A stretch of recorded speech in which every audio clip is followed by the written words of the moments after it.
Saw some goose ghost. That's a good flop.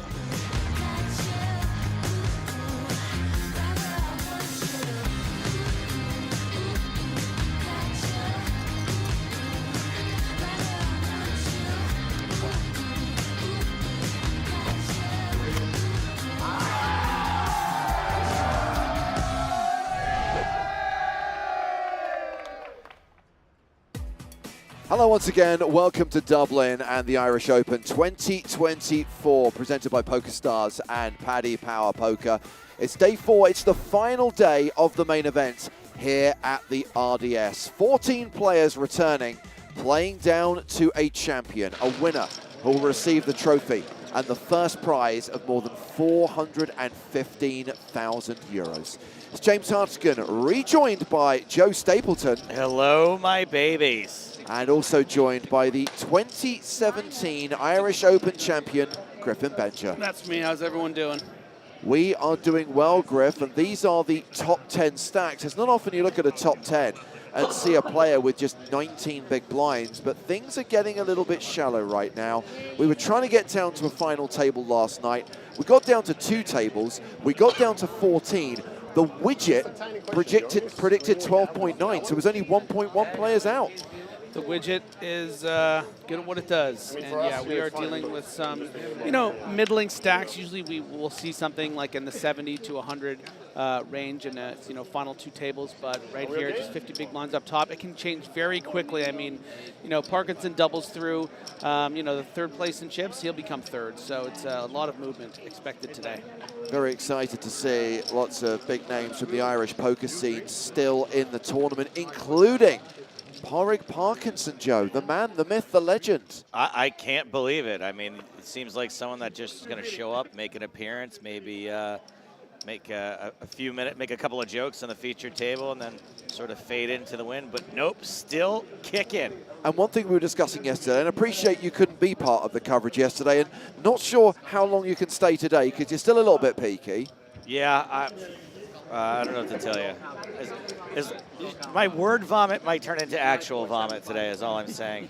So yesterday we were saying that Barney created a great narrative, right, with an OG winning the first EPT of the year. Can we have another late night poker alumni, Parkinson, take down the Irish Open and keep that narrative going? Year of the OGs.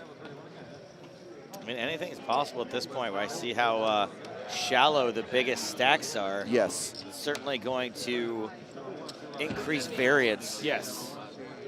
Yeah, and maybe benefit, players that aren't going to, be as studied in certain deeper stack spots.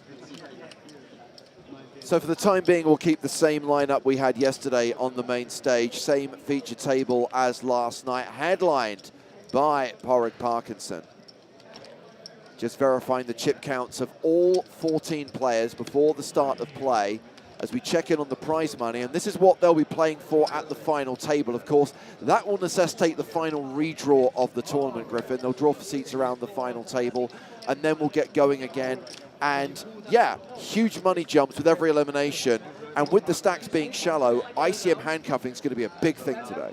Yeah, absolutely. I mean, you can see the jump from 9th to 1st place, very significant, but all the way up, it's, it really gets quite nice once you get into that 6-figure territory. So finding your way into that top 5 is going to be very important, and a lot of maneuvering is going to be going down. The other day when I was walking in, I saw Parkinson had taken his table, and his wife was standing above him, fixing his hair. Give him a little one of these, like a little one of these. Yeah. We can see what you're doing, but at least I think it was his wife. It seemed to be like a black woman in her 20s. So not sure how long it's going to take us to get to the final table. Not sure how long we're going to be playing today. Hopefully inside of 12 hours. But if you are itching to play some poker while watching the live coverage from Dublin, a reminder that in 2.5 hours' time, there is a special tournament on Stars, the Irish Poker Open Livestream tournament, which has $2,000 in added value, 2K in Sunday Million Anniversary tickets added to the prize pool, which will be distributed to the top 130 finishers. Right now, we've got 59 players registered. Only $1.10 to play. Get in. Come get some. Starting at 3 o'clock local time. That is 10 a.m. Eastern time.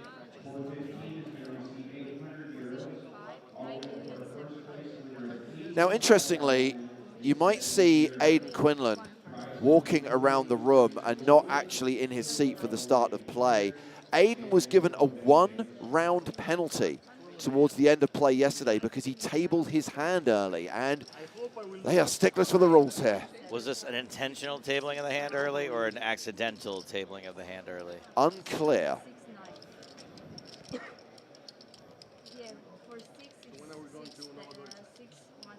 Oliver Boyce among the players at the feature table who eliminated Adam McCullough. It was hashtag death by quads. McCullough got it in with kings against queens.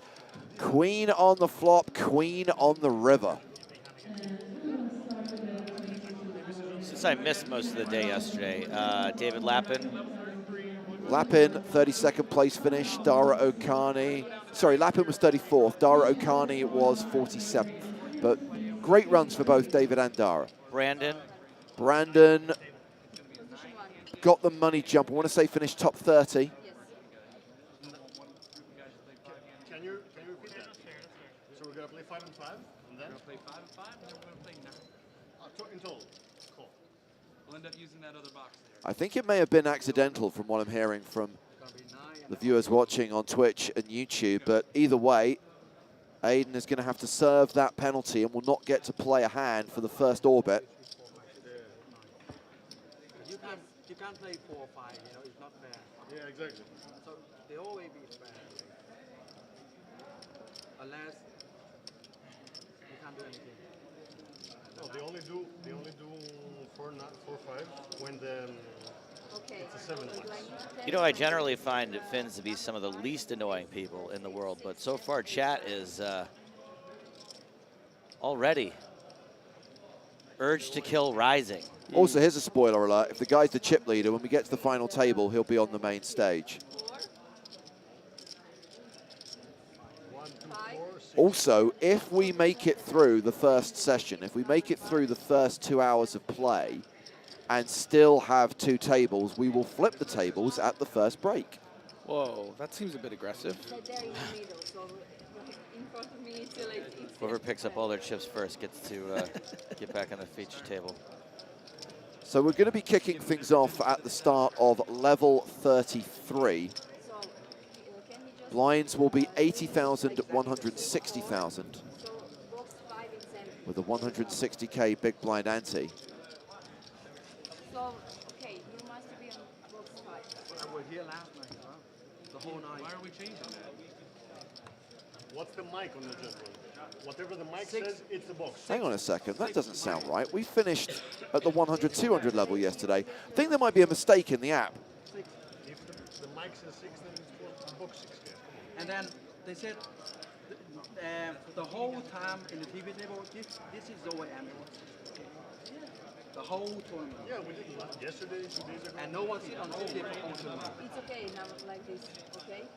It would be great if we could start sometime this year. Go ahead and let's get this tournament started. Yeah. Thank you. I've given them every benefit of the doubt. We're 8 minutes late, 9 minutes late already. So let's fire it up. We're going to play 100, 250,000. The buttons in the right. So it sounds like maybe someone hasn't shown up as well.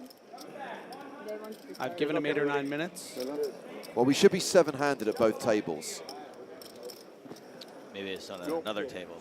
Okay, yes. Yeah, confirmation level 33 is 100, 250,000 with a 250K big blind ante. So a slight discrepancy between the published schedules, but yep, we are on. Let's see who is going to make the final table. Let's see who's going to take down the 2024 Irish Open main event. Yeah. Cyber. Yeah, cyber. Waving. You're very, I see your face very similar with some other guys. I don't know. Very good looking Italian kind of. Tell me more. He gives you all the compliments and he takes all your chips. We have to strategy. No, I just said the fact. First hand of the day, Heaping in King Queen under the gum. Definitely gets the conversation going, especially when he's in a hand. Go Ninja, go Ninja, go. 6 raise 500. Opens to 500,000. Folded to Oliver Boyce. He's out. Adrian Thorne As 9-5 offsuit.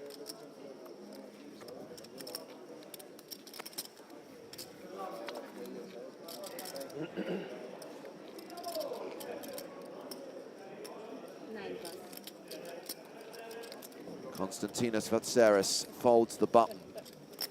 Robert Shanley managed to scrape into the final day with a couple of late double ups. Folds the small blind. Parkinson defends the big with sixes. Tempted to jam here, Griff, with a sub-20 big blind stack? I think there is a temptation. Nin should be raising lightest on the table with his stack. But, you know, under the gun to big blind, you don't want to just show up right away and just shove it in and into tens and you're out. You know, I don't blame him for just calling. Not the greatest flop for sixes, and it does give Nin top pair. Second pair, rather, as he continues for the minimum, 250,000. That's the minimum? I gotta say, I'm really vibing with Parkinson's display picture. A little sexy. Yeah, it's like it's got a little flair to it, you know? Come hither. Porrig calling one straight. Does not turn a six. Quite a loose peel on the flop, but facing the min bet, you know, with that diamond in hand, maybe you can get some checks on some diamonds, but of course it doesn't come. And Nin's gonna take the first pot.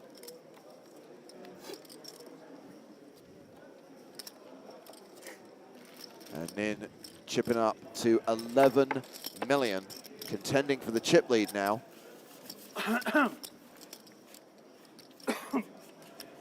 And I remember when 3 million was the biggest stack in the tournament.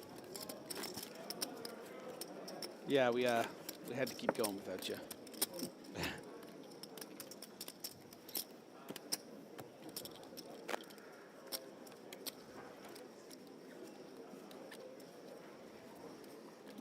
So with 14 players remaining, now was like 8,000 euro.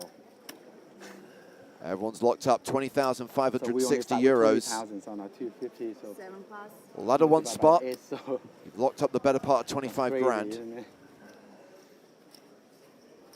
Raise. 8 raise 500. Nice.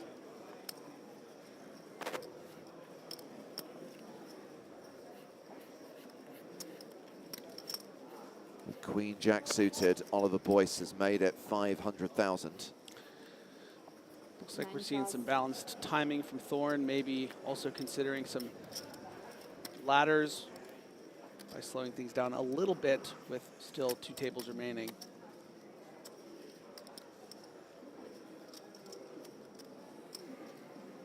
Vatseris with the bladed ace-king of spades. Snickety, snickety, snaw, snaw. Well, he went full Andy Garcia for his profile pick. The hat kind of takes that vibe away. You'd never see Terry Benedict wearing that hat. 2 plus. Round to the blinds, Porrig in the small with 10-5. 4 plus. And now Heapneen in the big blind.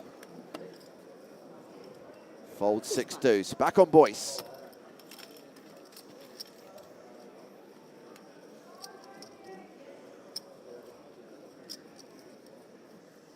Look how delighted those guys on the rail are to see themselves on screen.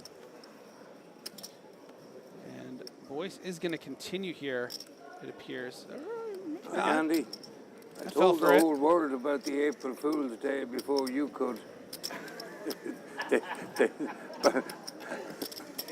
I was saying to Barney I had to get it in before he came up with it. It's going to be difficult to play here out of position.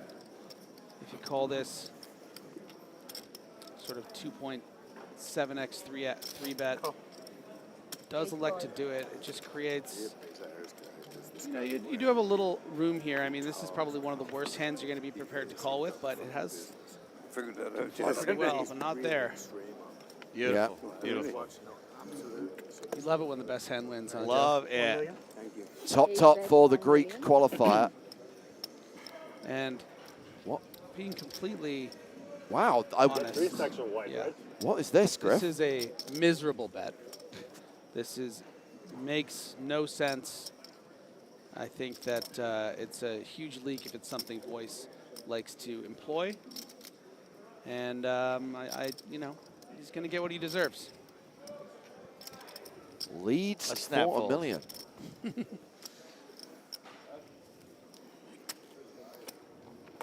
Tell you what, looking at Vitseris, That's the does main make thing, me, isn't it? does give me the urge to get the band back together and rob his vault. One last job. All in? One raise all in. Shoves on Boyce, who's going to try and make this look good, but will be folding. He's going to put a dent right in his forehead.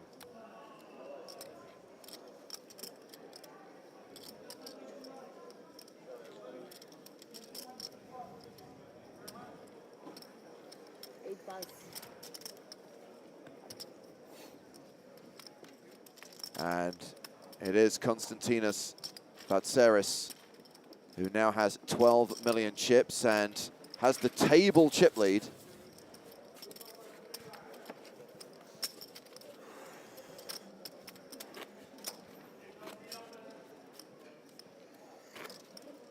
Adrian. Really? You can adjust the chair higher. Yeah. The whole night yesterday didn't know that. I told you yesterday. But Few people questioning the shove there from Vatseris, Griffin. I didn't know that. Yeah. Via twist, yes. But I only do like I just mean, pull them up and down. It's the same at it's my not house, great. you know? But you should have come in. Great opportunity to just call and let your opponent keep bluffing. If you are just a little kind of like 23 hours a day. trepidatious, a little nervous about the situation, just put in a little 23 raise, hours a day. open up the action again. Shoving is just doesn't really make much sense. So haven't been impressed so far here in that second hand by How either come you're player. a United fan? But we've seen a lot of well-played hands from Vatseris over the course of this tournament. Naturally. Nothing. And I think snugger, more solid play ordinarily from Boyce. So maybe just a little bit of the jitters. Meanwhile, we have Adrian Thorne all in with jacks. Shanley, King 10.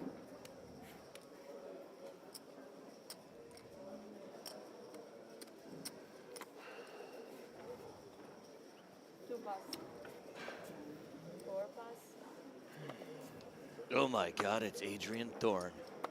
Ace, 8 of clubs. 6 pass. See, I'm not thrilled about this shove either. I think it's okay to shove 12 big blinds Yeah. with jacks here, but First one very good, one Adrian. sometimes first you one want is to be eight able of to clubs. raise these really big hands so that it gives you more opportunities to raise medium ones as well in other spots. But as we said before, Griffin, somebody just want to take the guesswork out of it. Ultimately, there's no right way to play that hand, pocket jacks. That's an expression I'm working on, actually. Joe's really inspired me with all of his expressions, so I'm working on that one. can't There's no force it. right way to play pocket jacks. Are we keeping you up? There's something Debuting to it it. here. He was up studying all night. Not sure that would have been enough. I thought about it and then thought, shit, I'll just go to sleep anyway. Sleep would be, at this late hour, it's better. Yes, plus EV. Plus EV to sleep. 9 pass. 1 pass. 2 tables of 7 remaining, 14 playing down to the final table and playing down to a winner today. With the action folded to Parkinson. Ooh. And he's got ace king. Raises from the cutoff. 700. 6-5 suited for Nin. Folds. 6 pass. Soloftus in the small blind. 5-4 of clubs. 7 pass. And now Oliver Boyce, 10-9 off, folds the big. Throw the bluff. Old school man never bluff. You didn't see the stream? Question is, And then they never do like. Has min Aiden raise Quinlan or- finished serving his time? Is he back at the table yet? Oh yeah, I agree. Oh yeah, me too. There you go. It's a joke. I know, I know. In case you didn't get that. No, Because he thinks he's still young. Thanks. What do you mean? You can't be more than what? 39? Yeah, well, I've got myself in trouble. 40 at best. very old school move. He Little never. over. You seen them, right? They never 42. done like min raise, always Okay, like 45. 2 and 2.5, 2.7, 3. Minimum raise was It's around only 40 right? years ago. That was before the trade. Minimum raise is nothing new. Yeah. It's done in the 80s. Yeah. Have you read Porrick's book? Invade your way to success. Said no cash game player ever.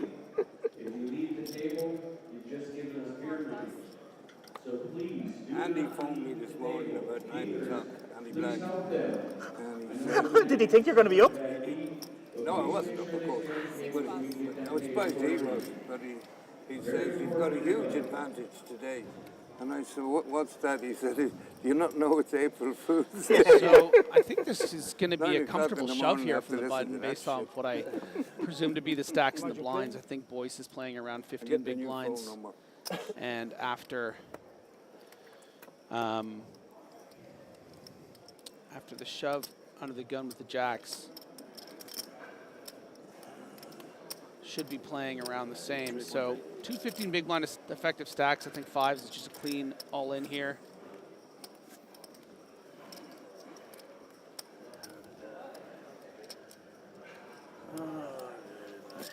Obviously just verifying that the players in the blinds have as few chips as he thinks they have. Yeah, I think both around 3.8, 4 million. There we go. Shoves on Boyce and Thorne. 8 pass. And Adrian has Jack 8 in the bag.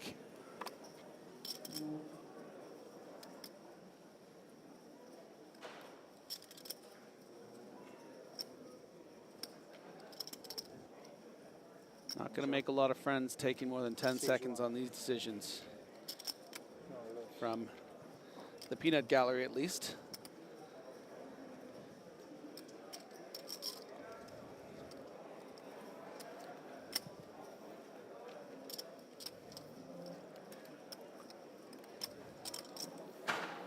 Certainly is entitled to pretend he has a decision, but we don't have to like it.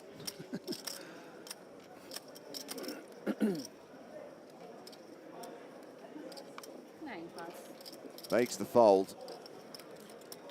God, were the days you could look at someone's stack and you knew straight away what they had? Before computers?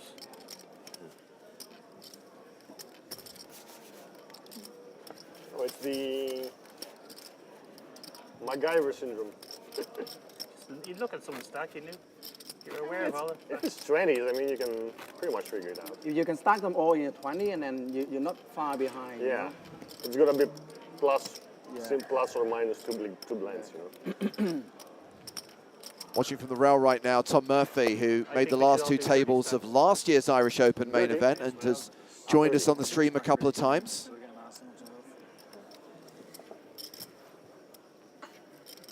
It's the online thing. People live by BB.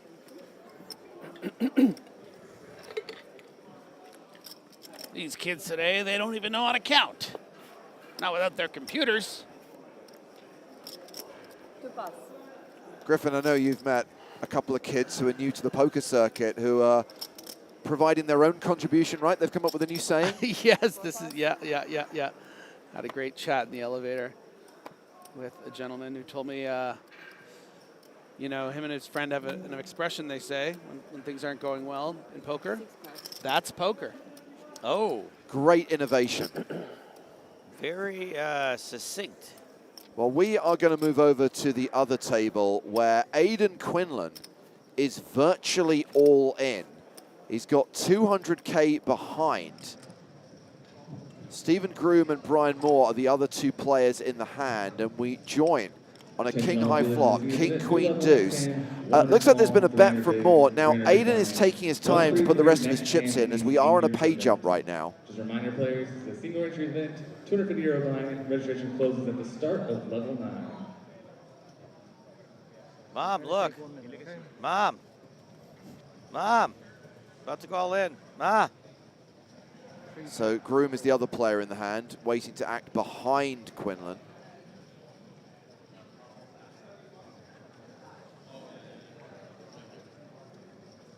Sorry, I'm just trying to get my mom to look. Mom! Ma!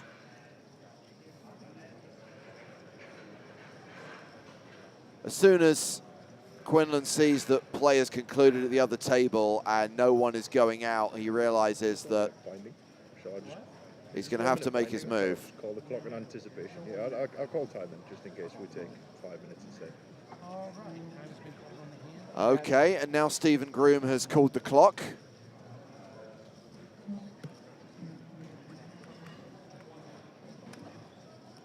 So a reminder, we're looking at a king-queen deuce board. Quinlan facing a bet from Moore. It's pretty much all into call. Oh, yeah.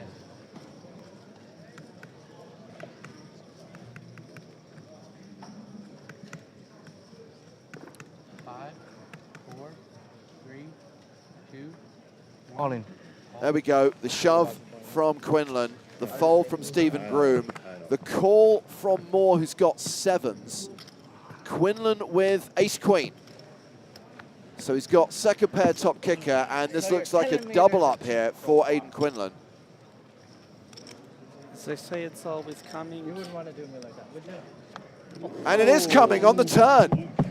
A set for Brian Moore. And Aiden Quinlan is the first player eliminated today. 14th place finisher in the Irish Open main event. €20,560. This is why it's always coming. And the last player to make that amount.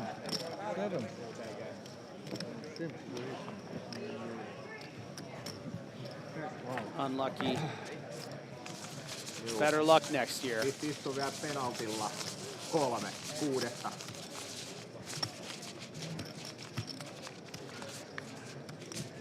then there were 13.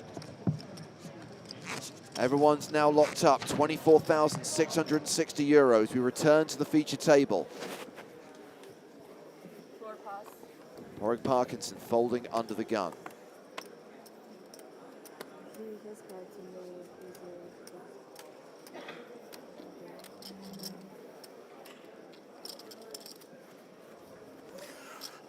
It's funny, the natural instinct to take a photo of your bad beat and then send it to your friends.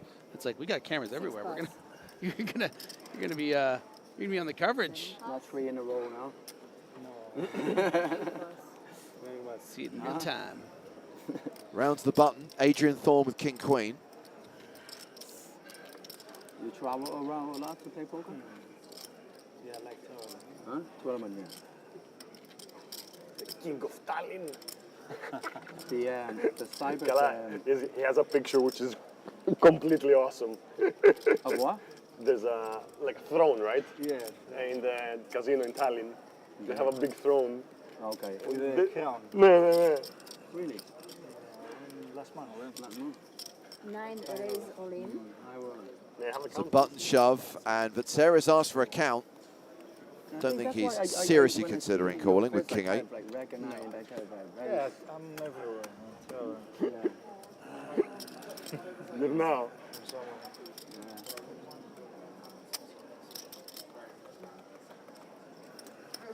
Cyber, the immediate size of cyber is getting very big. Oh, spare a thought for Jim Hall. Woke up this morning, opened up Twitter, and the first post was PokerStars show me busting.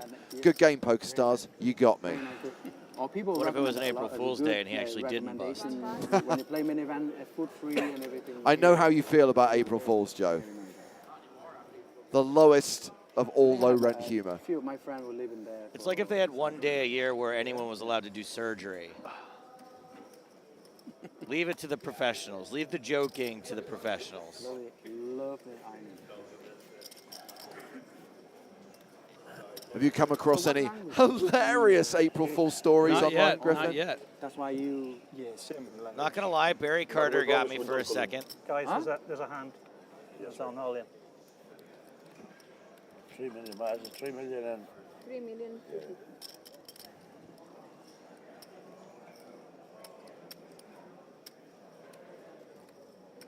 I was thinking maybe you were going to do the Gene Wilder, Willy Wonka thing with the sickness today. That would be your April Fool's joke. You just sort of tough to pretend I'm you're better. fine when you're not. Somersault into the feature table. Shanley with threes. It's all into call. Yeah, I can appreciate the temptation. You know, you have a pair, you feel like you're being robbed here. You only have your 12 big blinds. But this is going to be a sort of 6s, 7s, 8s plus pair spot. And 3s, you just got to let it go. Pretty much never dominating.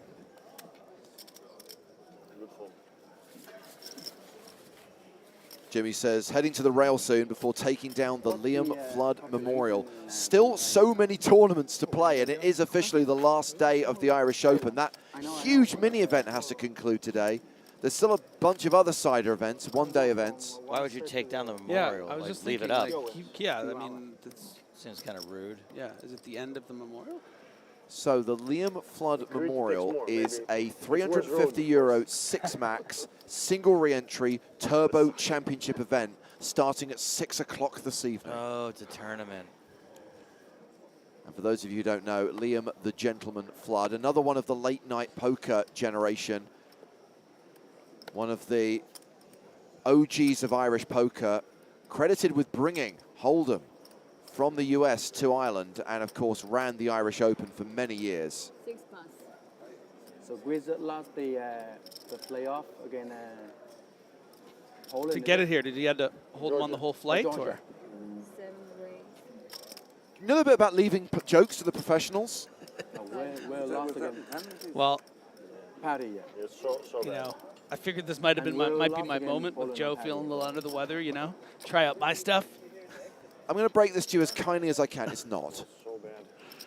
Not your moment. And the day that I was coming to Dublin, I woke up at 4 a.m. You know, one day you're a peanut berry and jam hero, and the next I arrived in the airport, so the guys just arriving from Tbilisi. The team. the voice of a generation trying to decide what to do with the Queen Jack of Hearts. But we are more interested in this gentleman and the big bet he's facing. Yeah, See this that is triangle. David 2 versus Vidmantas Beliauskas, and it was a shove from 2, a fold from Beliauskas.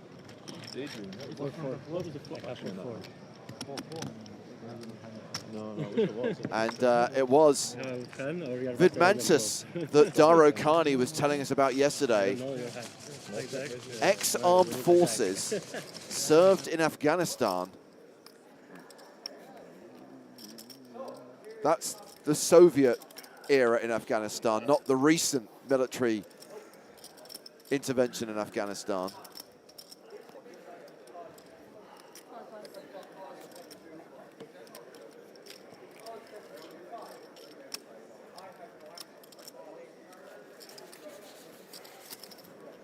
For me? Yeah. Come and get it.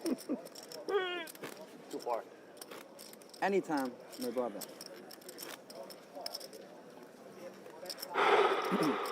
So still at 13 players. First level of the final day. Blinds 100,000, 250,000 with a 250K big blind ante. Same format as the last couple of days. Playing a 60-minute clock, so back-to-back 1-hour levels, break. 2 hours of action, break. And of course there will be a break when they have to redraw to the final 9, and then we'll have the final table introductions. And then things get serious as we play down to a winner, Griff. 8 plus.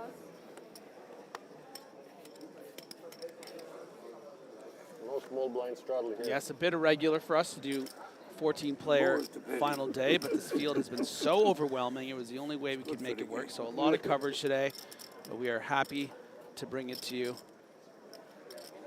9 plus. Yeah, not dissimilar to last year where we got down to the final 2 tables on the Sunday and had to come back with, I think, 16 players on the final day. Fitzgerald exploring the option of perhaps going for a little steal here with the suited queen 4 at the cutoff. I like it. A lot of these stacks are handcuffed. Shanley just needs to play shove or fold, as well as Parkinson in the small blind. And Parkinson with a great candidate to find that shove. 15 big blinds. Should expect Fitzgerald to have a lot of raised folds here. I think this is a really important moment for Parkinson, but he just doesn't find it. Of course, Fitzgerald's going to recognize it might be a bit difficult to get through Nin in the big blind, so I think that's a quest he's prepared to go on, raising this to cutoff. But you know, a bit of a missed opportunity from Parig there. 9-9-6 on the flop. Ace high is ahead. Check. He checks to the pre-flop aggressor, Fitzgerald with queen high. I mean, by no means is the 3's a bad fold. There's a lot of ICM to consider. You know, Fitzgerald could have it here. 450. One bet 450. It's just so hard to acquire chips at this stage. So when you have a late position shove spot, I think it's nice to take. Bit of a weird run for Nin because ace high is going to be good a decent amount of the time. Going to be tough to navigate across the streets with this hand. This is sort of a a one and done defend, I think, depending on what the turn is. Certainly if the turn's something like a 6, you're going to be more inclined to continue. But, you know, when the turn's something like this. But Fitzgerald doesn't have a lot to work with here, right? You're really going to have to target straight draws that are going to fold that don't have a heart, ace highs that don't have a heart that'll fold the turn. A lot of the range here, you're just concerned about firing twice into with completely nothing. Looks like he's able to tap that table, but he does reach for chips. Very, very nice spot awareness and a little bit of good variance that he's up against the portion of Nin's range that he really can't continue with.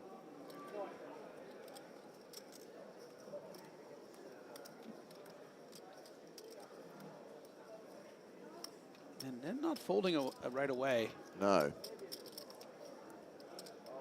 Certainly hasn't gotten this far giving up on pots.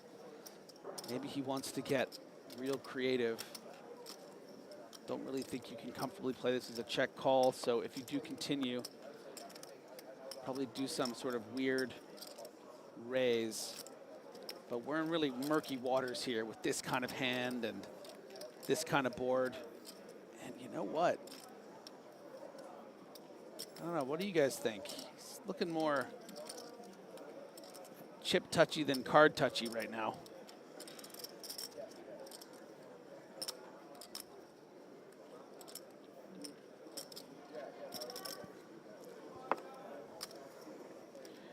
And we all know even just a min raise here will take this down.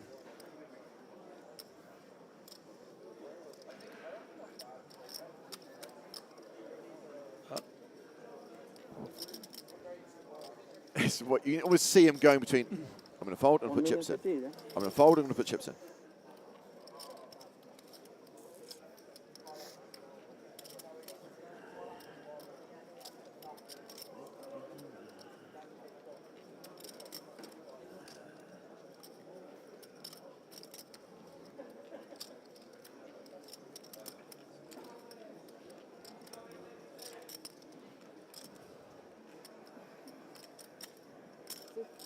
Wow.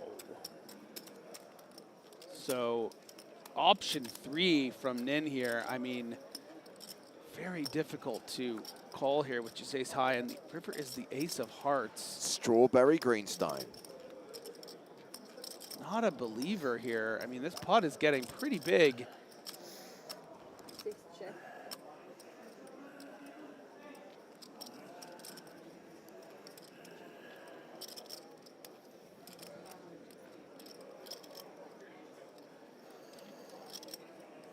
Could you please separate the pink ones? I have 8 million behind. I start the hand with the 10 million. Does Fitzgerald try and push Nin off this pot? So that 1, 2, that's 6. So 8. Question, can he?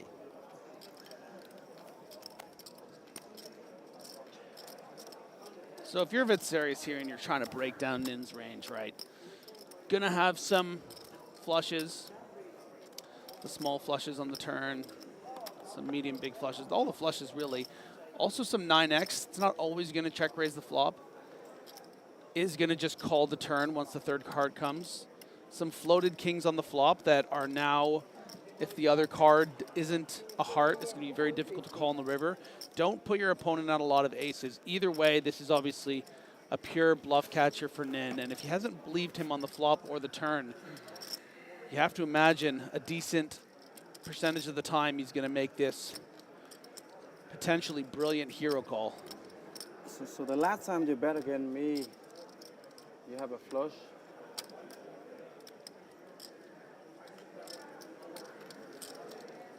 Always interesting to hear the inner monologue vocalized sometimes with certain players.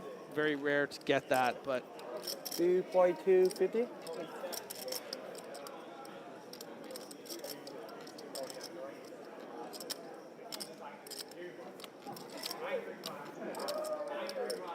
and it's the thing that's difficult to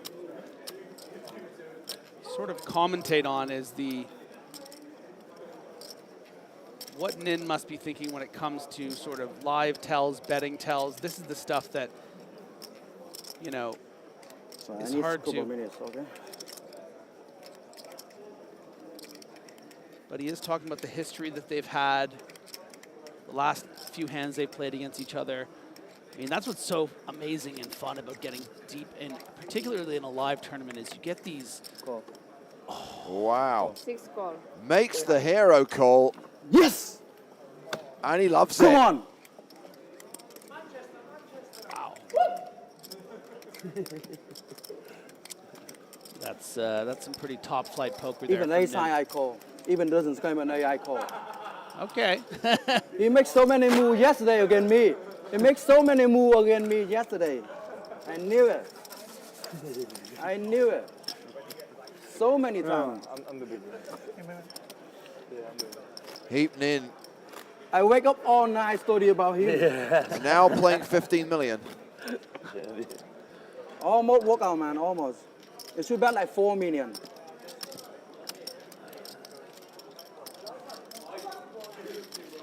And certainly he makes so many moves yesterday. I knew it. A little bit on the gloaty side, but you know, sometimes Not big enough. You got the license, and he Wow. Listen, he now he's giving free lessons. He paid his dues. You know, I can't even hate. It's like when you make a call like that across 3 streets at this stage of the tournament, even if maybe you're pushing your things a little hard there with the post hand talk. You just have to let him have it. I was kind of fine with the celebration up to the point where he starts criticizing his opponent for not betting big enough. It's a big pet peeve of mine when someone makes like a big call or in normally, and then they just sort of berate the other player's play. But considering the stage, considering you know, I'm going to let it pass this time. Well earned pot there from Nin, and that's going to give him a lot of confidence as we get down to this final table here at the Irish Open.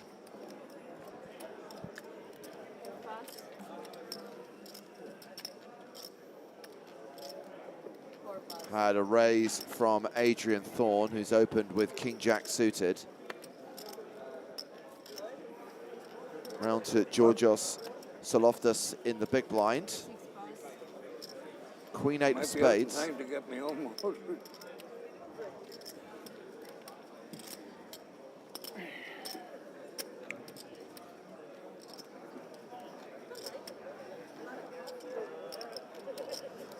I'm good, thanks.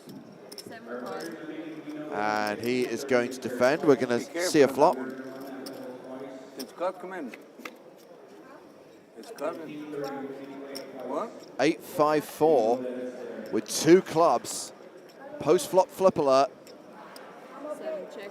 Yeah, a juicy board here, and I thought he was a reason for both these players to get it in at 12 big blind effective. It look for a bunch of old guys, he might be in the middle of them. Said if you look for a bunch of old guys, Scott might be in the middle of them.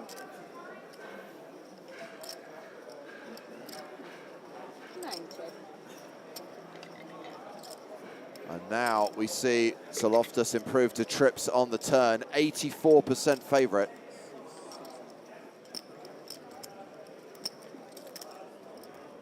I just got a huge bluff from the great man. Queen high, I have ace high. 8 million. He's going to be 7, dining 8 out on this one for million weeks, by the way.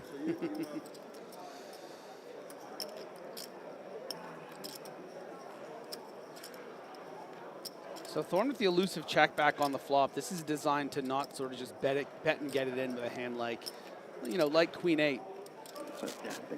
Now it's just basically your incentive to call this bet and hope to hit that club or a king or a jack on the river. Of course, in this case, both of the latter two cards will not be good for you.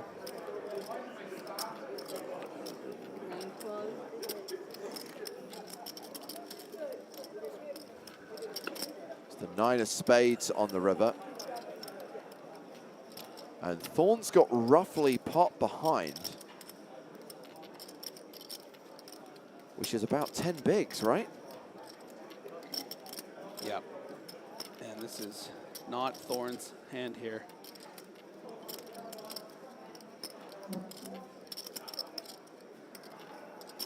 Show me the port.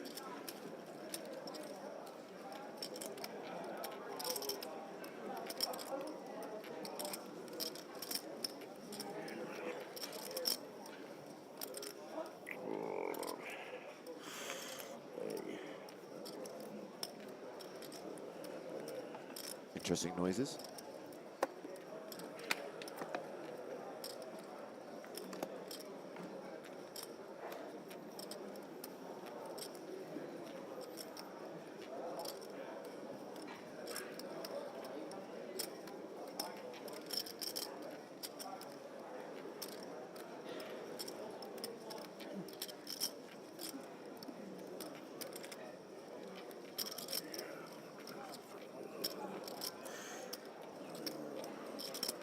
Question is, if Saloftas checks, does he induce a bet from Thorn? I don't think so. I think it's going to be very difficult for Thorn to really rep anything strong. Would have bet all your strong hands on the flop, you know, if you have your aces or your tens. 1,700,000. So I think Thorn's just going to be disappointed that he didn't get there, but frankly, saved his tournament life by not betting the flop, because a bet would have led to almost surely a shove from the big blind, and then would have lost the post-flop flip.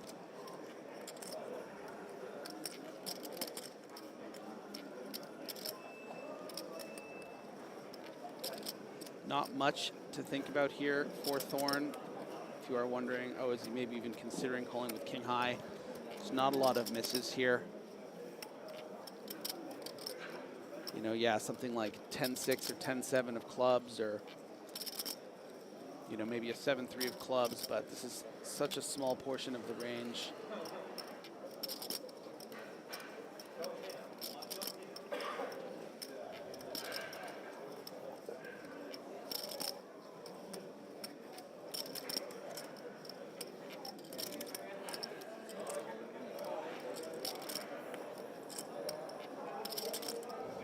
Well, this is 2 minutes of my life I'm not going to get back.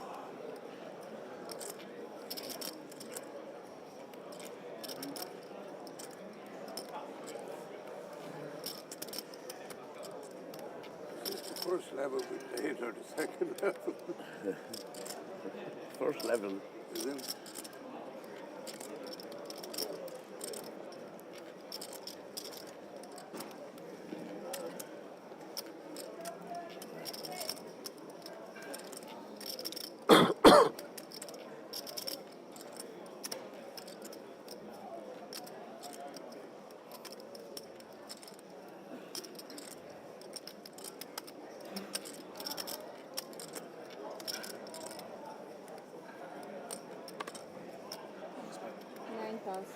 There's the lay down.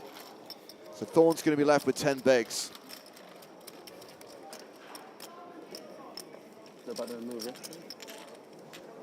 Line's going up in about 20 minutes' time. 10 bigs as well for Robert Shanley. 15 bigs for Oliver Boyce and Porrig Parkinson. I mean, outside of Heap Nin, no one's that deep right now. No, but what a pot for Heap Nin to get up to that 15 million. Absolutely. End of the tournament up to this point. But we're going to have a lot of those over the course of the day.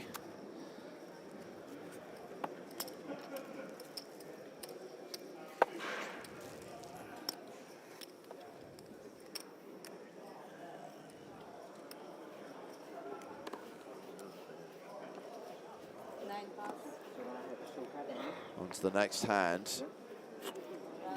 Folded to one of the short stacks. 7. Robert Shanley, Jack Deuce of Hearts. Oh, sorry. I thought he folded. Round to Porrig Parkinson. All right. Oh, I just got a bit over excited. Porrig has raised. You know how it goes. I do.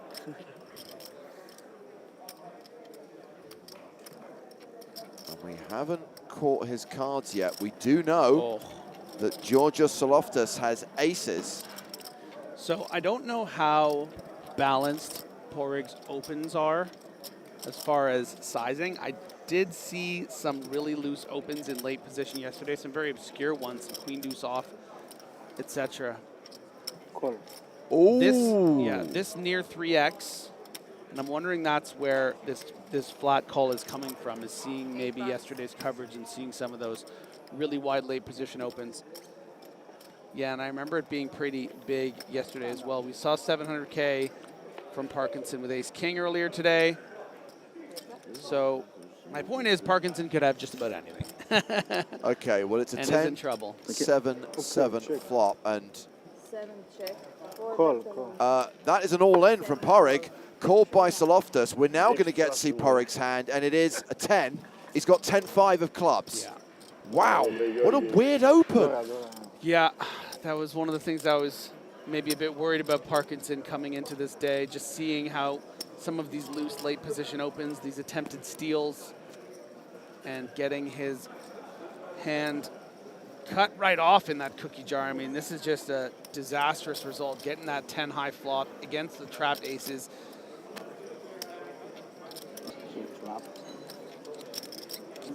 Can certainly backdoor some clubs.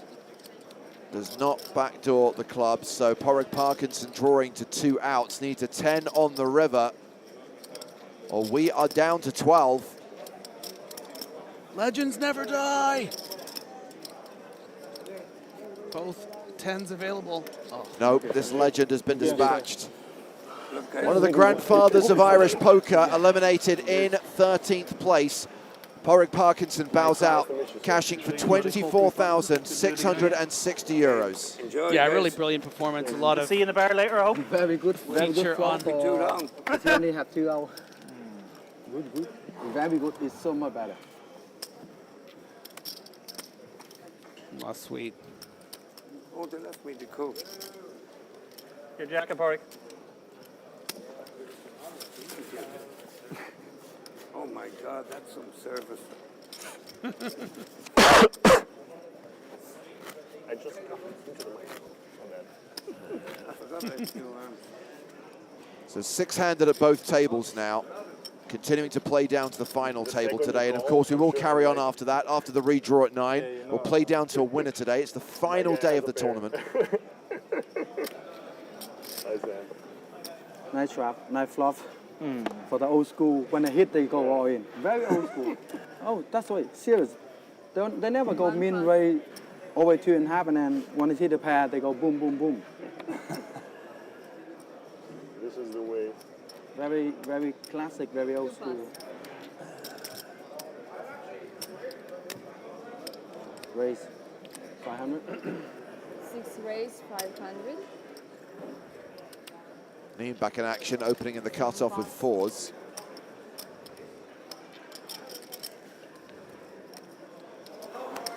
Oh, Ace King for The Oliver next one now Boyce. is the pay jam, is it? Yeah, and this stack size might be a little out of reach for Nin, facing what I think we can both assume is going to be a shove.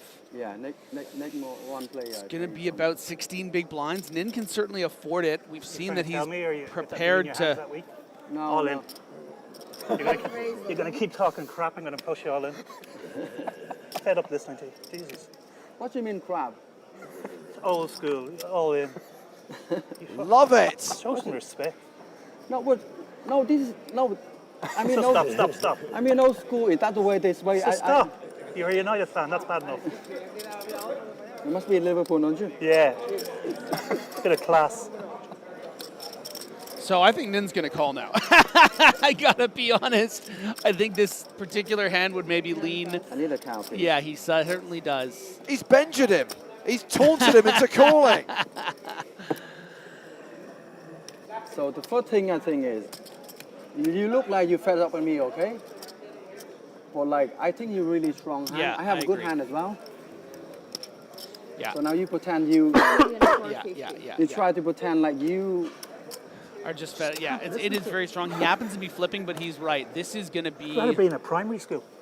This is going to be Jacks, 3 aces, and Ace King plus. I think the way he's goading. He wants him to call kind of thing with that Ace Jack, but it's not Ace Jack. It's 2 4s. So I think Nin is really correctly reading this situation, but he does happen to be ahead. I also just think of like a flow of the table kind of thing to call and lose here against, you know, whether it's 2 Jacks or Ace King. It's going to really dent his momentum and make Boyce seem like the righteous one because he's won the pot. I know it sounds a bit counterintuitive, but there is something to say about that. Like, he still has a lot of momentum. He has the table chip lead. He doesn't want to rescind that table chip lead to the gentleman on his left, who is going to have position. I think he needs to fold here.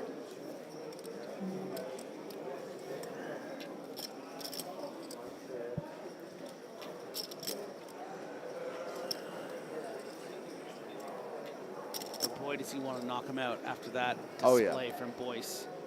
The Boyce of a generation.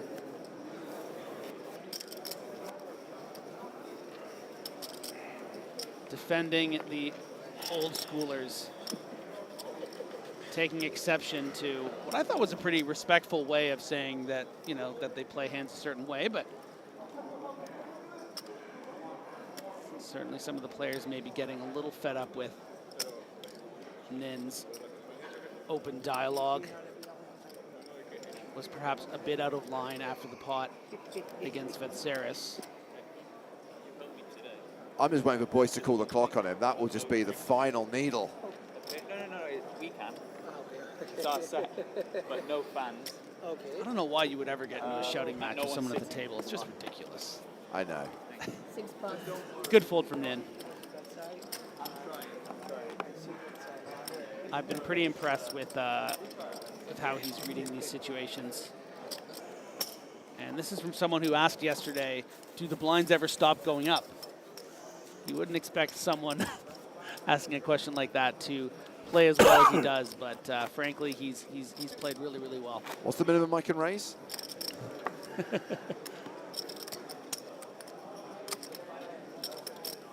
mean, there's something to be said. Sometimes you're just a natural. Yeah. I'm sure he has a lot of cash game took the button experience. at the chip. Behind there. The third from the top, that's the rack. Third from the top, the inside one, the last one. Yeah, it looks like Boyce is trying to stack. It's a 100K chip. Or a million chip.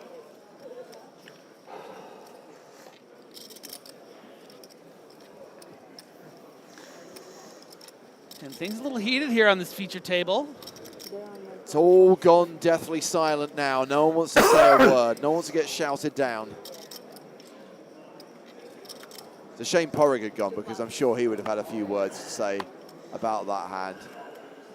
I think we have to go over to the other table, Griffin. I'm hearing that a big pot is developing between Brian Moore and Beliauskas, and I think it's an all-in.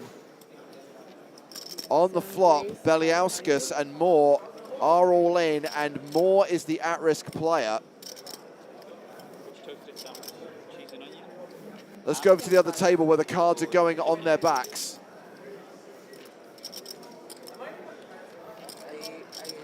And we are leaving a potential double up on the other table as well for Thorn as we get to the ace queen versus ace jack. And it's ace queen that's ahead right now. And not at risk. 10 or an elimination. It's a 10.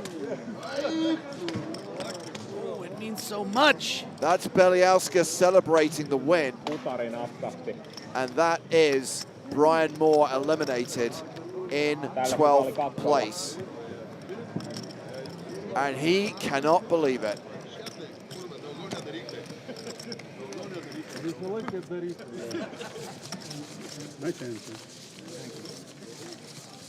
Oh, that's a double up for Beliauskas. Yeah, ace jack was at risk.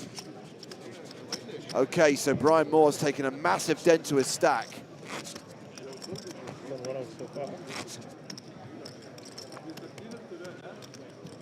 $250.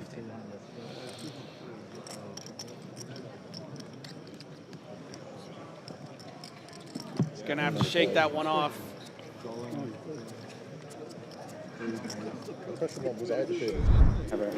Praying up to the heavens.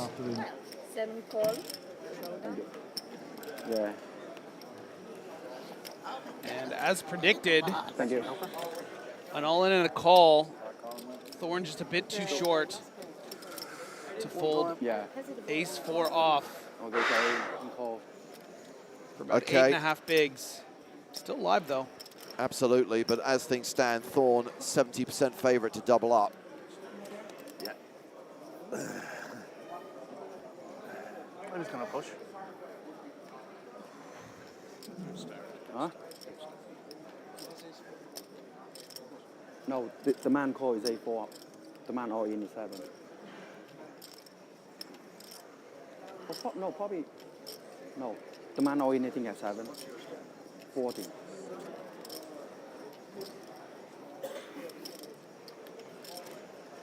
This shouldn't be getting delayed for the TV.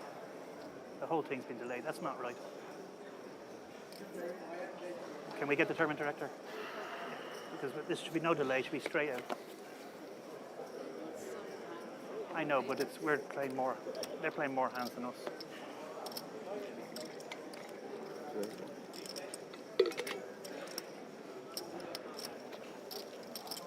So 7 still holding.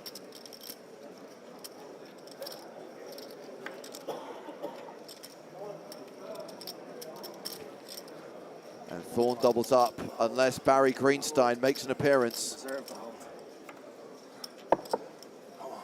Thorn survives. Was it 10 big blinds, yeah? 8? 9. 2 million. 10 big blinds. 9 points. Yeah. How much you had? 9.8 big blinds. 9.8. 9.8. No. Oh, you had 20. 10 big blinds. 2 points.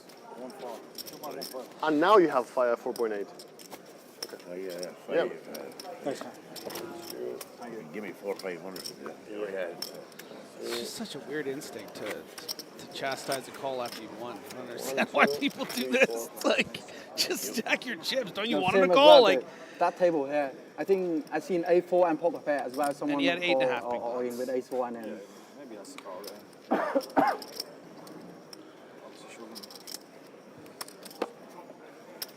One more. Depends on your stack sizes. No discount. Oh, it's sorry. 250.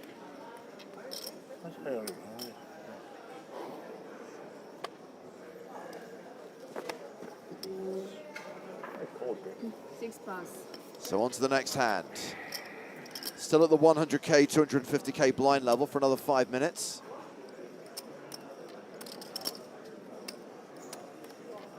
Seven raise. 500. And back to the other table. Obviously, we saw Brian Moore left short after the Beliauskas double up. Now he's all in against Stephen Groom. And it's aces for Groom against the ace-5 of Moore. And it's not looking good for Brian Moore. He is dead on the turn, and now he is KO'd. Apologies for announcing his departure prematurely. Thought he was the at-risk player in the previous hand. In this hand, he was at risk and way behind, and he does cash out in 12th place for 24,660 euros. I don't think it's possible for me to have too many 3-bet bluffs. Poker can be a cruel mistress sometimes. You're one card away from having a big stack. 2 hands later, About the best thing that could happen. going home. Cheers. And all that's left is some kid in a hoodie stacking your chips. So that takes us to 11 players. We've got 6 on the main stage, 5 at the outer table. And we will merge the field when we get down to a single table of 9. That will necessitate the final redraw. There's also going to be a short break, Griffin, while we reset and prepare for the final table. Is it? Yeah. 7 pass. 8 pass.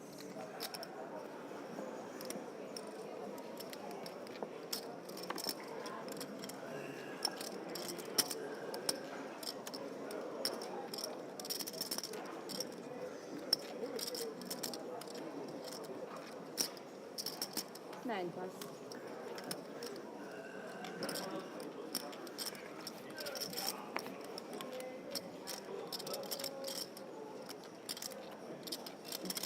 One pass. 2 pass. Now all of a sudden I have some respect now. Yeah, like Parabellum. That guy on the bottom, he never falls. Oh my God, look at that. Now I'm not the chip leader, man. What do you mean? Pure math. Also, not to shame the gentleman to my left, but he has 2 million chips. I can't just go ahead and open 2-3 offsuit. No, Grant. But Sarah's taking it really well after getting bested by Nin in that pot. I really like the way that he's been the bigger man with some of the chatter from Nin. I don't think Nin means to be disrespectful in any way, but it's certainly sort of on that line of maybe giving him too hard a time about that hand and the way they've been playing against each other. But very affable. Sarah's has been great. Really enjoyed him all tournament long. See, my stack very easy to see. Doesn't need to count. 9 pass. 1 pass. Well, this is likely to be blind be blind. 2 pass. 6 call. Actually,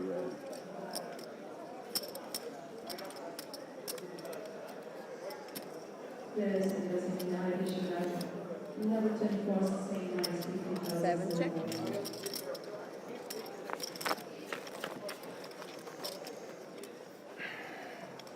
King 8-7 on the flop.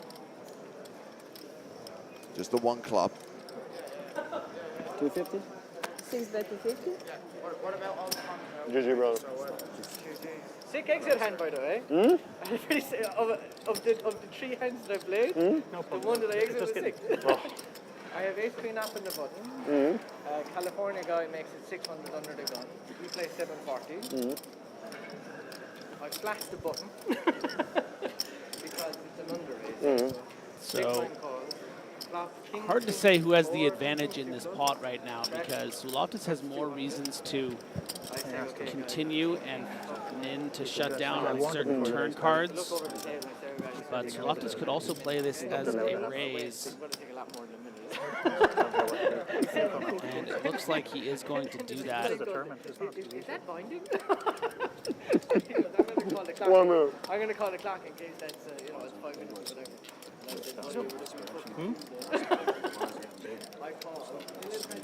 Yes. No way. Dude, this guy's... 6-5. Oh my gosh. Just bet calling with the queen high. Take the big variance line, take him to the streets. Oh my gosh. And getting the card that he needs. This guy is here to absolutely brawl. He's here to own this table, and that's what he's doing right now. Yeah.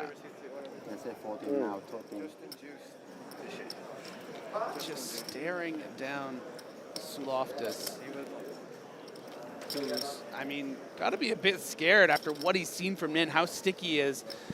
He doesn't expect Nin to be folding any pairs here after seeing him call that ace high down. 7-bet 1.2.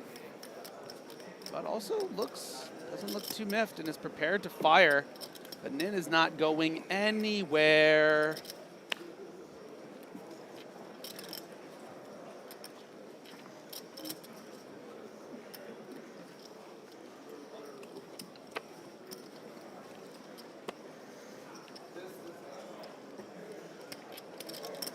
One point here.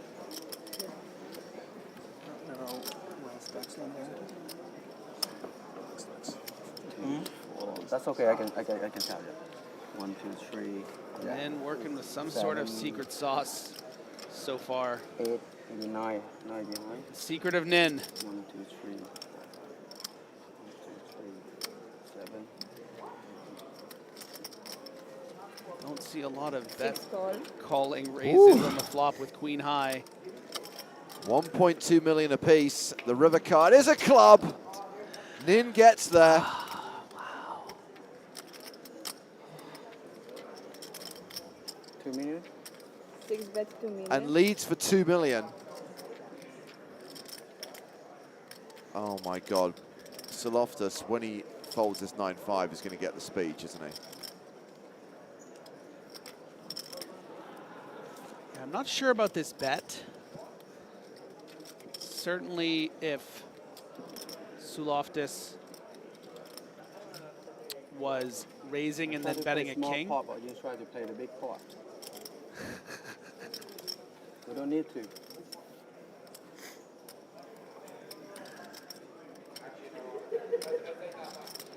So now you're in the bad spot.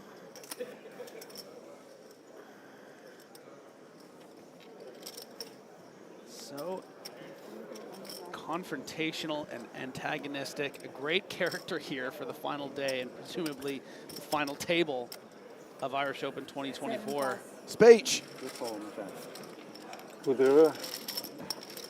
What do you mean good river? I have a 7? I have nothing on the board. No. You have a new blind. 150, 300, 300 with blind empty. You have a new blind. Thank you, see you. Sounds Thanks, like dear. the blinds check are back, so going I'll up. And we are just over an hour away from the Irish Poker Open live stream tournament, which is taking place on Stars. $1.10 to play with $2K in added value, $2,000 in Sunday Million anniversary tickets. You can search for it in the client. By the way, make sure all the filters are turned off, otherwise you won't find it. Just search Irish Poker Open. It'll pop up, $1.10 MTT, starting at 10 a.m. Eastern. That's 3 p.m. local time here in Dublin. 2K in added value, 83 entries so far. And it will get underway in about an hour and 15 minutes time. Good luck to everyone playing in that today. In grind at the tables while watching the final table. I presume will be at the FT in an hour's time, Griff. And look at those chip stacks. More like heaps, Nin. 17 million, no one else in the 8-figure club really has control of this table. Robert Shanley's gonna have to find a way to, we saw him short as well yesterday and got a little lucky with some all-ins. Gonna have to do that again now. Okay, so we have raised the blinds, level 34, 150K, 300K, 300K big blind ante, putting the pressure on those short stacks, Griffin. Yeah.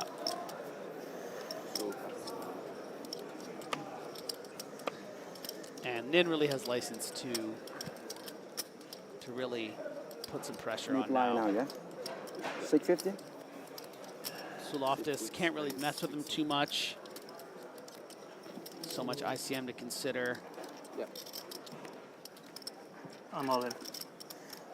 Oh, I thought it was with the 5 deuce for a second.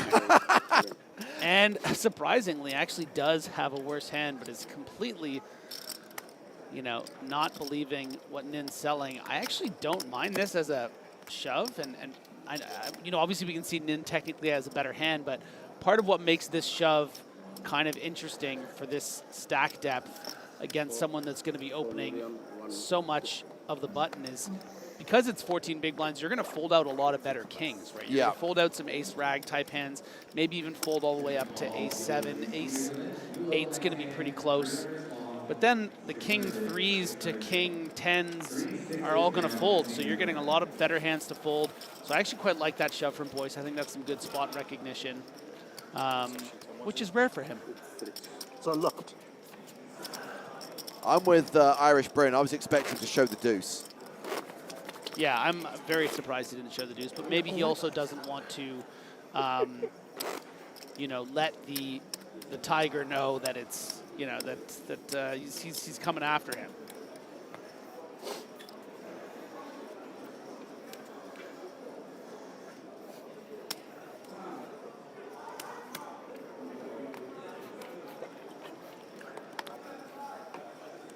Yeah, comment on YouTube here from Mark Flanagan. Go on in, old school.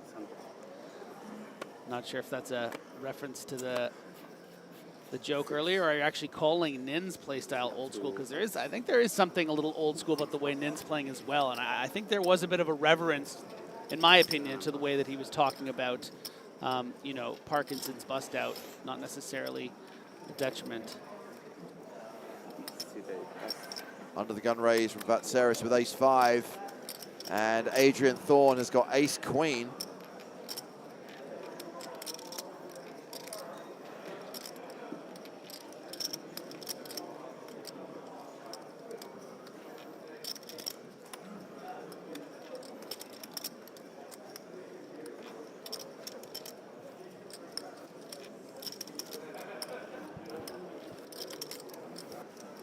Do it, Thorne.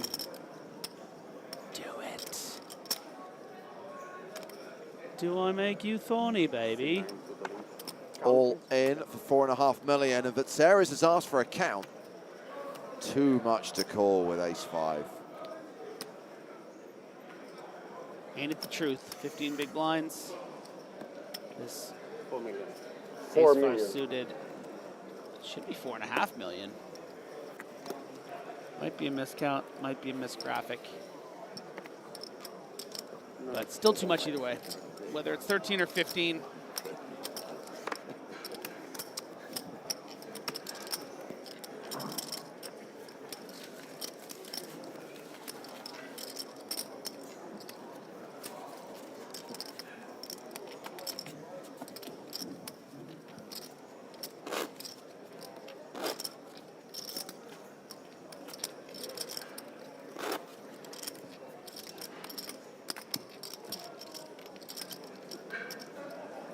So we've still got an hour to play near enough on this level before we take the first break of the day. I don't know, I've got a feeling in the waters that we're going to hit the final table before the end of the first session, Griffin. I'm telling you. Especially with several short stacks out there. Including this guy, Robert Shanley, folding the 9-4 under the gun. Round 2, Georgios Soloftis in the cutoff. Oh, we got ourselves a sweat with. 6, 7, 600. I think it is 8+. Thorne in the small blind with 8-3. 35, right? Yeah. It's okay, I check my phone now. No, in here. 6. Oh, yeah. 6. No, you need a winner. 9+. 1, 4.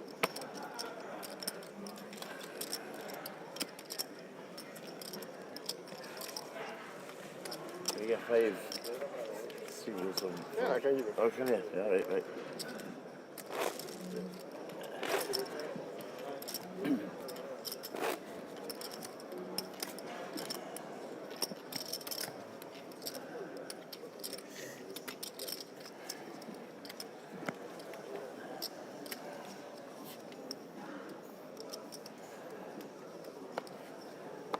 I thought a lot of the huffing and puffing and mumbling was... How much you have, sir? Was Parkinson when he was at the table, but no, it's Shanley. 1 paid 4 and the 3. 1 paid 7. 1 paid 7. 1-7. Yeah. Sure. I think it's okay, yeah. No, I actually saw.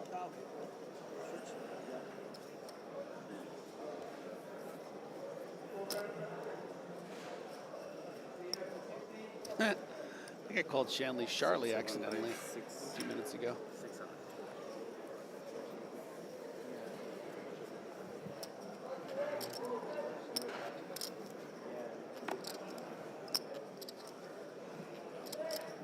So Loftus raising the hijack, getting a little loosey-goosey here with the queen-6 suited, but you're not going to get a ton of opportunities to raise with how active Nin is being. So taking the opportunity here, asking for that count from Shanley in the big blind, recognizing he's going to have to call off for this 6-bit big blind stack size, trying to find little spots he can acquire chips, and I think this is a decent one. You know, you hate it when Shanley does go all in if he has something here like an ace-10, but you're also can be pretty live with something like a queen-6. So you're sort of balancing the fact that you're going to have to call it off against decent hands versus the times he just folds and you make chips. And well calculated from Loftus. Not every player is going to take that raise spot, having to get through 4 players. I'm not folding. I know that. Well, he gets 4-2, might be alive. Well, that was true. 4 weights on the split.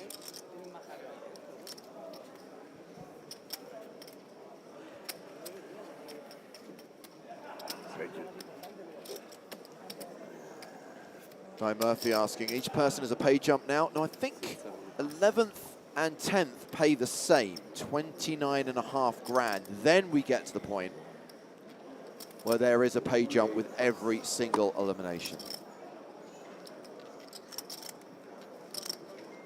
At least And we merge at how many for final? 9.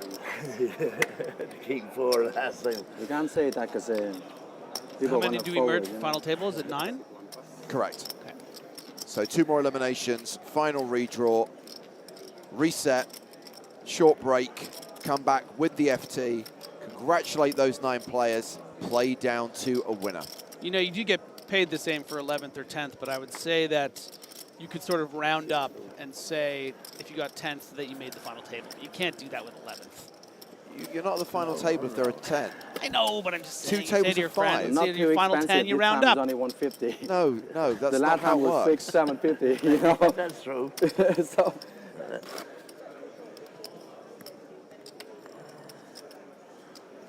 1,250,000. Anything good possible. Yeah. Don't give up. Yeah. As long as it's 3 in tournament, you got a chance. Yeah. Happy enough. Chip in a chair, you might say. You have like 4 big blinds. You see someone come back with 1 big blind. You keep playing those 4 bigs. The big one tournament, not the small one. Yeah. Big one. So we've got ace queen under the gun, and we have got Boyce all in for 5.1.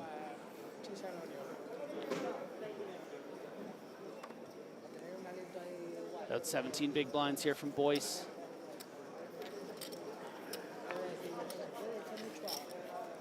Could certainly just min raise this, but the ICM pressure doesn't want to complicate things, just going to put the stack in there. Let's see. Round to the big blind. So Loftus folds. You said 9-4, and I said 9-4, and I had 9-4. So Fan Fox says, plot reveal, did Griffin actually finish first in those tournaments he claims to have won recently, or is he just rounding up?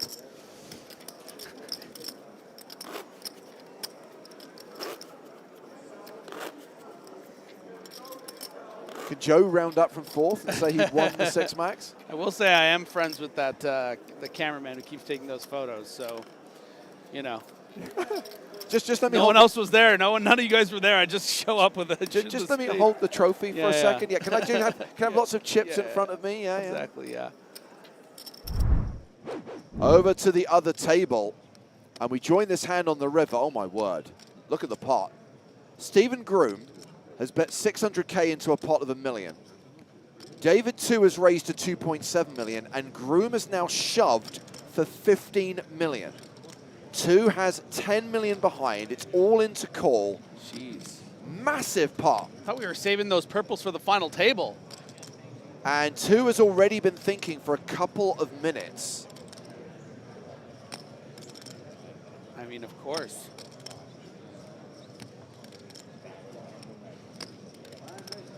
You know, it's tough without seeing all of the action, but yeah, think about how small this pot appears to have been going into this river, right? A bet of 600K, that's, you know, not even 3 big blinds. That's actually 2 big blinds. It went from 2 big blinds to 9 big blinds. Show one black.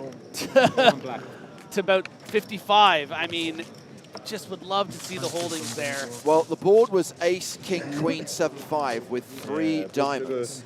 Heart rate, very different. So now all of a sudden now you want to speak, yeah? I always like to speak. And back to the feature table, and I'm hearing that David 2 has just revealed to the table that he folded 10 deuce of diamonds. He had the third nuts. Yeah, and that's the thing too, is that, you know, certainly your opponent Groom there could have a better flush, but he could also just have the blocker have been value betting with the top pair on the river, gotten raised, and realized, hey, he's not going to be able to call 15 million here. And that's a ballsy move to make. We don't know what the truth is.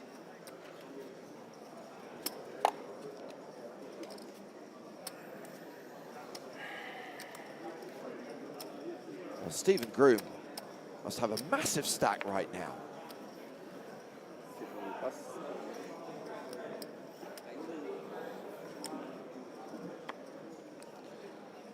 Still maintain it probably won't be too long before we're down to 9 and every player is on the main stage. Not at the feature table, but at the final table.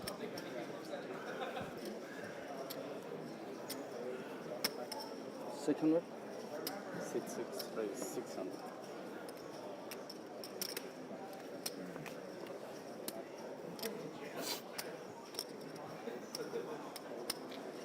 Shane Considine watching on YouTube says, folding third nut flush, well played, I think.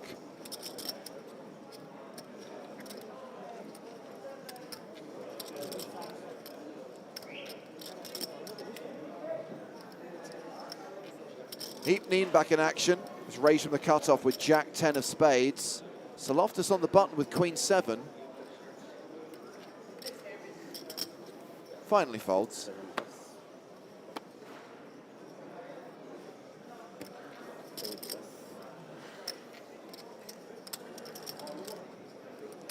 And I think Thorn. This is going to be a very simple raise and take it hand. Eventually.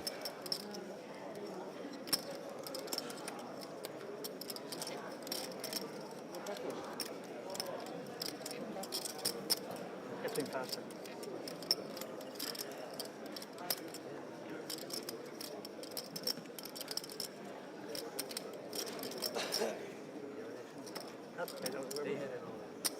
And there's the fold.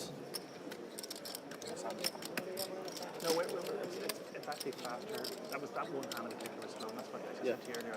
If that happens, I'm going to call it out. Thanks.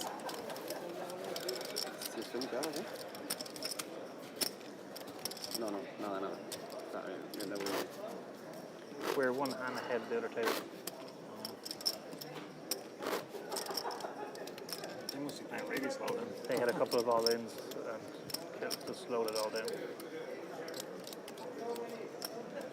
So he's watching.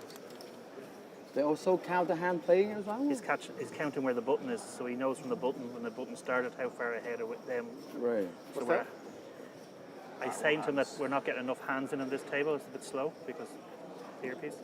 So he's been counting the hands with the button, and we're actually a hand ahead. So we're quick. We're quick then. We're actually quick enough. Yeah. It's just sometimes that. Yeah, I know. Both tables are playing pretty slow right now. Yeah, because you're all playing slow. Let's not... It's not a criticism, by the way. The players are taking their times over their decisions. It's a big moment in the tournament. Someone goes all in and you have 7-3 off, you got to think about it. Yes. So Shanley gets the hand. This is a great under-the-gun hand with 4 big blinds. King 8 suited. Oh, you're going to be up like yesterday. That's going to happen. Robert Shanley makes his move. Just as the blinds to get through, we have Adrian Thorne with Queen Jack in the small blind. Yeah, I mean, this is probably good enough. You know, whether you want to play it as a call or a shove. Next you'll be singing Joe Dolan. Yeah. Just your equity's going to be pretty good here. Put me out of my misery.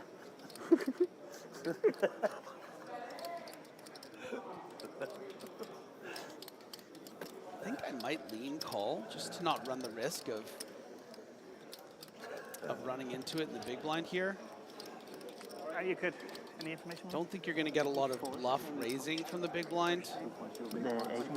I wanted to call there. Yeah. It is clean.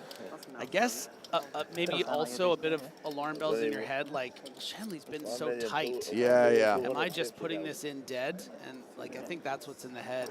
Oh, wow, but Sarah's with ace-king in the big blind. Good fold by Thorne. And Shanley at risk and way behind. That was way too much. That was even too much. I'm one of them. Oh! I don't believe it. Well done, man. Well done. Those gonna have. I'm allowed to say it one time. No, you got your one time, yes, even. Oh, you win the aces. No, I didn't say one time, though. It's one time per day, isn't that how it works? No. No, it's bad or nothing. No. Shanley looking for an 8.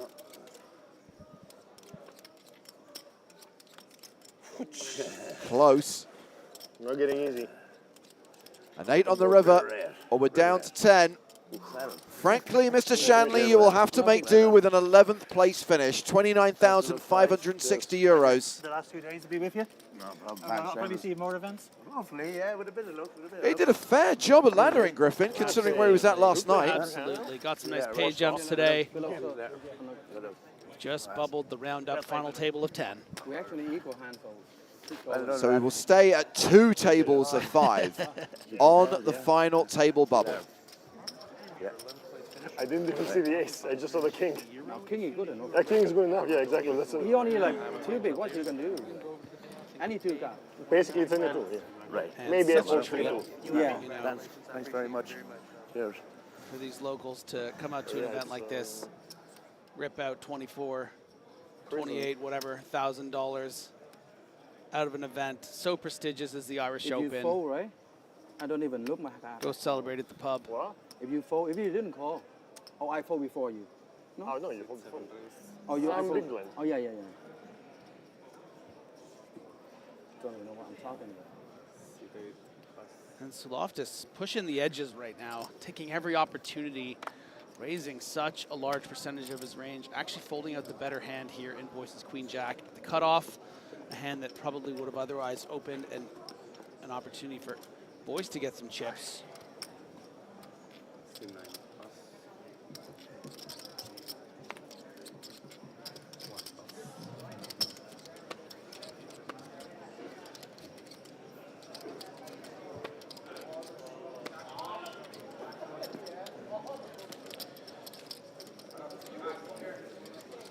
I guess my hesitation in making a loose open like this would be having to deal with Nin in the big blind. So sticky, so prepared to battle for pots. So Yeah. I don't think I like this open as much as I have some of Suloftis' previous ones. Respect your time. Robert Rosen asks, why Actually, not yeah. 10-handed? Robert, find me any poker player on the planet who wants to play 10-handed. That is not good. Huh? The other card not good. Another card? You have king. The other card not good. Oh, yeah. We've come a long way since the dog It's okay, days of but 10-handed poker. I don't want to say another. We actually keep going lower. We're at 8-handed now. Well, that's the thing. But as Keep going. Again, in an 8-handed event, you would merge at 9 in the same way as at 6 I max you understand merge at that. 7. I know. But I remember back in like 2014, 15, we were 10-handed sometimes in EPTs. Now, we've come a long way. It's great. Really, players really appreciate it. Sometimes I mean, with my stack as well, you know. Do how you wish. Yeah. Raise. Oliver Boyce opening under the gun with King Queen.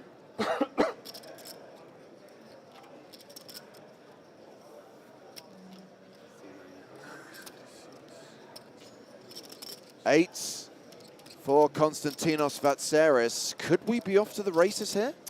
No, I think it's going to be too many chips for Boyce to be getting in 16 big blinds. I also think there's a chance Vatseris doesn't necessarily shove. I think he has every right to if he wants. We're playing five-handed. This is a cutoff, you know, button scenario. It's 20 big blinds for Vatseris. He just has to worry about the other two waking up. I think I would prefer a shove, but I think that you can also make an argument for calling. But you can absolutely not fold, not a hand strength like this. Boyce is still going to have some raise folds like a king queen off.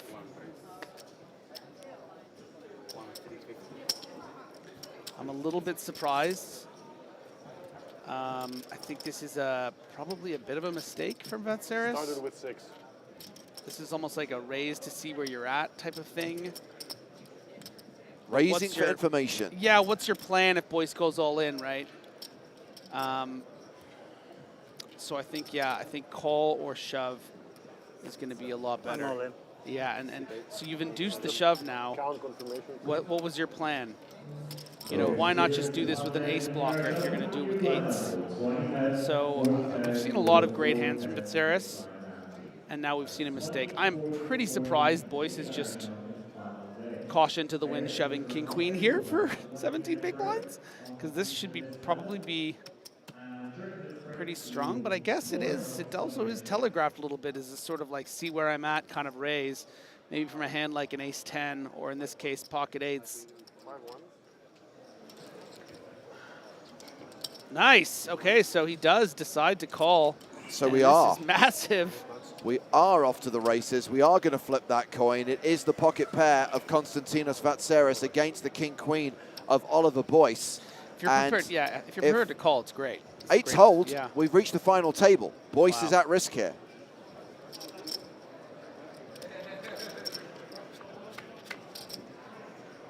Oh, king in the window. And that will see Boyce take the lead. He is now set for a double up, unless Vatseris spikes an 8 on the turn or river. It's a deuce on the turn. 2 outs for Vatseris, who'll be left super short, by the way. Yeah, 3 big blinds short. I like Boyce that call. Doubles up. Says, I like that call. Unnecessary. Now has 11 million chips, and Vatseris fewer than 3 big blinds. Yeah, you got to take the luck out of it there. You know, 3-bet calling off with 8s there is just not the way to go. Of course, easy to say in retrospect when you lose the flip, but when you just shove there for your 17 effective of Boyce, you're just going to get that through. He's not raised calling, right? Yeah, and Oliver Boyce becomes the second biggest stack at the table behind Heap Nin, who has the table chip lead with a 55 big blind stack. And yeah, 2 bigs and a bit for Konstantinos Vatseris. We are still at the 150K, 300K blind level. Maybe a median, maybe a little bit over, around median. How much have you got, let's say? Less than 900. Okay, thanks. The cream has risen to the Irish top here on this feature table. A lot of Irish flags getting the chips. And part of it feels right. Thorne now with 16 big blinds and pocket 8s. I think you got to enter this pot, but to what capacity is up for debate. I would be very hesitant to play any hands right now, Griffin. We're on the final table bubble. 1 more elimination, and you know there's a guy sat just across from you who's got fewer than 3 bigs. Yeah. 1 more elimination, you're guaranteed a seat at the final table, plus you get the money jump. I'm probably folding everything here. I'm not saying that's the right thing to do. Yeah, I mean, ultimately, you know, a pay jump of what I assume is like 5, 6, 7,000 is nice. You're still trying to get to that real life-changing money, and hand like pocket 8s is pretty strong. Like, it's not even necessarily about raising and then, I mean, you can fold if you want to Sure, if someone sure. shoves on you, but I'm not you know, taking- there is value in like getting some chips in the pot, potentially eliminating the player who might put in their 3 bigs, getting a flat from the big blind and seeing a course. flop against their Jack 10 that comes, you know, like there are ways to use this hand to acquire chips. But I appreciate that, like, it's nice to just know you're going to get to that final table. Let's let this guy get knocked out. Correct plays to put you all in, you know? Without even looking.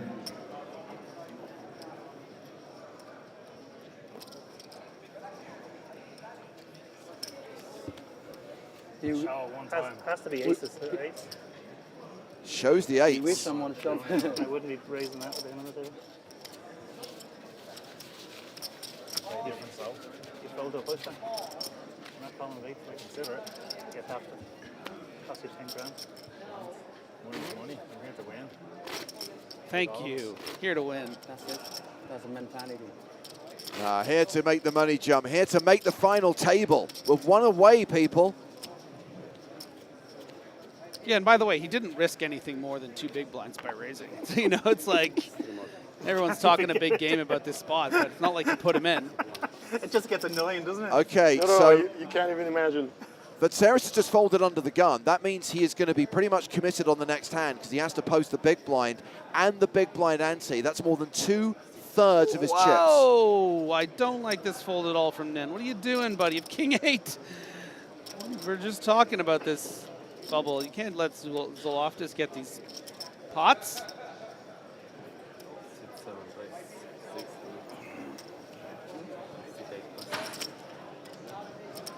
Just giving it to Zoloftis. Come on.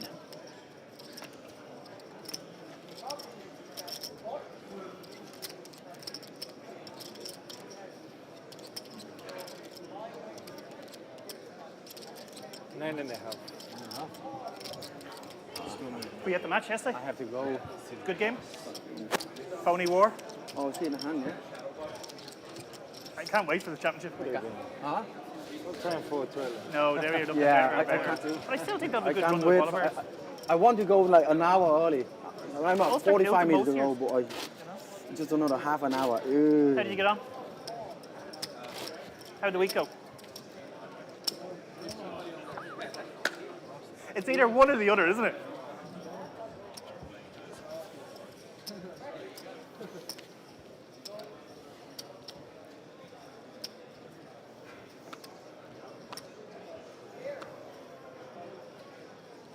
Seven.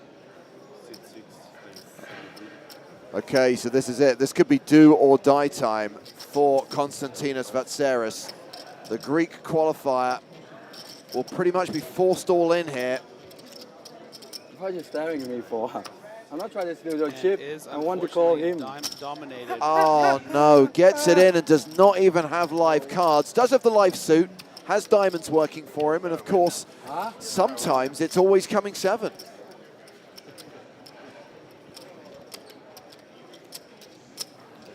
But as things stand, this could be the hand that takes us down to 9 and takes us to the Irish Open final table. The flop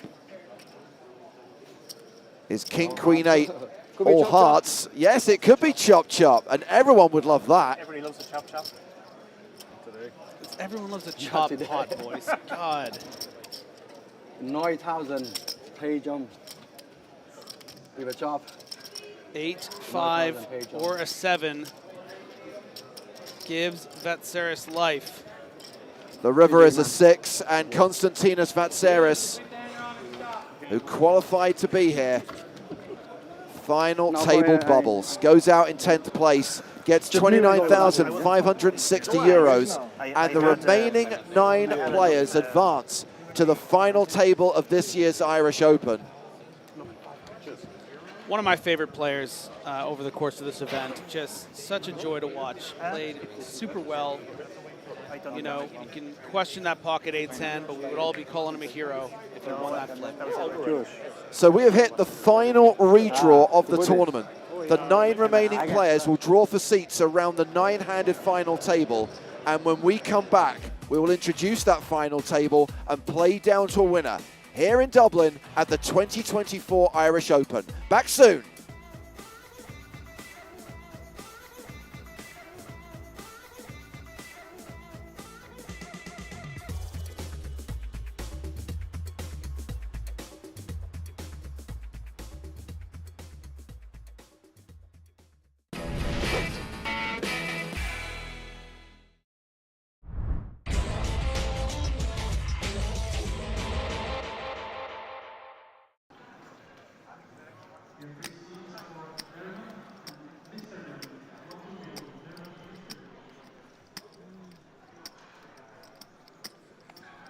seconds under the gun, 4 deuce suited.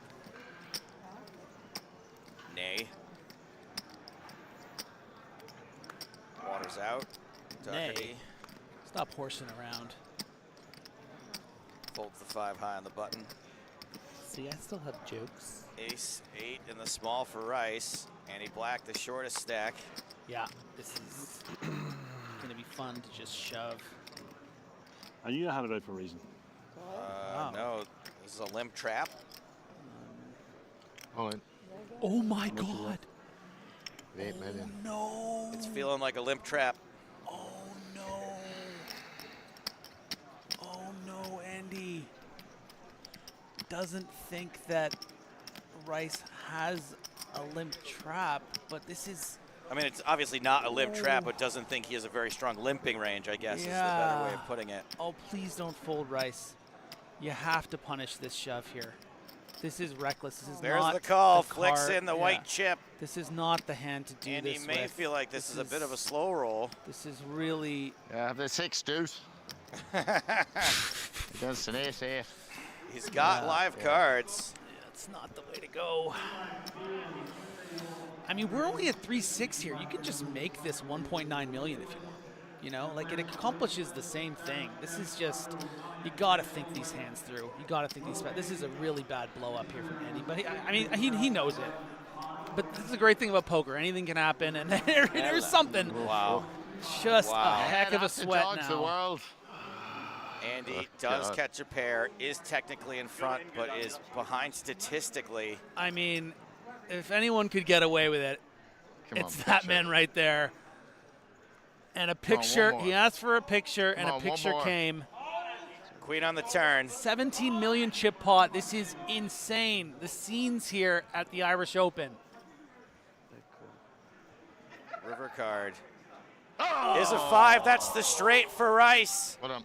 Retakes the lead on the river. Ace 8 somehow holds up against 6 deuce. Cover, right? Yeah. Declan Rice. Oh, yeah. Well done. With some just ice. Do nothing else. Andy Black's going to get congratulations all around. A legend of the Irish poker scene. Yeah, absolutely. Extinguished in 5th place for $95,500. And honestly, a legendary exit. I mean, to just go out falling on your face like that. I mean, just really entertaining, amazing stuff. Always has been so entertaining over the course of this week. So, wow, 6 deuce. Crazy stuff.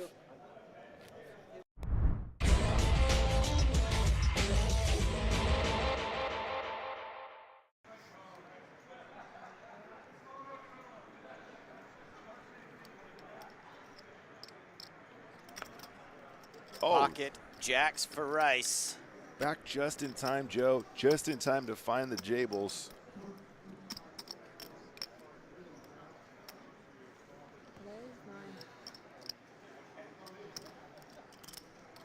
Uh-oh. What? Wait, what?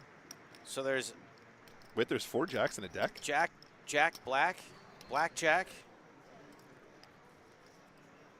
Joe and James and jam jars? Oh, yeah, we do have the Joe and James.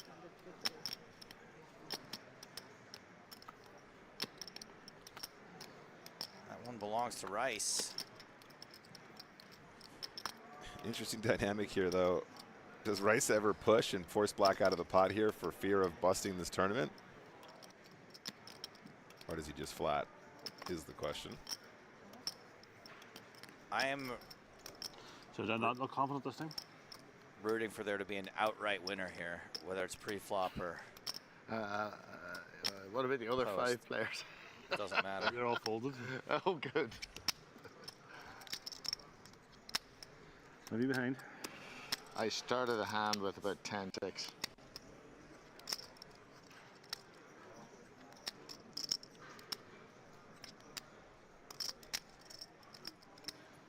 Call. Was it 2-1? Okay, we're going to a flop. Yeah. 2. So what do you need now?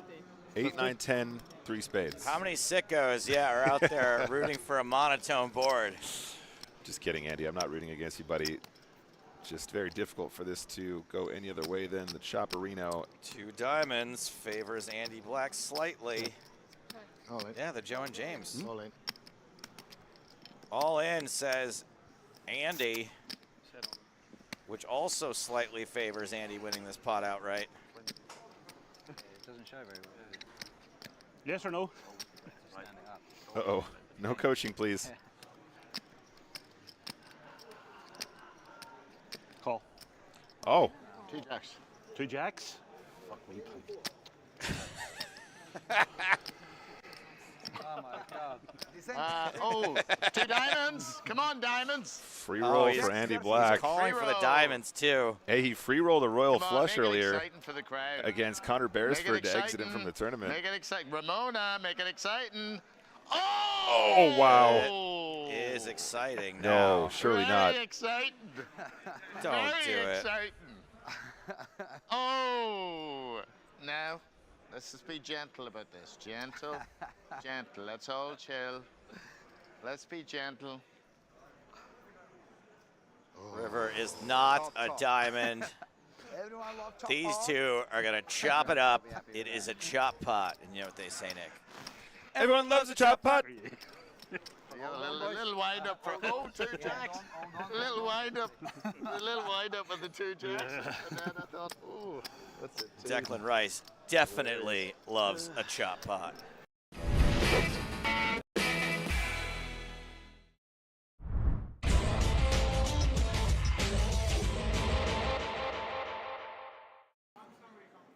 Sorry. I keep forgetting. It's like so. We're both just so tired. I think. Yeah. Fatigue is real, and just to Especially with highlight this once every again, hand, these you know. guys played until about 3 a.m. Might this take longer that morning, way. or should I say yesterday morning, because it's now officially Tuesday. But also, they can end it whenever they want.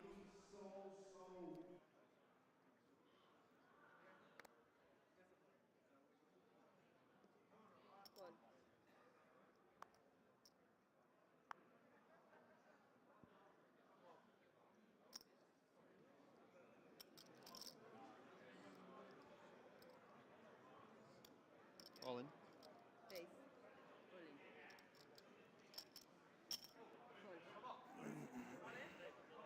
All in and a call. Here we go. Welcome to Flipsville.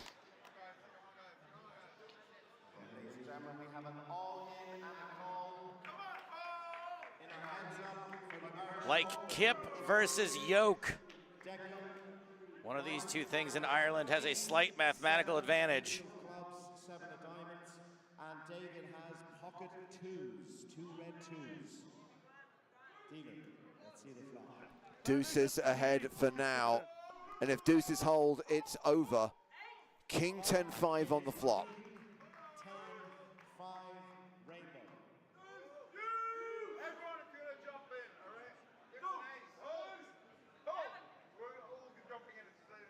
And the turn. Turn card is a 3. It's a 3 of hearts. Ladies and gentlemen, Declan must hit the ace or the 7 to remain in the Irish Open. If not, David Doherty will be crowned Irish Open champion. The river is an ace. Barry Greenstein makes an appearance to save Declan Rice and give Declan the chip lead. Gets the double up through Doherty. It is close. 37 million plays 36 million, but Rice now has the slight chip advantage as this heads-up battle continues. I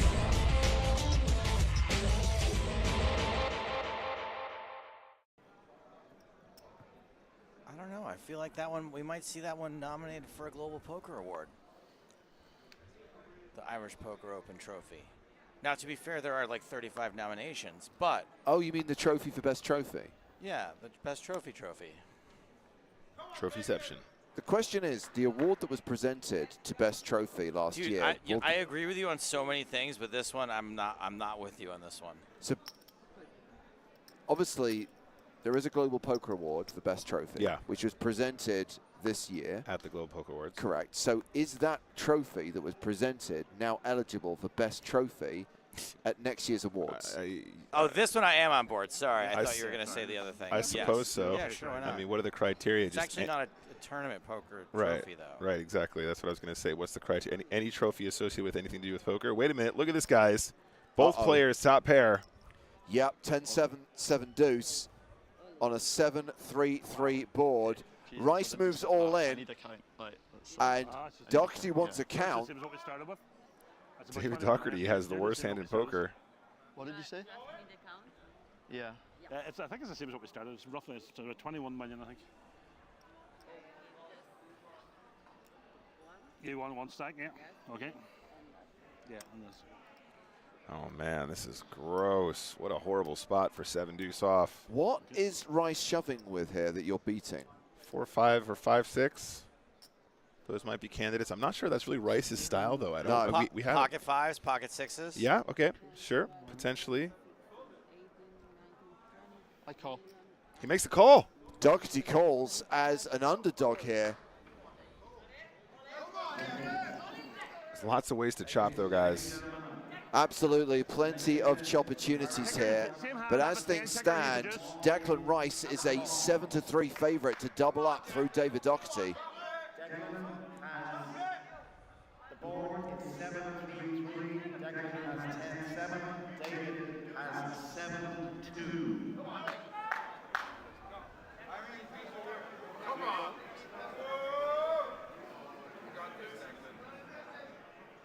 Turn card is an 8.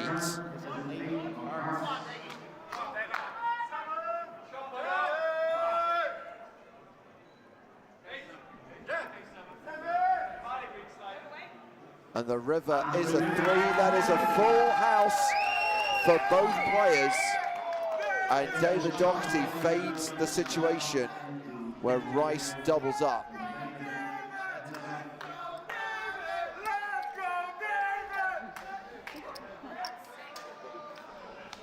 Everyone loves a Everyone chop loves a chop pot. Let's go. We don't need to do it when the players are doing it for us.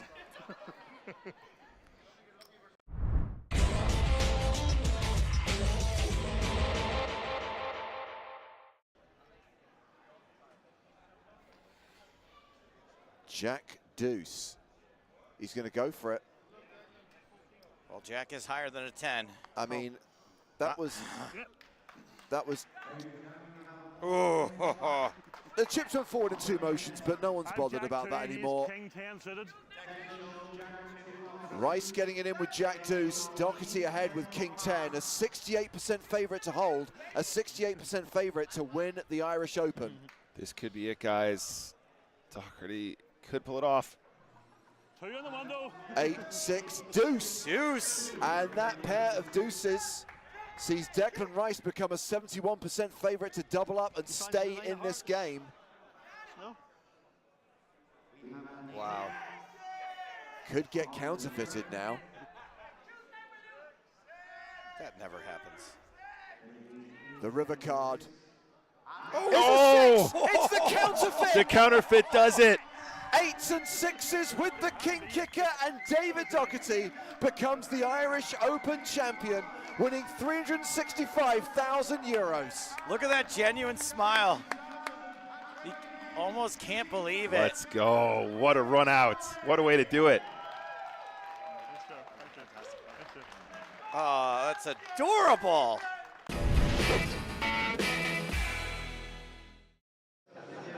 So that's how it went down in 2023. Who is going to win this year's event? It is the 2024 Irish Open, presented by PokerStars and Paddy Power Poker. The final day of the main event. It is the final table of the main event. Just before the break, we got down to the last 9. And that means we have had the redraw, and very soon the 9 players will take their seats on the main stage and play down to a winner. It's James Hartigan alongside a former Irish Open champ, Griffin Benja. That's me. What's up, guys? And Griffin, exciting times. At this point, I'm going to ask you to try to remember back 7 years ago to 2017 when you made the final table of this event. Did it happen the day before? Did you come back for the final day with the last table? Yes, the final day was a final table. This really sort of over-the-top kid wore this green suit. It was a whole spectacle. I knocked him out as soon as I could. I don't know whatever happened to that guy. His name was like Fanto. I think it was Fanto Arm. Fanto Arm, something like that. So I guess you had the advantage, in inverted commas, of knowing the seat draw overnight, kind of being able to understand who you were going to have position on, who you were worried about, etc. These guys are coming straight into it, but at least they will have some knowledge about their opponents based on playing against them over the course of today and the previous 2 days. Yeah, I mean, this is the thing about when you get deep in a live poker tournament. It's many days. It's quite an intimate experience. I mean, you're really getting into these interpersonal relationships. You're in these, like, incredibly tense moments with these people that were otherwise strangers before. It really brings you all together, and you make a lot of sort of assumptions and judgments about how they're going to read certain situations. You're a little scared of some people. Other ones you think you have the edge on and can really take advantage of. So there's so many interesting dynamics going on, and all we can do is watch and see and sort of infer as to what those are. Yeah, we will introduce those 9 finalists in just a moment. We just saw the sums of money they are playing for, and crucially, we have reached the stage of the tournament. Every time we cover a final table, we say this, where now there is a money jump with every single elimination, and that is something that the shorter stacked players have to be very mindful of. Yeah, I mean, and not just the shorter ones, but especially the stacks that are in the middle. Yes. It's really important not to, get too involved with an ace-jack or get into a raising war with the chip leader. It's your job at this stage to try to finish in that top 3, top 4, top 5. Just disastrous to come into the final table as, say, the third chip stack and bust in 7th through 9th. We have got a lot of very excited Finns watching on YouTube, watching on Twitch, waiting to see their guy Tepi, who has not yet taken a seat on the main stage, but will finally be in the spotlight because he has made the final table. Of course, while we are covering the FT, while we are playing down to a winner, we do have that special low buy-in tournament running on Stars with $2,000 in added value, and it is starting in just under half an hour's time. It's the Irish Open live stream tournament. You'll find it in the lobby, assuming it's available in your part of the world. If you search for it with all the filters off and can't find it, chances are it's not available in your part of the world. It costs $1.10 to play. $2K in Sunday Million Anniversary tickets added to the prize pool. Those tickets will be distributed to the top 130 finishers. Registration opened yesterday. I know a lot of people have signed up already. You've still got half an hour before it starts, and of course there will be a late registration period as well. But a bit of fun, a low buy-in tournament for you to play while you are watching this final table play down to a winner. And joining us right now to watch that final table alongside me, James Hartigan, and him, Griffin Bencher, is Irish pro David Lappin. Welcome back, David. Thank you so much, guys. Delighted to be here. Very excited for this final day and final table. Wonderful to see Ollie Boyce in the mix. I see also that Nin has built up quite a big stack, it looks like, for this final table. I haven't been watching, I'll confess. Was obviously rooting for Porrick to make it through to this phase. Clearly he must have bust out recently. He did. He was 13th place finisher. You yourself, again, we should highlight, made the top 40, made the top 35. So congratulations once again on your deep run in this tournament, which means that not only do you know some of these players as members of the Irish poker community or as regs on the live circuit, but also you will have played against many of them in this exact event.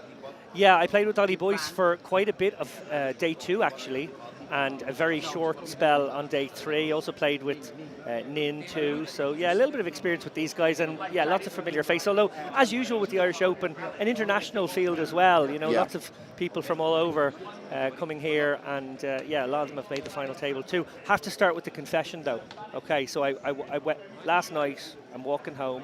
I walk home because I'm a physical specimen these days. I try and get an extra. So 45-minute walk when I leave the venue last night. I look back on the coverage of the first frame. I have a confession. Griffin Banger was right. I did misclick. However, I couldn't let the table know That's that. fair, Because that's fair. the only way I can salvage anything from that misclick is Yeah, to make yeah. them think I'm flatting stronger and can maybe get my That's- flats I should've- protected. So the only thing I could think of in the moment was I can salvage something from this mistake. That's very. I like that. I wish I'd just doubled down and suggested that's what you were doing, but that's nice. That's nice to hear. That's Smart. Here is a man who's been around the block a few times. Yeah. You fooled me, man. That's great. I even had to double down on the lie because Dara O'Carney came over to me and went, Griffin Benger said you misplayed a hand like a fool. What were you doing? What happened? Were you drinking too much last night? What's going on? And I was like, no, I did that on purpose because they were all within earshot. He'd walked over to the table, so I had to keep the story going. That's grand. So we now see the stacks of our 9 finalists, and we can see that it's Stephen Groom, who is pretty much tied for the chip lead with Heap Nin. 18 million each, which equates to just shy of 60 big blinds. We're still at the 150k, 300k blind level. David 2, Georgios Soloftis and Oliver Boyce, all with reasonably healthy stacks. Then we get into the bottom end of the leaderboard. And Adrian Thorne, the shortest stack, 15 big blinds. And yeah, players like Beliauskas, Laurila and Johnston have to tread carefully. The superbly professional Danny Maxwell taking the official final table photo right now, and then we'll go down to the floor and Phil Baker will introduce the players to this year's final table, and we'll find out who is going to make history and become the latest champion in the Irish Open main event. Could take a while. By no means is this going to be done in a couple of hours.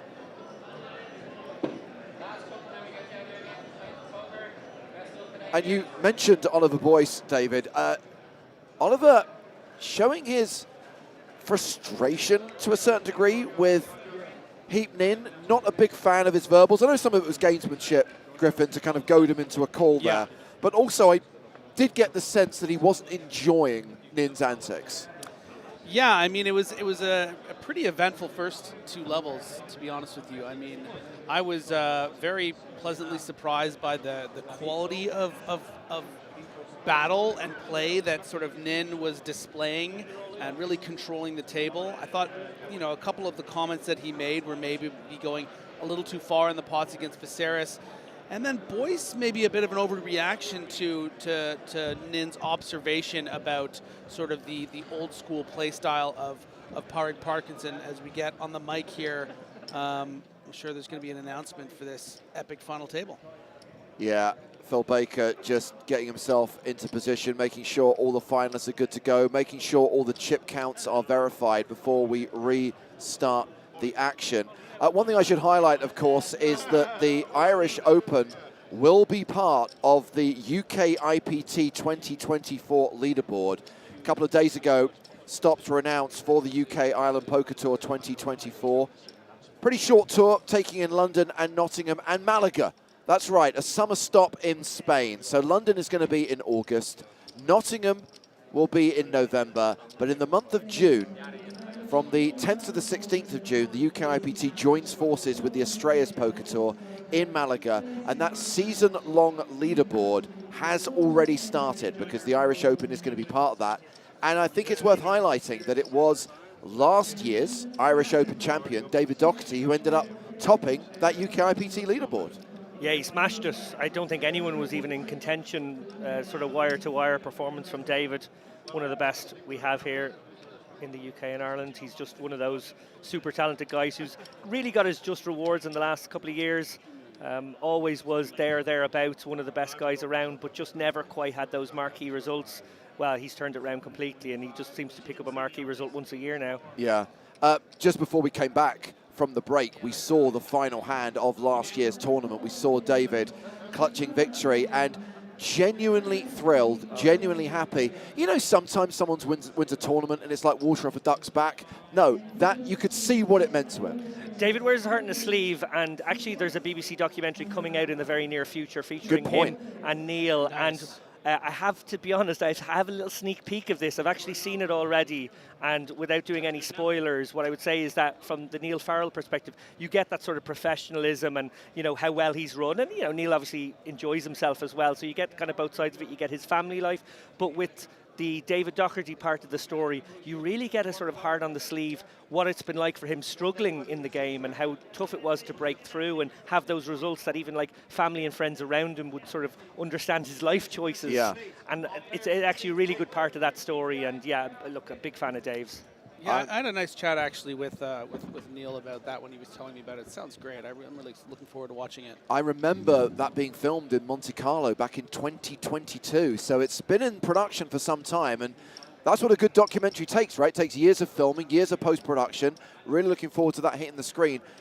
Anyone know when it's going to premiere? Anyone know when we're actually all going to get to see it? So the latest I've heard, actually originally it was going to premiere this week, and I know it's been pushed back by maybe a month or two, so I think probably early summertime would be my best guess. I spoke to Greg Clark, the documentarian who made it, obviously BAFTA-winning documentarian, absolutely amazing guy. He had a bit of a health scare last year, which is why it took so long to come out. But great to see him back on his feet and healthy and really wanting to push this and, you know, make a star out of these Scottish boys. Absolutely. Well, looks like we are almost ready to get the final table started. At this point, we'll hand down to the floor and let our Master of Ceremonies, Phil Baker, do his thing. Well, you're the youngest, you can do it.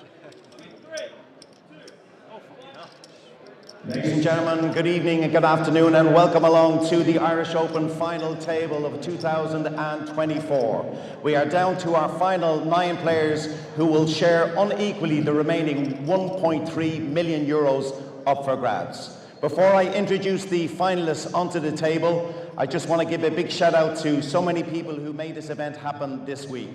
First of all, to all the floor staff, to all the dealers, the TDs and the tournament directors, thank you for your tremendous work. Top quality job as always.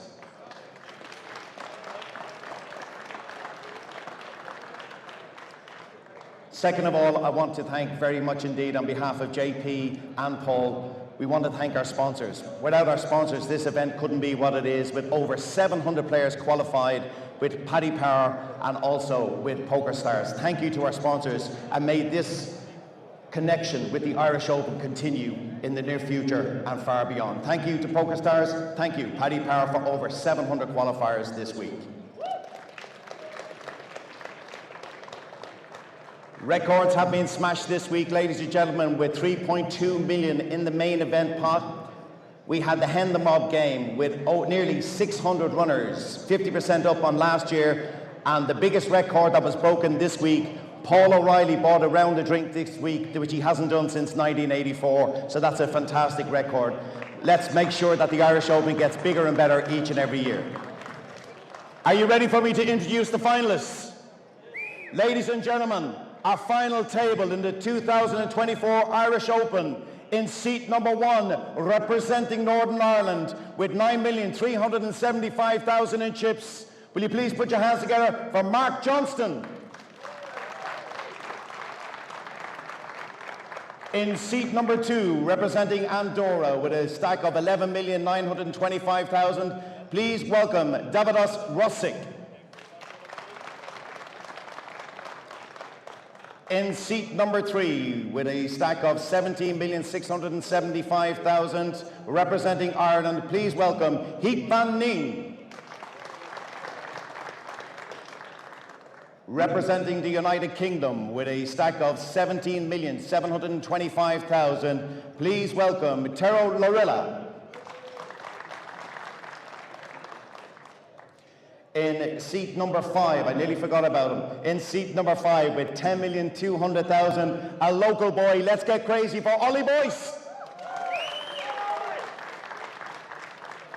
In seat number 7 with a stack of 6,675,000, ladies and gentlemen, please welcome onto the table Vidmantas Bilouskas. In seat number 8 with 10,250,000, representing Cyprus, Georgios Solofos. And last but not least, our final competitor in the top 9 for the Irish Open 2024. And as mentioned, slightly under 1.2 million still up for grabs. Ladies and gentlemen, another local boy representing Ireland with 4,650,000. Please welcome Adrian Thorne. We have one of the world's greatest TDs looking after this event, and what a great job he's done here all week. Not only a great TD, but what a presenter of the main raffle here, where a big 24 grand was won yesterday. Ladies and gentlemen, our TD for the final table, and indeed for all events this week, Sean Lytle.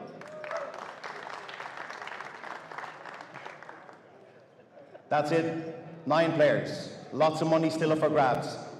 A lot of play still to happen here today. It's going to happen. If you want to come along and support your favourites, your friends, a family member, or just support the country, we welcome you all to join us at our very special viewing areas on the left and right hand side of the stage. The dealer is ready, the players are ready, the audience is ready.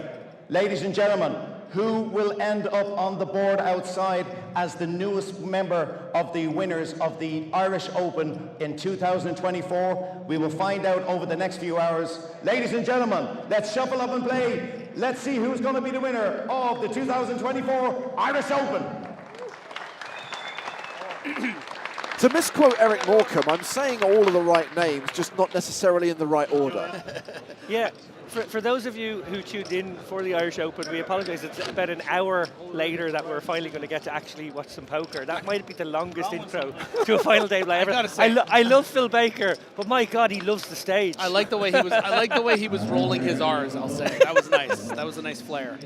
Now, fair play to Phil. Obviously, a bombastic MC here for us as we highly anticipate what I think is going to be an amazing day of poker. I want to pick up on a point you made there about maybe this clash, and I love these like little small stories that can come out of a final table like this one. Ollie Boyce, I said yesterday on commentary, is a real, he brings a sort of sportsman's attitude to the game. He's a very fair guy, and I think he would perceive the antics of Nin, dare I say a little Kassouf-esque, as being brushing up against etiquette, brushing up against what's right. Now, I'm not saying for a moment that Nin's doing anything wrong. People approach the game differently. Some people like to get inside people's heads, and that is part of it. But I think he would perceive that type of warfare as a little, maybe spicy. I think that's a very fair point, David. And I think we should highlight that what happened preceding the hand between Boyce and Nin is Nin made a big hero call against Konstantinos Vatseris, who bubbled the final table. And I don't want to say berated him, Griffin, but it kind of stepped over the line from being a celebration to being like a poker lesson. Yeah, you know, just saying, just everything he was thinking in his head, he was pretty much saying out loud. Oh, I saw you all day yesterday doing this and that. And like I was thinking, I was waking up in the middle of the night, and I was thinking I was studying you all night. Like, but it was also 2.5 million. You should have bet more. You should have bet more. You should have bet more. You should have bet 4. Folded to 4. I can't fold to 2. You know, that kind of. But it was actually a pretty incredible hand and really nice call. So it was an interesting situation as we jump right into the Cowboys. So here he is, the man, the myth, the legend that they call Tepi.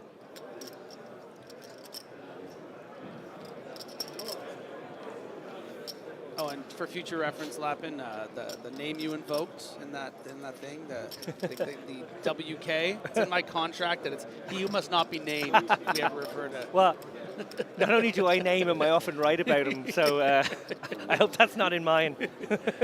So, a very small 3-bet here from Larilla. Come on, Griff, you can't discount the clickbait value in having Kassouf's name in the headline. So Tao's getting a great price here, but boy, does this look strong and isn't going to take the 2.4x bait. So, of course, it was Tepi who came into the final day as chip leader, is now one of the shorter stacks, but so much support, and I'm being advised by our correspondents all over Finland that this is Tepi's year. Everybody wanted.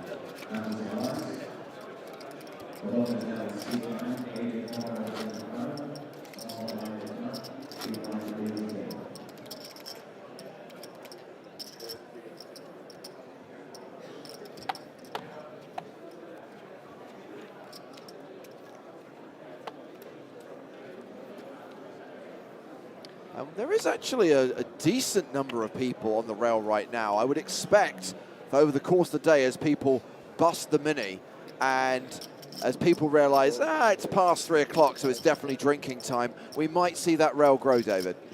Yeah, I think you're right. I think putting the rail there either side is great. I don't think it was there that year. Everyone who was watching sort of had to watch from where the cameras were nearly. This is a much more intimate setting. You mentioned there, Lorilla, it being his year perhaps this year. He had a pretty good year last year. He won the 888 Live in Barcelona for 64K, so that was probably a nice bankroll booster. Well, Theo Blomqvist wants you to know that in the Finnish calendar, this is the year of the Tepi. Okay. So Dara told us some great stories about Vidmantas Beliauskas yesterday and his experience, shall we say, working alongside the Soviet armed forces in Afghanistan. Yep. So Loftus with the pocket 10s here. I think he's going to enjoy a little hand funeral here with the 2 10s. You know, the 22 big blind stack of Beliauskas, the raise under the gun +1, some ICM to consider. They're just not doing particularly well against Beliauskas' value range here, and I think it's just going to find those 10s into the muck. Yeah, frankly, queens would be a sort of an ugly holding right now. You'd be feeling very uneasy. ICM very much the name of the game with 9 left. It is absolutely peaking right now. Risk premiums very large. Yeah, it's like 10s will give you 20 seconds, jacks will give you 40, and then you're allowed to, you know, take a minute plus with queens, but probably all of them are going to end up in the muck. Spotted Queens on can the be very rail, difficult, though. Irish poker legend and one of last year's finalists, Andy Black. He was there earlier on when Porrig was at the feature table, and now he's back for more.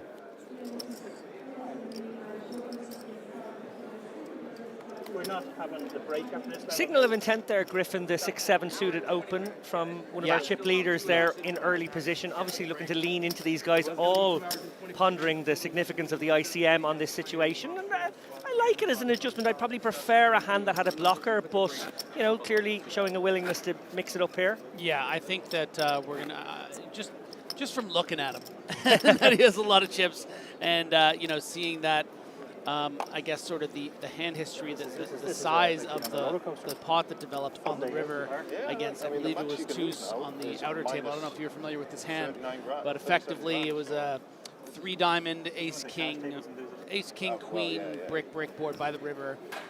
As Groom is, as you mentioned, the intent going to keep that up. Anyways, there was effectively a million chips in the pot. He bet 600K on the river against Toos. And then Toos made it 2.7 million, so 3 diamonds on the board. And then he shoved for 15 million effective. Wow. So a pot that was 1 million grew to 15x the size. And you have to wonder, you know, did Groom just have the nut flush in that spot, or was he using a blocker knowing that, and apparently Toos folded a 10 high flush. So I think that indicates to me that, you know, Groom is going to be aware of how a lot of these things work and is going to be opening up quite wide. Ace-7 of diamonds for the aforementioned David Toos. And just leading right into it, I almost teed them up here. Toos considers maybe trying to strike at the heart of his British rival, maybe putting out two and a quarter million or something here. Yeah, here we go. Nailing the sizing as well, Griff. And in folds the big, it's back on Groom.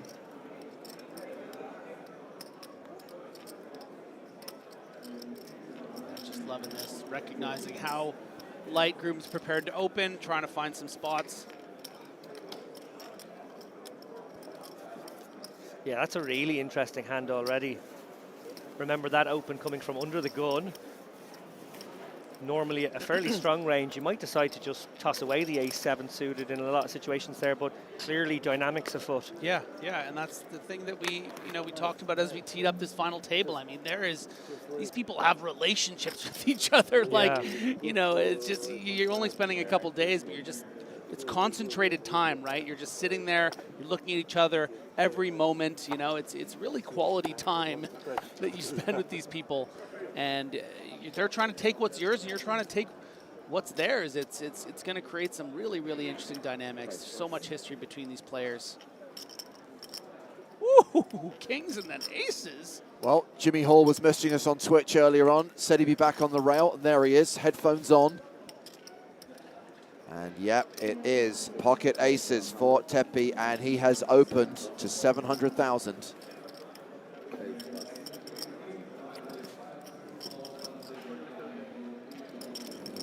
Thorn in the hijack with King 3. Quite happy for Thorn, having made this final table. He's retreated a bit into his hoodie today after being a bit more out there yesterday. Has been really balancing his timing. Was a big sigh of relief when he won those 7 stays 4. So, you know, I'm really happy that he's made. I think he's played quite well in the last few days.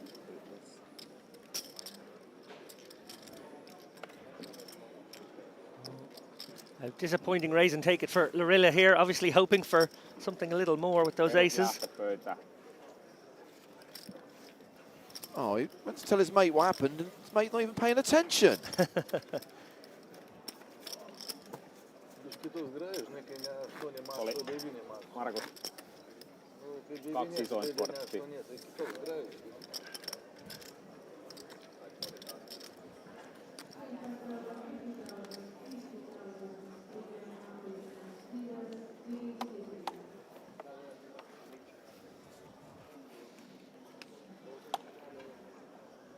Corey Desmond says, could we possibly see a recording of Lappin's karaoke performance during the next break? Oh, there must be one. I've not seen any. I think you've done a great job at suppressing it, David. Yeah, my PR people are experts in catch and kill.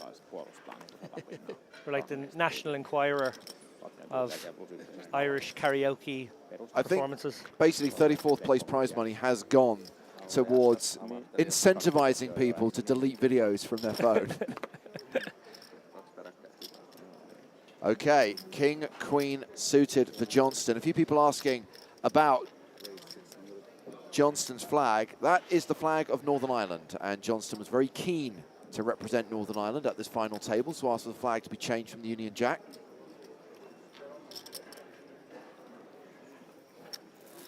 Well, we saw Chus with the light 3-bet a moment ago. Looks like he's going to go again. Yeah, I think this is a bit too much. I think you're coloring outside the lines a little ambitiously, but maybe that's part of the plan for Chus. You know, as much as I love the A7, I think this is pushing your luck a little bit. Johnston's not going to be raising particularly light, I think, from the hijack, having to get through 4 players.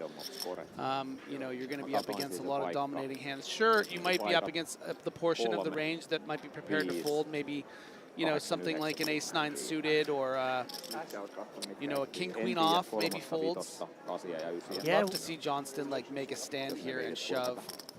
Yeah, with those dynamics, king-queen suited, sort of a really nice hand to just stick it in his eye here. I will say, though, he has a little bit more chips than I thought with 8 million. Putting in the 30 big blinds with these shorter stacks, a bit difficult, so is going to call, and we're keeping in the dominated hand. I don't mind this as well. Yeah. So much ICM pressure on these middling stacks right now, and wow! Oh my God, just flops the nuts. And why not? Oh, baby doll. Of course, Chus has the 10 of hearts in his hand. So dream scenario here for Johnson here. His opponent actually has the kind of hand that will barrel. Yeah. All the back doors, the flush draw. It's, yeah, I think this is going to go very nicely for Johnson and Chus. Obviously, the check mark's already done. We're done with this hand. Well, Fan Fox has a question for you, Griffin. Is it strawberry jam time?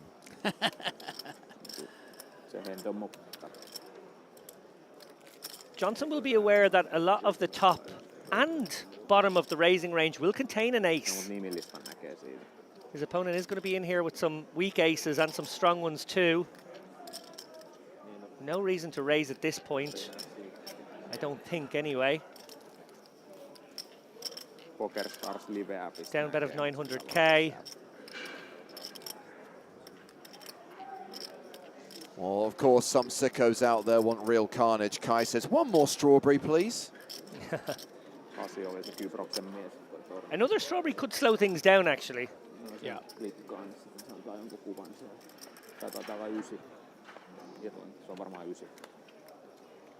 So, is so many people now, behind the rail? Is it okay? I leave it back here, or? So, from Tusa's point of view, his opponent likely has some sort of ace-10, ace-jack in most worlds. He's hanging on there. He might have a heart, he might not. Your ace-10s, your ace-10 suited, ace-jack suited, maybe some ace-jack offs. Not a ton of other ace combos. I don't think the ace-8 of clubs is going to be calling this 3-bet, really. So is going to expect those. I mean, all those aces are still dominated by the perceived ace-king, ace-queen types that Tus would have, and 3-bet and then barrel off. So the turn card's quite bad, I think, for Tus in a way, in that if he wants to tell this story, he could continue doing so, but yeah, he is going to go for it. Yeah, he can target hands like pocket 8s, pocket 9s with the heart. Too, yeah, these need to be played as folds, I would say, on the turn.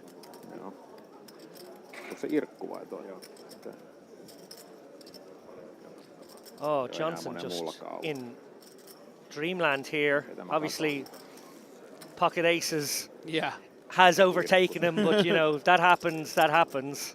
I suppose a 6 or an ace would be an unfortunate river, but at the moment he's just got to play it like a trap here. Showing the right amount of reluctance here. Don't want to oversell these Hollywood stories either. I'm always very conscious of wanting to seem reluctant but not seem too reluctant. Kyle is asking if there's a bounty on my head in the live stream tournament, the $1.10 event that's just started. There is not, Kyle. To be brutally honest, I naively expected Joe to do most of the heavy lifting today so I could play this poker tournament, but he's still sick. So I will probably rarely play a hand. I'll be sat out for most of it. And if I play a hand, chances are it's a premium, so fold.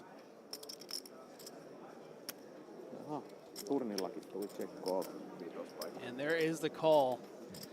So this pot ballooned to over 9 million chips. Just 4.375 million effective for Johnson. The board double pairs on the river.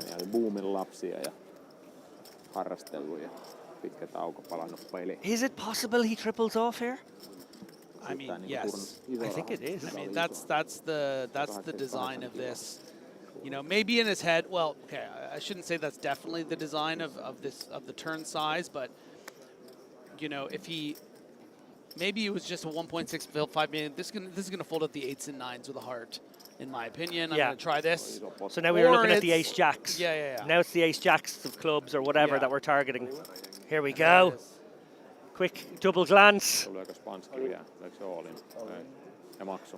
Gotcha. Got him.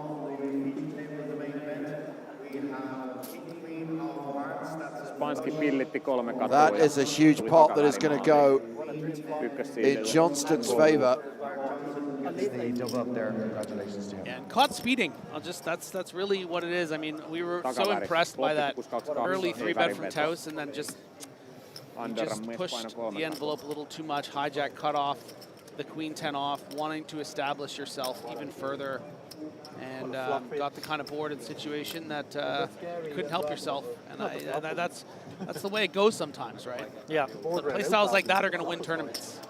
It doesn't matter tournament, much at all. I have to call. Good loser.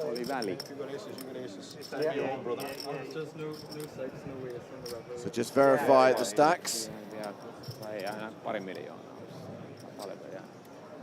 And Tus looking, I think it's fair to say, David, a tad frustrated. So Northern Ireland's Mark Johnson will have increased the stack up to approximately 18 to 19 million.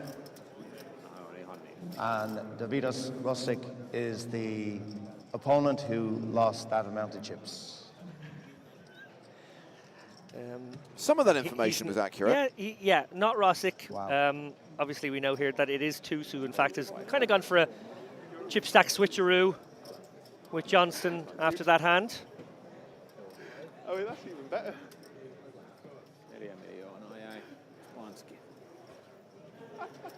But a great situation for Mark Johnson at the start of this 9-handed final table at the 2024 Irish Open. Griffin Benja has stepped out, but we are now joined by a recent Irish champion, an Irish EPT winner. Porrig O'Neill, welcome. Hey guys, glad to be here doing commentating for the first time. Just a smidge. Yeah. Delighted to welcome you to the booth, Porrig. Obviously, we have spoken on the chip race together, so you're familiar to the airwaves. Yeah, absolutely. It's great to be doing my first commentating with you guys, experienced commentators. I'm just relieved you're here so that people aren't leaning into my analysis now. We can lean into your analysis. I can just say silly stuff. This is the toughest time to come in to do it, like on the final table. It's going to be tough, some ICM situations for these guys. Playing for a lot of money. Yeah, huge jumps with every single elimination. And looks like Johnston is now chip leader after that hand. 18 million chips. Neen second on the leaderboard with 16.9. And Toos is now the low man at the table. 4.3 million, around 14 big blinds. And I think the blinds are going to be going up relatively soon. Yeah, 13 bigs now. I think we have another player with 15 bigs. So 2 short stacks. Lots of players in or around that sort of 25 to 35 zone, which is awkward enough to play with all these ICM considerations. That 3-bet really leverages all those stacks. So big stacks have an advantage there. They can really push these guys around if they want to. Yeah, all the mid stacks are in an awkward situation. Even these 8s, if you do get 3-bet, you're putting them in. I don't think you can continue. So it's an okay open. It's fine to open, but you're not going to be happy facing a 3-bet. No, and a hand like 6s, you might even just fold yes. That one away. Yeah, so yeah. it's really is bottom of the range. Yeah. I wish I could ask you where you geography, not my. Yeah, we often discuss on chip race strategy segments sort of the value of those blocker hands, a suited ace-8, much more useful in a way than the pocket 8s in that situation. You want to open those kind of hands that have blocker value and sort of, protect you a little bit against the 3-betting range. Absolutely, blocker heavy hands, but I'd open the 8s if no one's showing resistance. I'm just hopped in cold here. You can tell me if guys are 3-betting them, but I would be happy to open until I was told otherwise. Yeah, we've had some light 3-bets and we've had some legit 3-bets already, and we're only about 4 hands into this. Okay. So it's been a dynamic-filled final table already. We've had one huge hand. I just seen as I waited to get in, like, wow, big hand, big switch. That's quick. So Porrig, at that EPT final table in Prague not too many months ago, obviously you came into that relatively short. You'd had quite a big stack through the tournament, but then took a few body blows right before the final table, and then had to go into that sort of short stack ninja mode, looking to ladder. Things went very well later on, but at this particular phase of the tournament, how did you sort of size it up from your stack position? You don't want to make any big mistakes. You're going to wait other people out. Hopefully they'll make the mistakes. You're a bit more experienced, and just hope things go right. And if the deck goes against you, it goes against you. Just hopefully not your own decision that goes against you. Yeah, composure is so important in these situations. I thought you showed a tremendous amount of that. But it is hard when the lights are on and the pressure's on and it's really life-changing money at stake. Absolutely. I say some of these guys are very nervous, but they're not showing it. Well, here's one man who shows absolutely no nerves. Nin, he is our most sort of talkative, bombastic, vociferous player here, and I imagine we're going to be treated to something now that he's 3-bet. See, this is what I love to see, especially when you've got like some short stacks clinging onto ladder. The 3 biggest stacks at the table start getting into it. Yeah. Oh, Groom folded. Ace queen off, folded. Yeah, he could have took the cold 4-bet. I think I would have liked to see it, but it's okay to fold as well. Yeah, that's 3 open folds from Groom, who has looked to get after, but immediately facing resistance has backed off. Obviously not the start to this final table he would have wanted, but the previous 2 opens were suited connectors in early position, so he is sort of trying to use that chip lead to get after. It's just not working right now. Yeah, it's trying. And I like the 3-bet from King 10 suited. Good play.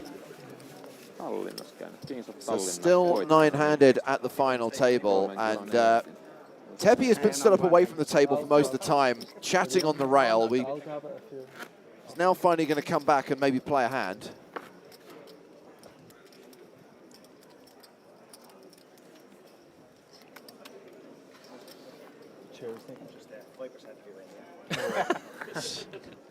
Good man, Phil.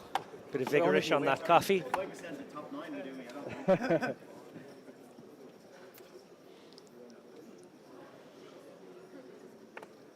Ace for the hand for Adrian Thorne. It gets folded. Mark Johnston with Jack 5. That goes in the muck. David 2's 6-5. So round to Heap Nin, Ace 9. He's going to keep putting on the pressure here.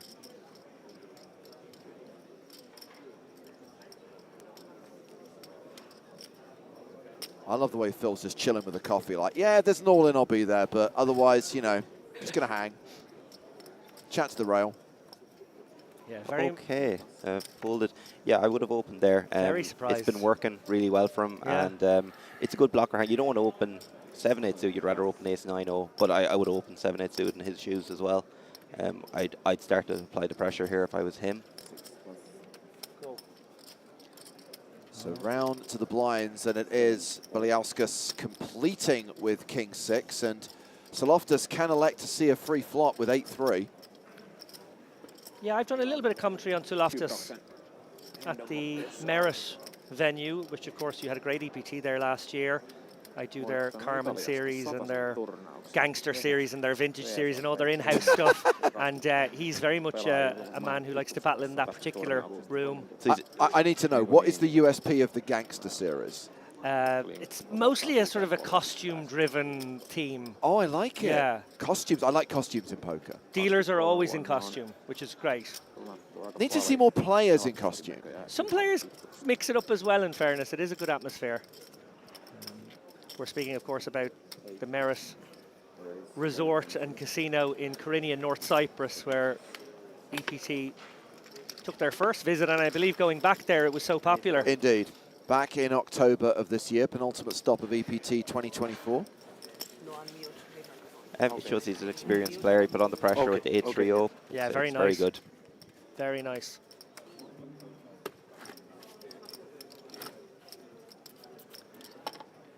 Yeah, coming back to Phil Baker there on the rail, it's just so great year after year, coming back to Irish Opens. Laura Cornelius doing the sideline reporting, Phil Baker. Obviously, we have Rod doing the blogging, Christian Zetch is back this year. There's just a sort of a team of people who've come to this tournament, wherever it was, City West, Burlington years ago as well, and keep coming back. And it gives a real sense of familiarity. Danny Maxwell obviously taking his phenomenal photos too. I think he told me last night, looking at the wall of all the photographs, which ones were his of the Wall of Champions. It's just great to have that sort of community feel when people come back here, that sense of familiarity. Straight into the action here with this Queen O. So Toos is the shortest stack at the table, as we highlighted, 14 bigs. Opens here to 600,000. King Queen suited for Stephen Groom, who starts the hand with 15 million chips. Yeah, it's a tricky one here because his 3-bet would commit him to Toos's stack. A flat just sort of opens the door for the guys behind. It's a very tricky hand in this seat. Yeah, so early in the tournament, I probably would have jammed Ace Queen, but under ICM, I do like the min raise. I do too. I might have put on the pressure. It depends how the Ace Queen, is he opening wide enough? He is probably our loosest player, to be honest. I would have 3-bet the King Queen, get a lot of folds from Ace X. The Ace X we said were good blockers. Yeah. I think the King Queen works pretty well. Flatting, yeah, it's a nice hand. Earlier in the tournament, I definitely would as well. Yeah, and on the button, you'd love it, but yeah, with all the sort of row of players who could wake up behind and how it opens up that squeezable spot. And this King Jack is just a great opportunity to squeeze, I think. He might elect to flash, but see the... Yeah, I wouldn't mind a 3-bet here as well. And will Toos have to go with this hand? Ace Queen is very strong, but it shrivels up in these spots. It does, especially against the squeeze. If King Queen suited had 3-bet him, I think he might have had to go then, but against the squeeze, it's dodgy. So Porrig, David's talked about the players that he knows, either having played against them in this event or knows them from the community or has commentated on them. In the case of Saloftis, anyone at this table you're familiar with? Anyone you've come up against? Unfortunately not. Oliver, I have played in the past with him, but it's been a long time. He's been around since I was around 10 years ago, and I believe he was playing big when I first started. But I remember him, whenever I played with him, he's been very aggressive, good player. Other than that, no, I'm unfamiliar. Going in, yeah, unknown to me anyway. Well, this is a spicy move. Yeah, what do we think of this sizing here, Smidge?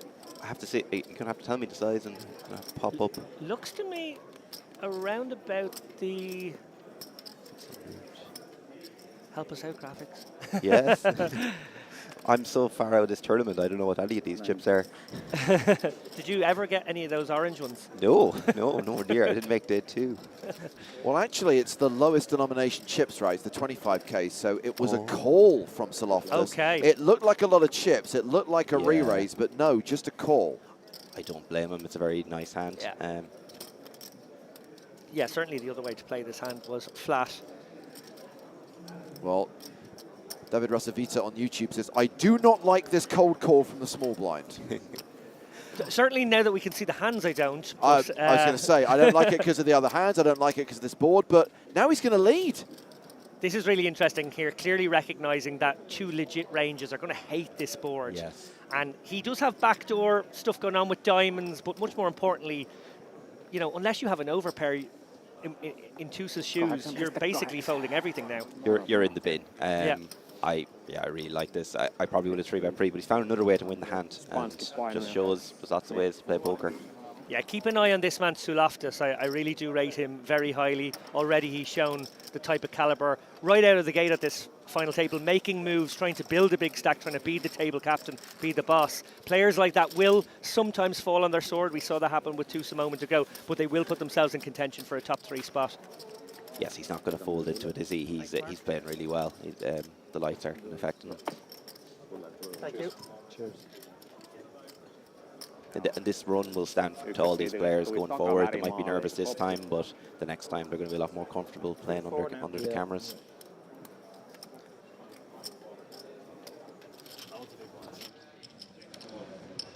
Well, you might be looking at a few empty tables in the room, but I will tell you something. This is an enormous venue, and what normally happens on the last day of festivals is you see virtually no tables in the room. This massive arena is half full right now, and still an incredible atmosphere here on a Monday. That 200 event was a fantastic idea. Yeah. 500k guarantee, smash the guarantee, and keeps the room full every single day. And 80,000 for the winner for 200 euros. Oh my goodness me. Wow. Okay, blinds are up. We're playing 2, 4, and 4 now. So you heard the dealer, blinds are up. We have hit the next level, 200k, 400k blinds, 400k big blind ante. That means we now have 2 sub-10 big blind stacks. Both Adrian Thorne and David Toos playing 9 bigs. Yeah, significantly, that is the biggest percentage jump we're likely to see of blinds on this final table. It is quite a leap up, and it has immediately put guys from a sort of a 30 zone into a low 20 zone, guys who are 15 bigs now, sub 10. It's actually going to be really tricky for these guys now. You're going to see them open jamming a lot more now. Yeah. So Queen Jack O, he did fold the Ace 9 earlier, but again, I hope he opens here.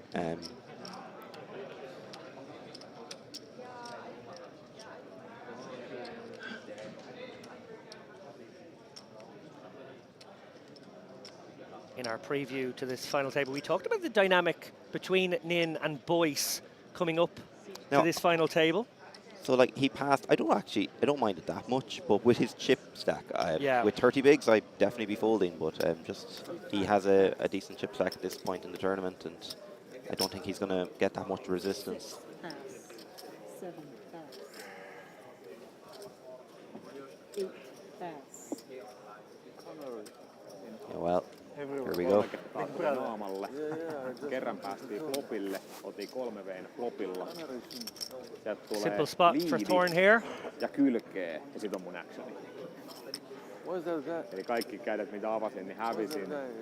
Ja sitten kerran Won't be any trapping with the ICM here. No, I don't think so. Again, earlier in the tournament, yeah, you could trap, but no, not at this point. I think all in, get the 1 overcard to fold. It's just a great result. All in.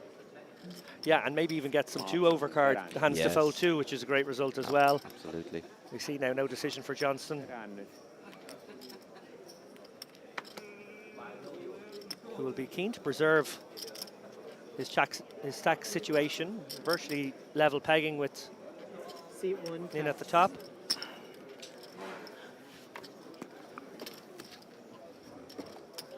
Can you reach the button for me, please? Thank you.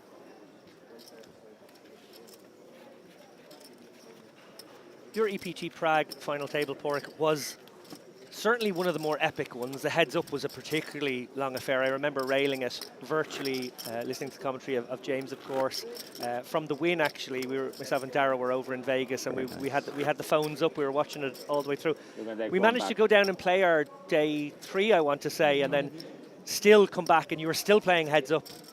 It was grueling. Yeah. It took too long, really. I should have finished him off far sooner. But it was grueling. And John, yes, good competitor. It's very, very tough to play against. I mean, you never like to call the result before a final table's played out, but considering the advantage that John had going in, we were really concerned that it was going to be a short final table. We were actually panicking that, oh God, it's going to be done by like 3 p.m. and then what? You know, we can't. We'll have to find something else to cover. And obviously, it didn't go that way. In fact, it went on longer than we would have liked it to go on. But, you know, you never can tell. Absolutely, yeah. Yeah, I took great pleasure in writing up a review of that one. Obviously, Porrick and I go way back. And I suppose the piece I wrote had a bit of romance to it. Maybe a little bit at John's expense. I want to go on record and I say that, you know, John, who I have a huge amount of time for, great player. And yes, he does have a very swashbuckling style of poker, which can sometimes get him in trouble, but also wins him some tournaments very often. But with the greatest respect to the way he performed, he did put you in the bin in a couple of spots and got some bluffs through. He tested you out, Porrick. Yeah. I need to know which complicated, awkward metaphor you forced into the opening paragraph of this particular blog, David. I think I called him punch drunk, and he, after Porrick had sort of reeled back, and he was like, what's this punch drunk business? And I said, sorry, I meant just drunk. I had to back away from that conversation, not get into trouble.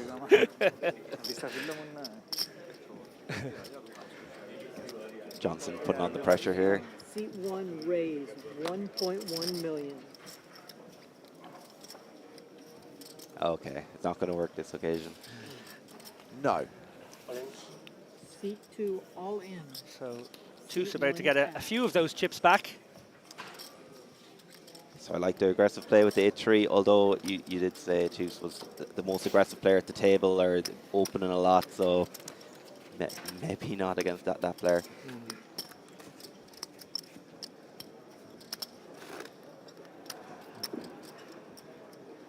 But it really was a special day in Prague, Porrick. You gave the Irish poker community a galvanizing moment, a moment that we've been waiting for a long time on EPTs. I know people talk about Steve O'Dwyer's Irishness, but I think we'd all agree that, you know, you are the first Irishman to win an EPT, and that's a very special thing for the community here in Ireland, because there's so many poker players who've tried their luck in EPTs down the years to no avail. Yeah, we've got quite a few seconds in WSOP since Marty won. I know we had a few online bracelets, but they're not quite the same. So it'd be nice to see us do something in Vegas. I'm not going to go for long myself, but I think we lack mixed game players is the problem. We've lots of hold'em players. Registration, by the way, for that $1.10 tournament is open for another 5 minutes or so. I did my best to go broke, guys, so I could focus on the live stream, and I just kept doubling up. Either that or they keep folding to my shove. So I'm just like, I'll just minimize it and sit out for a while. Well, one man that's not going to sit out this hand is Lorila here for the second time on this final table. He's woken up with aces, got no action the first time. I think from the same seat, actually, one orbit later. Will he get it? I mean, it's amazing. You just every orbit pick up aces, steal the blinds and antes. Your stack just never, ever goes down. That's it. Well, no luck so far unless somebody gets very out of line here. Just no one waking up with anything, unfortunately, for him. Just the big blind, and it's going to be another raise and take it. Thank you.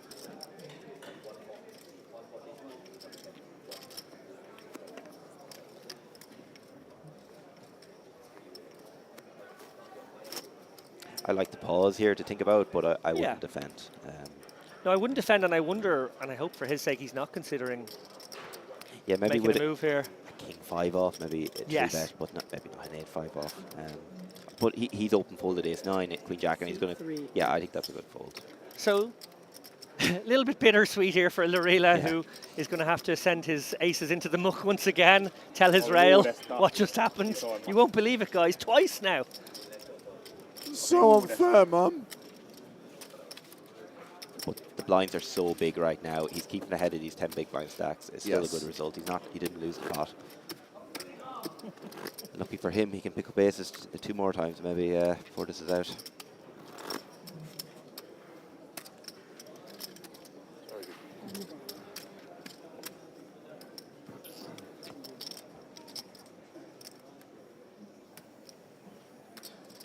happens again in the next orbit, I think he just limps.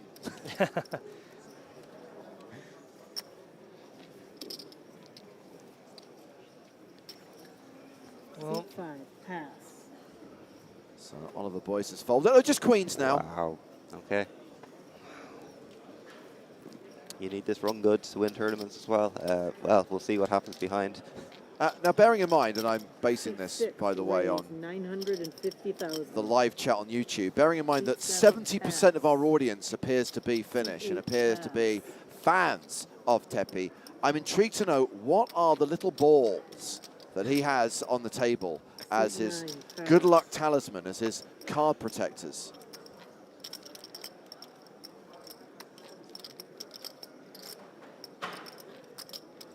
It's here. I think it's going to be a flat. Seat Yeah. 1, Sounds call. right. Sounds right. Seat 2, pass. Adam McCullough is watching on YouTube. He says, let's go. I know he's going to be rooting for Oliver Boyce. Big fan of Oliver Boyce. Well, little does Groom know how much trouble he's in here. Wow.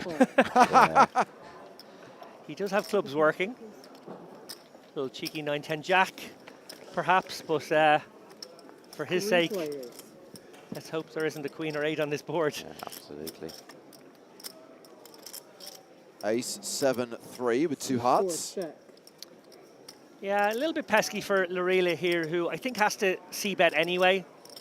You know, you don't have to go very large here. I think probably something around a maybe 1-6 pot would have been fine. He's decided to check though, Porrick. I don't mind a check. I don't think you have to auto c-bet here. But yeah, it is his board. But yeah, he's in early position. He could have put out a small bet for sure. This is an interesting bet. I'm going to fold out some broadways and protect his hand. Queens, wow, it's big fold. Big fold in the flop. With a heart in your hand, you have a bit of backup. I would have called. I think 8's just most likely checks it down. So it's a bit missed opportunity, but look, there's an ace on board. It's a big final table. Like.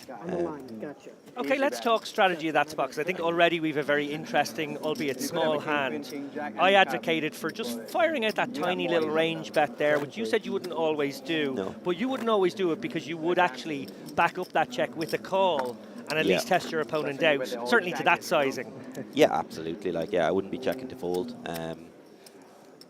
Yeah, if you had kings, even better. You'd have less even to protect against.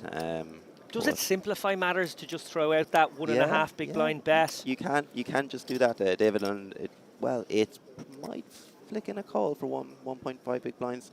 Maybe he bluffs there with the 8s. I'm not sure what type of player he is, but yeah, it's unfortunate, that hand. Loftus in relatively early position with 6-3 suited folds. Ace-9 of hearts for Adrian Thorne. Thorne playing 12 bigs near enough right now. I'd probably min raise here. I think it's a bit too much to shove from this position. If you're on the button, yeah, shove it in, right? But he's too many players behind. If you min raise and get 2 players putting in a lot of chips, it's a great one to just fold. Might be thinking of passing or shoving all in, maybe. But yeah, I'd like to see. I think he's going to get a lot of respect for 800k as well. Yeah, I really like the open here. A suited blocker hand, perfect. Plays very well if you do get called by the big blind. Can easily let it go against resistance. Just one of those short stack min raises. He has gone for the shove though. Mr. Thorne has been triangled. Going to cross my fingers for him. Hopefully he doesn't run into anything. No, he hasn't. Oh, we still got the big blind, Oliver Boyce. Queen Jack. So, one thing about shoving here, if he had min raise, Oliver would have defended and he would have had to take it to the streets post. But yeah, it worked out great. Here's another way of looking at it, Porrick. You avoid him calling with Queen Jack and hitting a queen or a jack. Absolutely, yeah, absolutely. Take the guessing out of it. Yeah.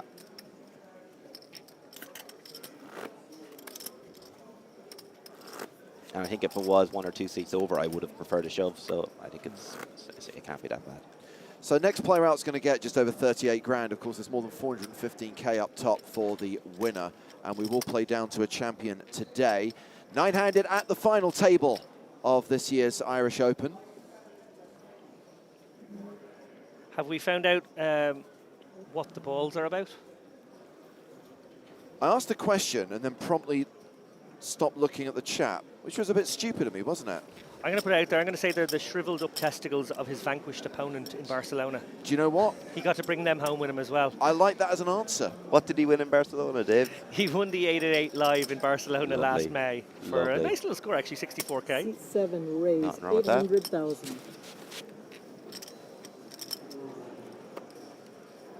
Again, you're opening the 8s, hoping no one comes after you with a 3-bet, and if they do, yeah, you hate life and you probably end up folding. But no one really has shown a tendency to get after it so far since I've got in, but I've seen some epic hands in the bar last night, so we know these guys can do things.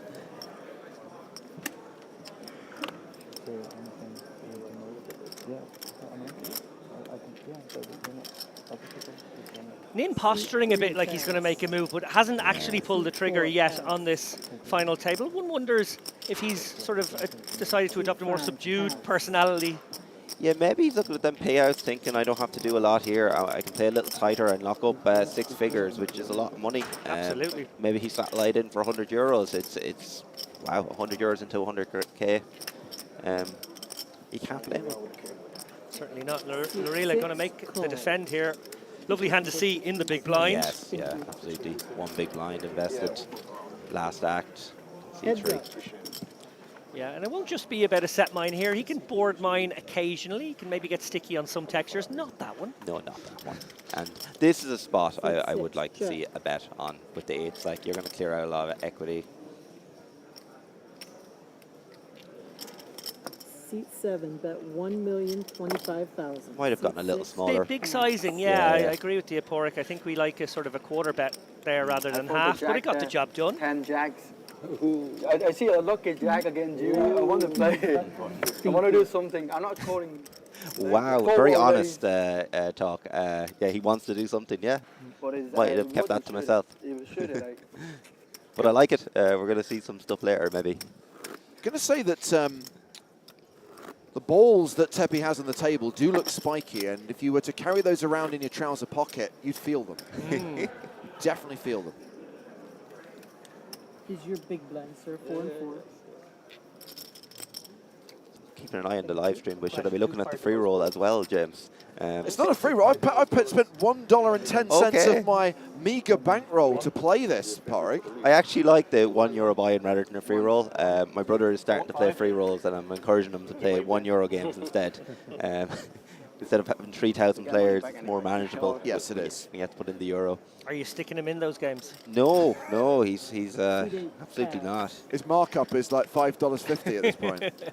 He won't listen to my advice either. He wants to limp. He's probably listening now. I'm telling him, don't limp.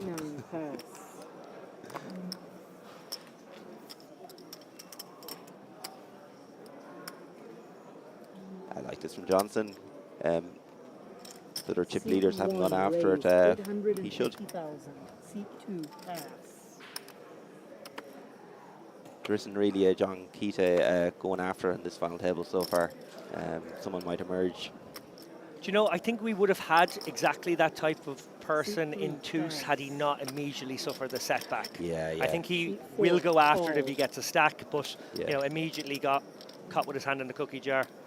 That was Raylan deep, Connor B and Simon Wilson deep in it.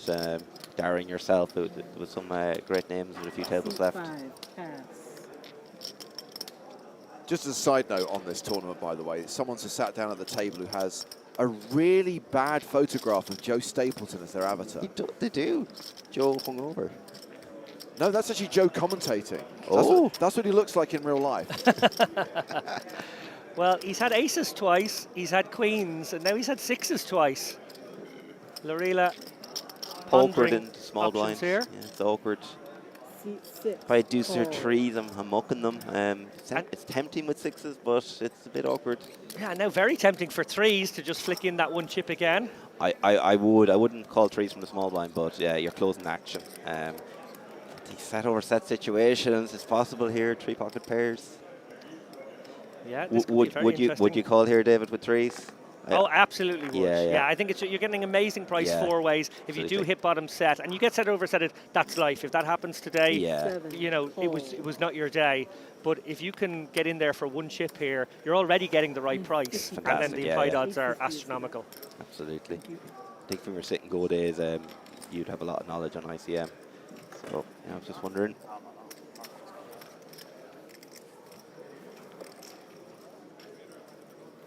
Four players. Four-way to the flop. Give us something spicy. Oh, we did get spicy. Yes, we do. Queen, Jack, 7. Seat 6. Check. Second pair for Johnston, and the set of 7s for Groom, because the 7 is always coming. Always coming 7. Yeah, interesting now when it gets Seat round 7, check. to Johnston, whether he fires a little proby one with the 10 of diamonds. Probably doesn't have to. No, you're going 4 ways. You have second pair. I think it's very natural, I think, to just check, Seat yeah. 1, check. But he's not going to be folding. And Groom must be thinking to himself, surely someone has some of that Queen-Jack interactivity. It's so great with the bottom set. You're unblocking lots of top pairs. I will go small here, 4 ways. You don't want to go big, especially under ICM. Give me a sizing here, Smitchy. I like about 700k myself. 700, yeah, 800, 700. Yeah. 700 with a set of 7s. There you go. You're right. Not. Maybe we don't want to do Maybe that, not. Cal. Yeah, no, good point, James. 1.9, big bet. But look, there's a flush draw out. He's a bit worried. But 4 ways, you want to size down. And this could give Jack 10 the chance to get away. Yep. Yes. Wow. That's a great fold from Johnson. I think it helped with the bet sizing, but great discipline fold. And for 800k or 900k, I don't think he can fold. He wouldn't. He shouldn't. Let's dive into a strategy point there. Why, when multi-way, can we go smaller? There's so many hands that that can continue. You want to go smaller. You don't want to bet big. People can have good hands. Just because you have a set of 7s here doesn't mean that you're going to have a lot more hands you want to bet. So that's generally why. And you want to go really small and find in live events, if you do go small, people see it as weakness, but you do it with every time you are betting. So you're well protected when you have 7s, for instance. Excellent analysis there from the champ.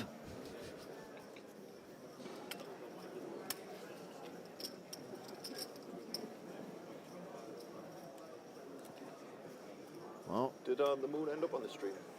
Did the moon end up on the stream? Thorn Seat 9. folding under the gun. Seat 1, pass. Seat 2, pass. Round to Nin with 10-7 of hearts. So I feel like from your earlier play, he's going to fold, and I would like a fold here, to be honest. But if he is folding ace 9-0 and queen jack, but he's tempted, isn't he? If he had 10-8 suited, he'd definitely open. Oh, he is opening. Okay. Okay. Seat 3, raise 900,000. James, I don't think it's even happened yet. If no one's playing back, I actually don't even mind it that much. 10-7. You have a lot of chips. But again, I would have opened all them blocker hands instead. Yeah, ace it's 9, interesting that this is the queen one jack. he chooses. Yeah, it looks prettier. You think you can flop more things. Oliver, yeah, he might be thinking of 3-betting. He's in the coffin though, so yeah, I don't mind a fold. Yeah, 20 bigs is such a rotten stack and seat there. I think it's discipline folds. Seat 7, pass. Oh. Here we go. Well, wouldn't be surprised to see this hand played somewhat passively, given these are like, what, 1 and 3 in chips? Suloftus obviously has taken the more aggressive action. He's looking at in his a lot of neighbour's spots, but I like stack. Yeah, he's looking at his neighbour's stack. He's very, very well aware. I 30 like bigs. this. I like this flat. I think you do want to proceed a little cautiously here. So I would have, with 30 bigs, I would have either went all in or called. I wouldn't have 3-bet small with jacks. Like, pretty tough spot. King 10-9, so second pair for Nin. 1 heart on board as well. Obviously, Suloftus still nearly a 4-1 favourite with the jacks. 650. Seat 3. Yeah, it's going to be interesting to see if Nin decides to c-bet this one. Possibly doesn't have to.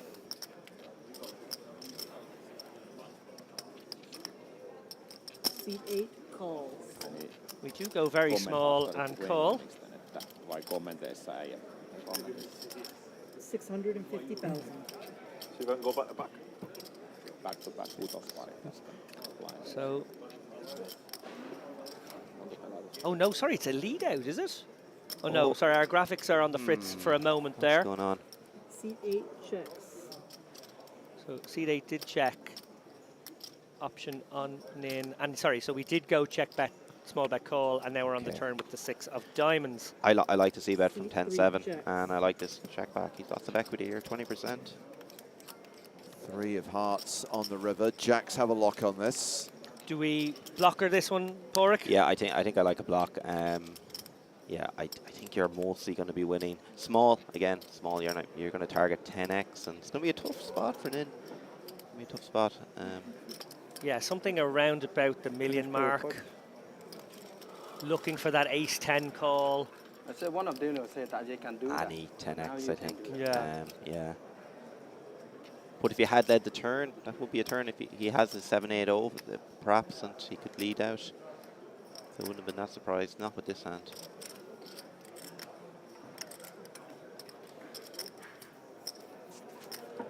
$3.7 million in the middle. Let's think about where our bluffs are coming from as well. So don't see, it's kind of hard to find a bluff. What bluffs are you finding here, David? Jack 8, maybe? Yeah, absolutely. Yeah, makes sense. Not too many though, so no. He can go small. So he's going quite chunky. What he's thinking about. Yeah, very big chunky bet. Didn't expect this sizing, I must say. Where the bluffs are coming for this sizing. Yeah. And like obviously Jack 8 makes sense, but it's only Jack 8 suited, so that's not too much. Possibly a little bit concerned with this villain specifically, that if he did do a blocker that looked like a blocker, it might be pounced upon. This one harder to raise over the top of, although... That's true. This would be absurd. This would be good to watch though, if he put him to the test.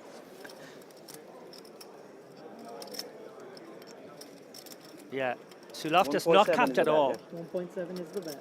I think he's going to... I don't think he's going to raise. No, I think he's mulling over the value of this pocket tens. Call. Yeah. Oh. 3 calls. Well, credit to Suloftus. Yeah, well, good sizing. Yeah, he made another 700k that we wouldn't have. Nin, like the final table hasn't gone his way yet, but hopefully he gets back on the horse and keeps opening. But yeah, he feels hard done by probably at this point.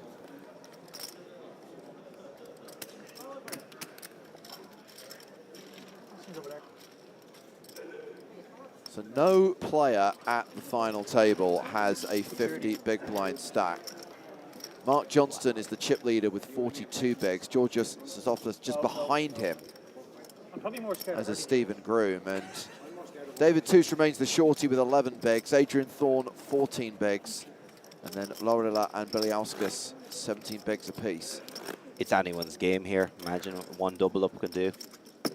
Yeah, I've never seen a spread of chips where it was more likely that anybody could just spring from this pack here. 4 people around the 40 big blind zone. George is looking very very good at the moment. Like he's making great decisions, and yeah, Johnston as well.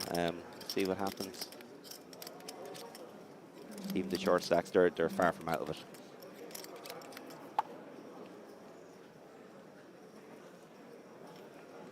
Johnston under the gun with ace-10.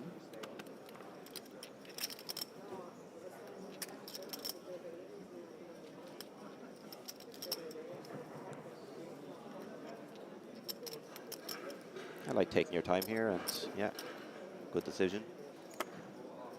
Seat 1, raise 850,000. 850k, min plus raise. Round to Nin, who folds. Seat 2 pass. Seat Groom. 3 pass. Seat 4 Passes. Oliver Boyce Seat 5 not getting pass. involved. Pocket pair for Tepe, no. King, queen of clubs. Such a pretty hand. You don't want to fold it. But yeah, he's under a lot of pressure. Yeah, so far on this final table, it's been fairly tippy-tappy from Tepe. One wonders now with King Queen suited if this is an opportunity to stick it in now. No. I think you could just 3-bet small, and yeah, it's a lot of equity to give away though. But if you're going to fold it anyway, but yeah. C8 I think it pass. would have worked well. If he had played it, it would have been interesting to see. But I think it's just going to be a jam and a fold, most likely. Yeah, 12 big blinds. One out there in the big, so maybe it's a 13 big blind situation. Johnson, yeah, can't make the call here if a shove comes. No. Obviously Thorne, a little bit worried that his opponent might have him in trouble, but you can't really pass up these 10s. No, absolutely not. And just have to, it's not your day if you lose here. Would you have played the king-queen suited, David? Or would have been disciplined and folded? I think I would have folded as well. You would have folded, wow. Okay. But you know I'm in it, Boris. You know Yes, you are. Such a pretty hand. It's a very pretty hand. I think just my stack size would have been just, I felt like it was so awkward there with, what was it, maybe 17 bigs? With 17 bigs, yeah. You could make it 4.5 bigs, 5 bigs, find the bluffs. But yeah, I can see it.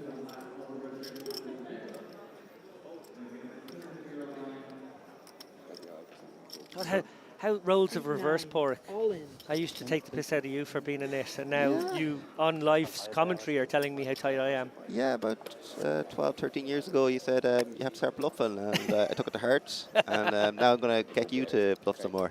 Don't fold king-queen suited, David. And someone's going to run a sim on this and say, oh, you're completely wrong. It's definitely a fold.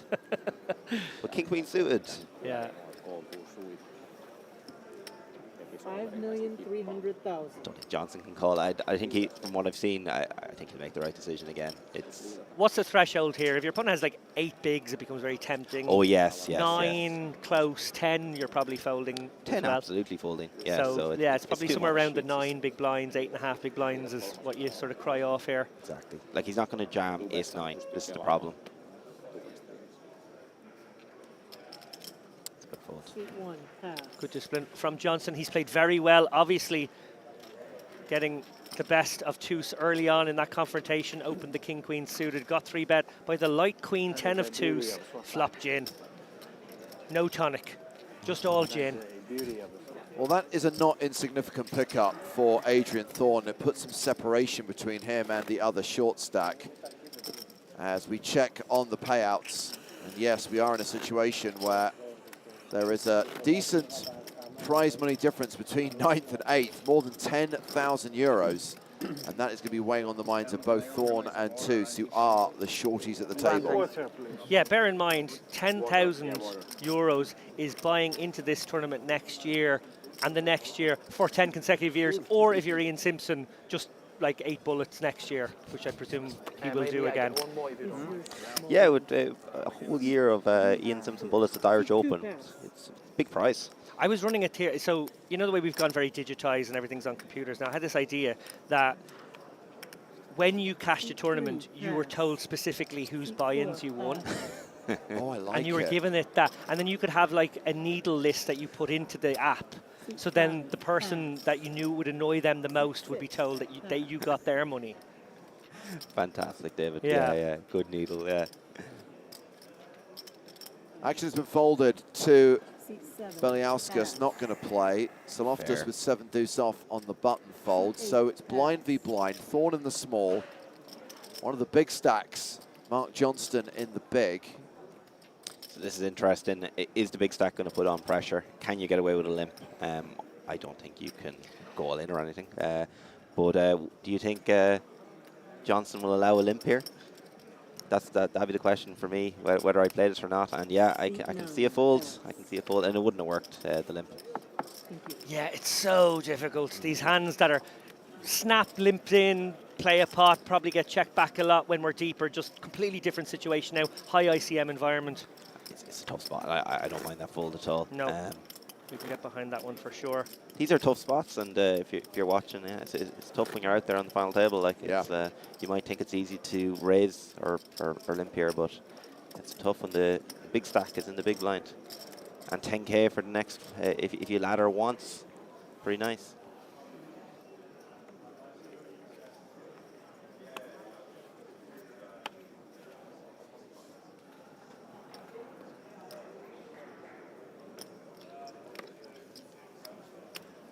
C3 raise 900,000. Neen opening under the gun with King Jack. And poor old Ollie Boy's poor card distribution so far on this final table has meant that he has not played a hand yet. That's okay. You have to be patient here. You're going to be carried dead at times. But yeah, the blinds are so big that you do eat up your stack. 9 pass. Well, this is going to be folded to the big blind, and the big blind is the shortest stack at the table. David Toos, 12 big blinds, ace 10. Very interesting spot. It really is. Yes. Yeah. The, Seat 2, all in. Seat 3, call. Wow, snap calls. Wow. Very, very quick. I think we'll had big decisions there, whether to call or jam with ace 10, and the king jack call is, yeah.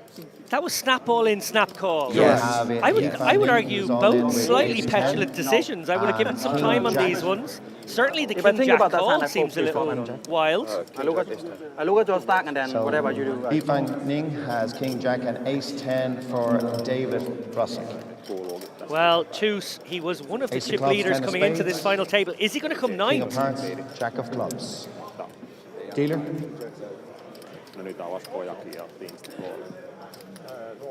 All in player is David. And he's got it in good, but live cards are live cards. And the flop is 10 of clubs, 4 of clubs, 5 of hearts.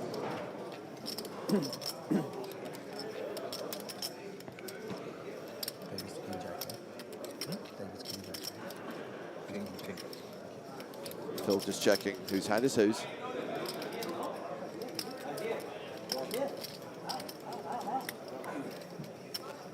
Toos is ahead right now, but has to fade kings and jacks. Yeah, I'm never thinking when I bet 1 million, it's almost. 9 of diamonds on the turn. At the moment, David has to leave with the ace 10. It's a 10-9-5-4 flop. And Pete has king jack. So any paint will change. Queen on the river. He hits the gutter ball for the straight. Ladies and gentlemen, finishing in 9th place in the Irish Open, will you please put your hands together for Davidos Rosic. He does go out. I look at his stack, and then I never called him like there where we had if I'm wrong, I'll still have like 10 million. All in with ace 10, a 10 high flop, but runner straight, and I believe that Heath Van Ning has a further 4.5 million added to his stack. Ladies and gentlemen, we are down to 8 players now on the main event feature table. Can I pay later? That hand is You're not a blind, he'll be a solo big blind. Sorry, thank you. No problem. I think you didn't get that king because I have king 7 of clubs. Well, I don't mind, but like, I look at his stack. So there he goes, first man out, cashing for 38,420 euros, and then there were 8. Oh, thank you very much. Thank you very much. So I think that call, I don't mind the flag. yeah, he hadn't opened a few hands. He had tried with the 10-7. It hadn't worked, and it wasn't going his way. He didn't want to raise fold, and he had good equity. He met the call, he put in his money, and it's unlucky for 9th place finisher. Great run. Yeah, that's all I can say about that, I think. And he gave it. He let everyone at home know his reasoning. He gave it there.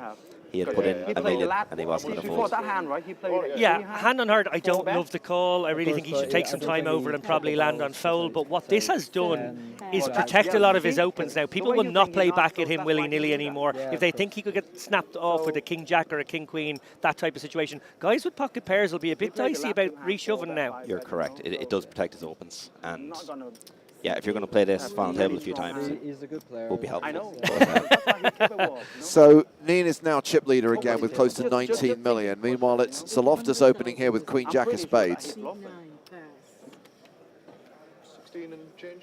This could be a huge pot, maybe. Is anyone at home on Carnage? Of course they do. They live for it. Seat 1, call. Gonna look to take a flop in position here, Johnson, with the small pair. Two of the strongest players here so far. Oh. What? He's yeah. Okay, well, live we're taking to the streets now. Love it. He came to play. He did come to play, and yeah. 45 million chips. 3 players. The 3 big stacks. 7, 3, and 5. Oh, I guess there's a 3 for Nin, the 5s of Johnston. If you call with 7-3 offsuit and you hit a 3, 3 bets, 1.5 let's go. million. 1.5. Wow. Yeah, recognizing that the board favors his range, given that he is sort of splashing now and has probably got the widest range of all of these guys. Obviously, out of the small, you're supposed to have a more condensed range, but he probably doesn't. I don't mind to lead with some parts of your range here. Yeah. Maybe not with a 3. Also, we're witnessing one of the most underrated things in poker. Positive tilt. You just won a massive hand. You just caught runners make a straight. Play every hand until you lose one. We could find out pretty quickly if he will lose one. Yeah, Johnson getting sticky here with effective second pair and gutter ball. Oh, I would never fold here. Come on, David. No. Why didn't he fold? No. Amazing. Not suggesting he should have folded whatsoever, just saying he's getting sticky here. He's not taking any of this messing. As N4 says on Twitch, you got to be nin it to win it. Nice. 3.5. C3. Feeling much better about his hand now, obviously. Oh, yeah. No diamond. I think 5s. What can you do here? What can you do? I don't think you can continue anymore. No, the bluffy portion of Nin's range were the diamonds, so he's got there maybe on the turn on you. 4x and 5x, which you do block, so, you know, I'd be happy enough to fold, but Nin is in here with 7-3-0. You could probably find enough bluffs at the same time, so I don't know. By the way, 7-3 is a hand that now has a name. This is the Del Foco. Remember the Italian guy who basically just opened jam with 7-3 at the final table in EPT Paris? See on TV. Oh, wow. See on TV. Good I fold, love it. Good fold. Are we looking at our next Irish Open Yeah, champ any here pair? if he keeps running this like this? Can't remember. So you'll be high. Good But answer, it's good Chris. fold. Well, he's closing in on the 20 million mark now. Wow. It's only been raised so I can... In fact, he might have moved over it. Let's just update the chip stacks at the end of this hand and see what Nin has now. But he's putting some distance between himself and Stephen Groom, who's second on the leaderboard. There you go, 22 million. He's moved over the 50 big blind mark. Nin could put on a lot of pressure here if he wants, and I think he's feeling it. So we could start to see a chip leader emerge. Yeah, after a sort of cagey opening by him where he turned down a couple of very legitimate light opens from different positions, it feels like his engines are roaring now. That queen on the river is setting I'm not up too for sure the about on the flop, but... Not so sure on the pot. It's interesting, yeah. Seat 6, pass. Jack Beliauskas gets the chance to open a hand. Starts with around 18 bigs. He has blockers. I'm not sure what I opened this, to be honest. He's just in a bit of a cage, but he does have, I'd much rather this than 8-9 suited. Just... He might get more respect than if I'd opened though at the same time, so people might give him respect here. Yeah, it's definitely cuspy. I think I'm the one ever hit 20 million mark. C8, pass. Did you hit it? On 20? No. Who's on at 22 now, maybe more. It's hard to have 20 million chips. Pass. C1, pass. I know, I don't realize.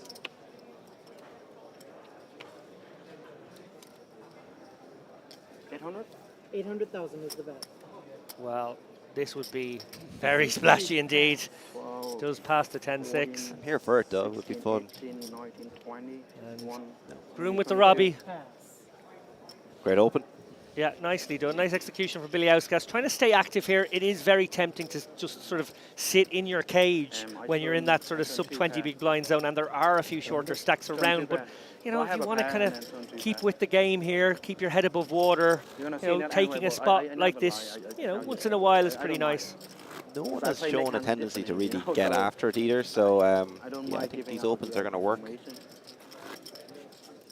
Scary board even for 3 pair. Well, I don't think you have many like diamond draw.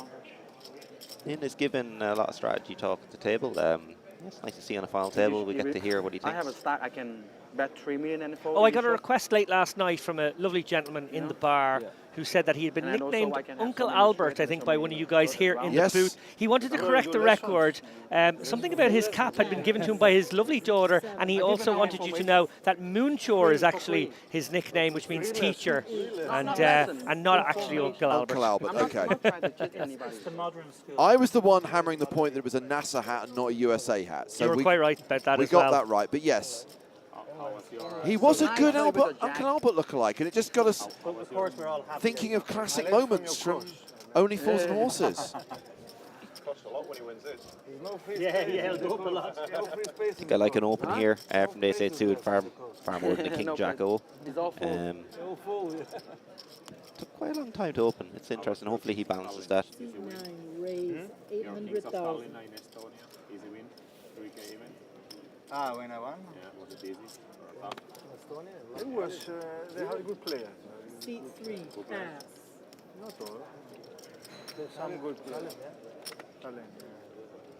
Seat 4, pass. Nice little steal here by Thorne. Probably going to get through Ollie Boyce's 9-6 suited here.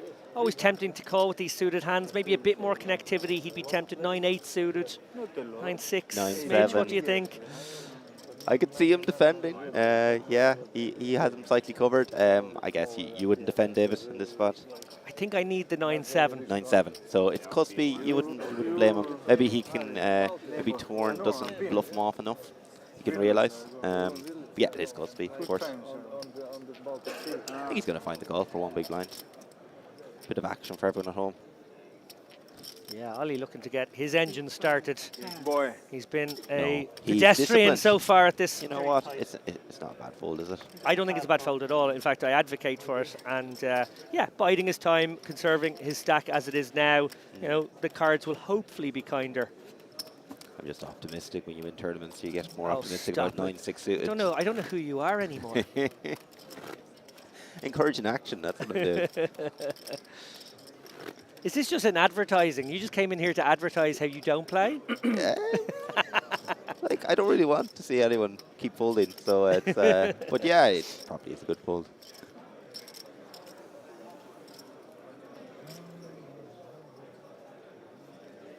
We have seen carnage since I've come though, so it's good. At least something happened.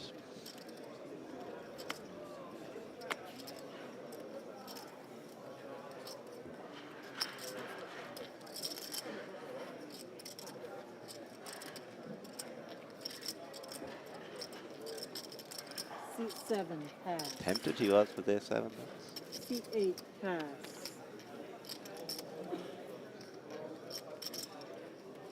We've got about 10 minutes on this level, by the way, and then we will take a break. Players actually haven't had a break for an extended period of time because in the run-up to the final table, they were getting their new seat assignments, getting into position for the announcements. Nin, I love the gangster limp with the 3-2 suited. Seat 4, pass. You liking this? Well, you know, I wouldn't do it. I wouldn't do it myself, but yeah, we'll see if it works out. Option?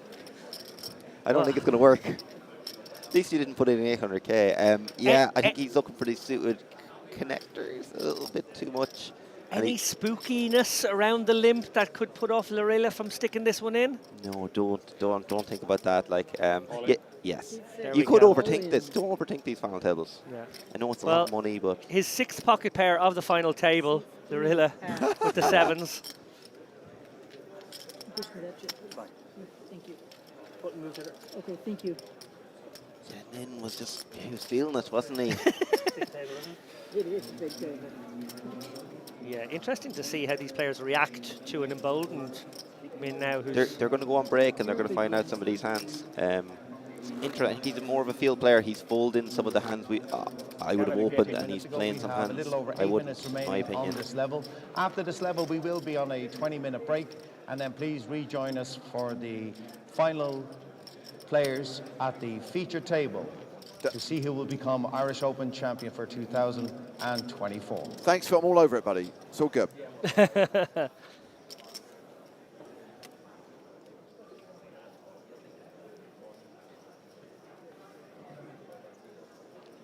I have been informed, and I'm very excited about this because I've not seen these since France.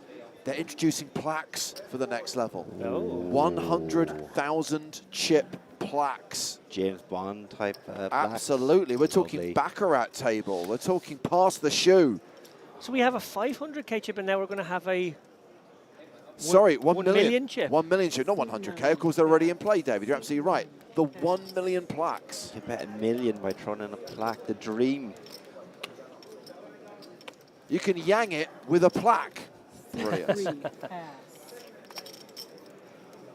C4, pass. Nothing happened for Oliver so far, so unfortunately. Yeah, he's just been dragged into that sub-20 zone, and he had been a bit more buoyant at earlier He was on points. Daniel Wilson, well, I'm going to say Steve O'Dwyer's final table as well, wasn't he, Oliver? No. No? No, he made a deep run here in either 2018 or 2019, I can't remember. He came around the 30th mark, somewhere around there. So this is his deepest finish. Lorilla, a pocket pair machine. Honestly. It's very hard to have cards that match in this game. All in. All in. Straight. No messing. What do you think of this shove, David? It's quite chunky. I think I might induce this one. You want that one big card, one small card to maybe go for it. Yeah. Or also you don't want like the pocket 2s and 3s to fold. You want them to go for it. They would fold to that. Like it's a bit scary if you get flatted, a bit annoying, but yeah, maybe not an all in. But if you're going to get a lot more pocket pairs, I like it. Yeah, he's probably looking at going only 8s. Only 8s, yeah.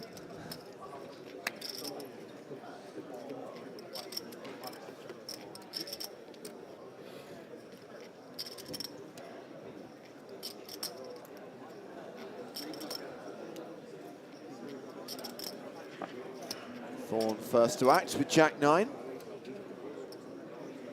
Seat 9, pass. Round to Johnston with 3s. This is the type of hand I let go ordinarily. Porrick, what do you think? I wouldn't be slagging you for being in it with this fold, no. I like it. Thanks, Porrick. Yeah. Appreciate that. No problem, Dave. A little bit of image restoration. Well, here's a man with an altogether very different image, and he actually has a real hand this time, and he's limped again. Okay, now I didn't realise he had this in his game. He limped the 3 deuce, he's limped ace queen, he's well aware of his image, and it's going to work. Wow. It's going to work. Groom taking the bait. Yeah, he would have folded to an open. Fantastic. Seat 4, raise. Now, still a little awkward for Nin, just in the sense that he's going to be out of position. Does he go for a limp raise fold off these stacks? Does he go for a limp call? Does he stick it in his eye? I don't know what to think here. I'm completely out of my depth here facing the after limping, because I've never done it at this stage. Yeah, I wouldn't want to get it in here. I'd probably end up flatting now, but I would have just raised. So. This is like first and third in chips, and obviously Nin with a decent lead, but they can do damage. What's happening here? 16. Beliauskas says 1.2 million to call. I think he's let go his hand already. Yes, he has, and Sulaftas has ace-10. I think he could 3-bet, and ace-queen could end up putting it in the bin if he does. What can you do with ace-queen? Yeah. Yes. Oh, wow. Unbelievable. Sulaftas, recognizing that Groom might pounce on Nin, has decided to use this ace-10 as a 3-bet. Groom will obviously have to fold when it gets back to him, but the question is now Nin facing a lot of action, actually limp folds the ace-queen suited, which wouldn't have been part of the plan. I think the whole hand is completely changed with the limp. He would have raised, ace-4 would have folded, ace-10 would have defended, and this could change the final table. Maybe he's in no mood to fold, but such a good hand, ace-queen as well. If he sticks it in, he is such a commanding chip lead. If he manages, Willie David. I'm not going to make any predictions about Nin's play today. I've just decided that there's a random number generator at work. Stick it in their eyes. All of them. Wow. Limping is pimping, I hear. 8 million. Oh, wow, he's found it. 10 million. What a play. 8 million, excuse me. 8 million. Would he have caught... How long did he think about that? 3 seconds? Million. 4 seconds? But this is effectively an all-in. I'm assuming maybe if both of them went all-in, he'd fold. Maybe that was his plan. 8 million. Yeah, fantastic. Nin is not going to be bossed around. And look at this chip lead. He's going to have 27 million after this round. A new boss in town. Already chip leader, and he's going to put a lot of distance between himself and the rest of the final table. So Loftus has to kind of make this look good and then side-fold. Yeah, I like his play. I mean it when I lean for second time. Don't come and mess around. What? Well, I mean it when I lean the second time, because last time I lean and he shoved. I love it. So I mean it. To let him raise and then you re-raise. Goading his man here, but every time he's got chirpy, he's had it. He can't do anything but fold the ace-10, and he can't continue. It's this, yeah. I've been nice about some of the plays here, but you can't get in ace-10. Yeah, no, good not fold. at all. Good fold. He never called that. Gotta see the bluff. I have a new hero. Gotta see the bluff. Well, you see on TV, but not a bluff. You want to see now? Shows it. No, not a bluff. What a hand. You make a move. He make a move. I knew it.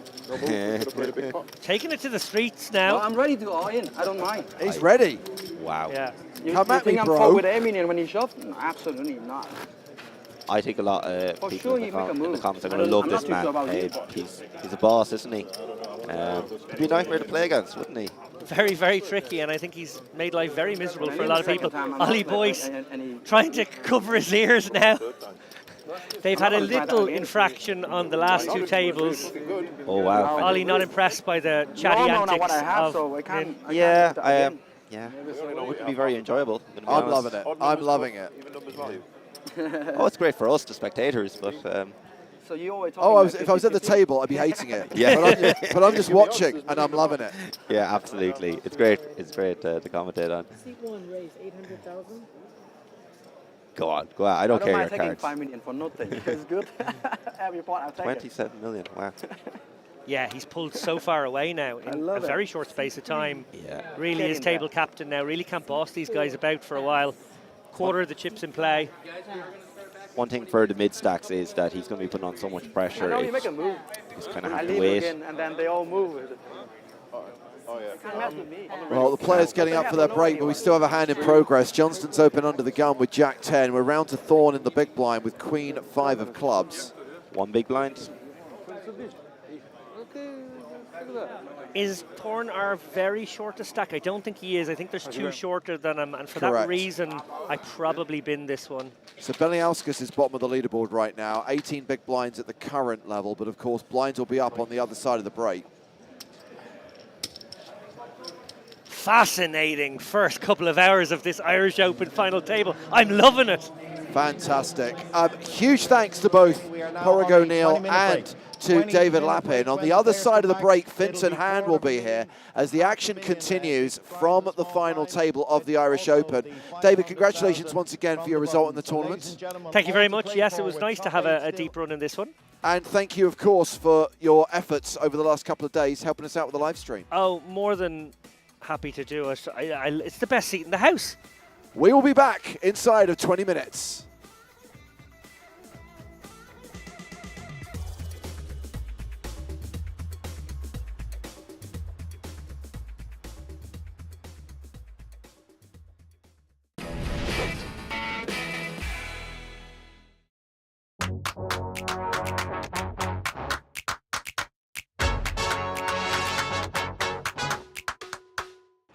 My name's Ed Kilworth. I moderate on YouTube.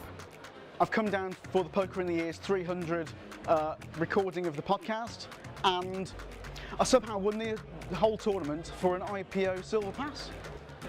Where normally, during the live streams, I'm tapping away, chatting to people on YouTube, and keeping people in order. And now I won't be able to do that.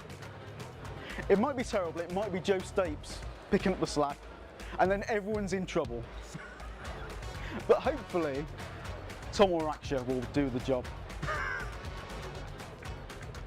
It's going to be nerve-wracking to think that you're going to be playing with some of the best in the world. It's like, well, it's going to be just a different experience. This is by far the height of my poker achievement. I've never played a main event of anything above like $400, so this is going to be way up there.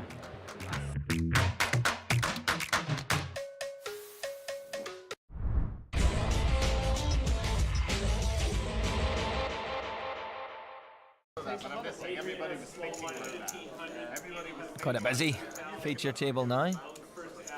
One of nice conversations. I think the World Series is still the topic. Well, keep their eye on the gold chain here today because the money is astronomical. Each leg on Series 3 of the European Poker Tour has got a higher payout than any before. Ace-9 for Thorson. And he hasn't been involved at all, has he, really? So it's nice to see him in another hand. Surprised he didn't raise it with ace-9. All in. There's middle suited connectors. He's going to call the 1500 in the small blind to see a flop. Very much worth doing that. Oh, Andy Black's got 4-5 of hearts. Okay, so here comes the flop. Deuce, 3 deuce. That's a nice flop for Andy's hand. That's right, Black's got the open-ended straight draw. Okay, William still thinks his ace-9 is good. And it is. He's right. Let's have a look at this. The diamonds aren't going to come into play. Yeah, that 7, it might be attractive, but it doesn't really, it worsens the situation for Black. He's got one less card to hit it. Doesn't matter how high the straight is, he'll win either way with it. And he doesn't get it, so it's ace high, but how's it going to be bet? Well, William induced the bluff on the turn there by checking behind him. I think he'll call here. I think he's going to call with ace high. Well, it's... Yes. He is going to call it. There you go, the difference between professional players and you and I. As in you at home and me sitting here, not you, John. You're one of the pros. You said call, I would have folded and went and got myself a drink. Yeah. Look, I think the theory behind that really is if Andy had had a deuce, he'd have probably bet on the turn to get out any flush draws. The button is on Adrian in the 1 seat. Andy has the small blind. Owen has the big blind. Willie Tan, so anxious to look at his cards, he's not going to stack over. Well, maybe that's the chips he's just going to throw in. Maybe that's a sign. He's got a big hand, definitely. I know Willie well enough to know he's got a big hand here. He's raising under the gun, first to act. Willie says 77. That is 7,700. Okay, so that's a moderately big hand. It's certainly a hand to steal up front with. He's in a decent position with it. Just blind to worry him now. So it's 4,700 to Owen Olin. All in. Go all in. All in. Looks like he's not thinking of raising, is he? No, he's just calling. So suited connectors. Sometimes it's a case of, the thing is, the Willie Tan raised so early that he must put him in a big hand. I suppose it's one of those. He'll know where he is when the flop comes down, Owen. Well, he's got a good hand to crack a big pair with. Oh, he's going to like that. He's going to like that. It's opened up the straight draw for him. 2, 3, 4, 5. But of course, top pair for Willie Tan. But the problem is here, Owen might quite like this flop. If he's going to put Tan on a high pocket pair and he's going to put him in ace king or whatever, he's going to like that. Well, it's a sort of flop that somebody could play aggressively. I don't think Willie's going to check here. I think he's going to bet. He'll probably bet just under the pot. He's thinking, look, if this Irish lad's got any part of this flop, I'm going to make him pay to see the next card. I've got top pair here with an ace kicker. And if All-in wants to go all-in, he can be his guess, because Willie probably knows he's at least slightly in the lead. Willie bet 17,000. Okay, so Willie's slightly just bet about the pot size.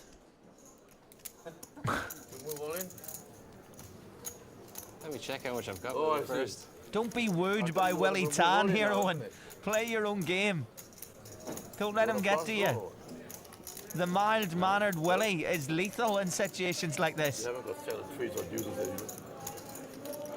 you want me to show you my cards, Willie? There's a lot of banter going on at the table here. But Willie's just stripping him of every bit of information he needs. Okay, I'm all in. Oh, he has said it. He has announced all in. He's got a call. He's put him on a flush or a straight draw. I'm afraid Owen fell right into Willie's trap there. Willie doesn't like his hand, but he's got one of the aces. He's got one of Olin's out. Owen's definitely been trapped by Willie. Let's see how the rest of the flop works. Here we go, here's the turn. Will it help? We're talking. Oh, the 5 is not going to help him. That gives Owen 2 more outs because he can get another 5 if he gets the 4. Then Willie will have a straight. Really doesn't help. With 1 card left, he's got less chance of winning than he did before the turn, regardless of the 5. And that's exactly how it's worked out. Owen All-In was seduced by Willie Tan. You don't want to put that image in your head for too long. In a poker sense, he was seduced. And then he's been ditched at the altar. He's off. Another Irishman drops. And put that one down to experience, son. Owen All-In went all-in, and he's gone. Willie really, Willie induced that all-in move there in many ways. It was a very. If you'd had like the 4-5 of hearts, then it would have been much.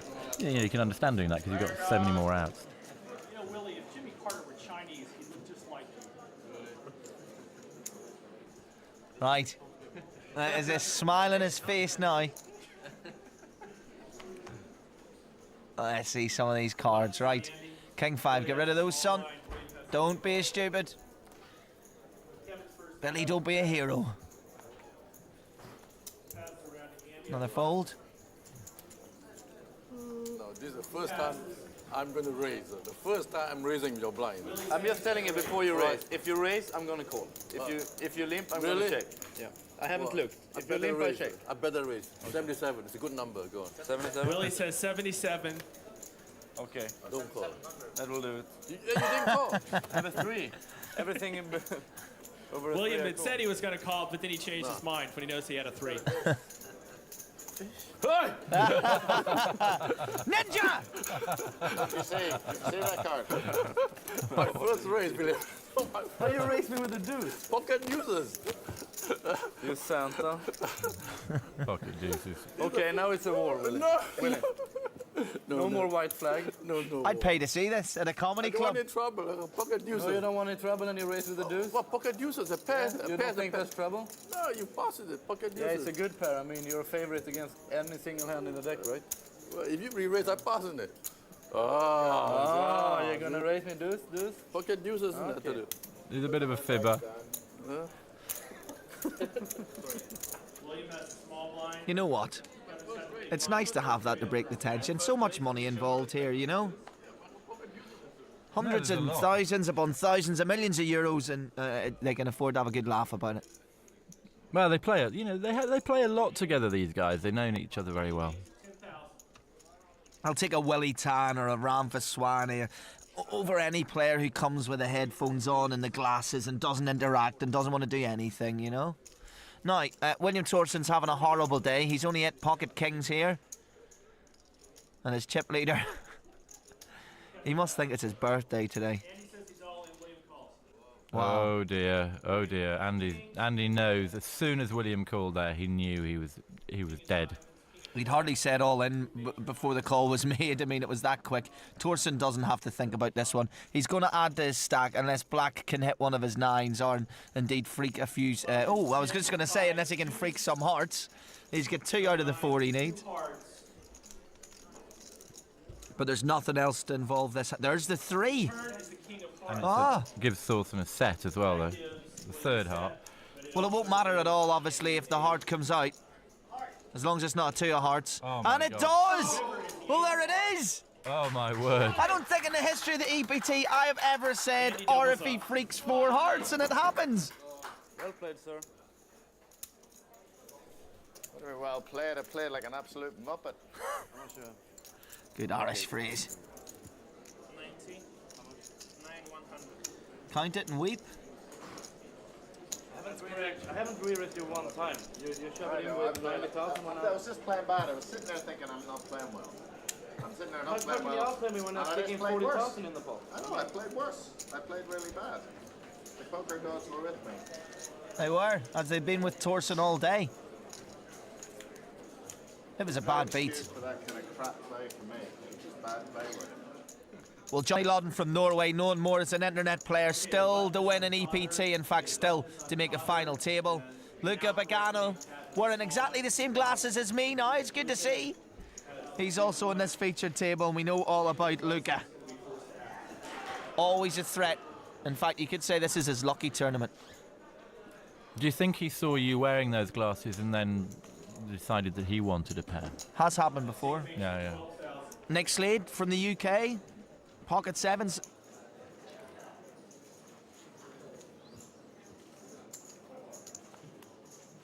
So Rob Young has got the ace 3 of spades. Take a flop. What did he say? I'll take a flop. Bit of a dubious call. Oh, hello. Hello. I don't think he's going to see a flop. Well, he's got 2 players involved. He's going to raise. He's going to go all in. Look, he's got 50-odd thousand. Sarasilta pushes all in, 61,000. A double up at this stage puts him in a lovely situation. There's an ace-6. It might be a playable hand, but not when someone's pushed 61,000 chips into the middle. All of these have got to go. Luca Pagano will not be involved. Thank you very much. Now Nick Slade, pocket sevens, should be thinking about throwing these away. Yeah, I think he's got to throw these away. I don't think he wants to. I don't think he wants to take an even if he's up against ace king or ace queen. It's more likely to be ace king. It's more likely to be pocket jacks. Chuck him away. That's really what he should do. A bit nervous, sir, fella. Now this is interesting because Nick is telling Sarasilta that he looks a bit nervous. Of course he looks nervous. All his money's on the line. Exactly. Anybody would be. He's not going to call, is he? Oh, he is. Wow. Timber. No, you see, here's the face of experience. It doesn't matter what language you speak watching this, the face says, I'm not getting involved. And he won't get involved. Has anyone got an ace? The action's on Rob now. Go on, youngster. I just got an ace. He's not going to call it, of course he's not. No, there's no way he's going to call. He knows he's not going to call. Well, a wonderful experience, I'm sure, for Nick Slade to be here. Whether or not he's going to last another hand. Well, I mean, I don't know what the look of surprise is in your face. He obviously had a monster, Nick.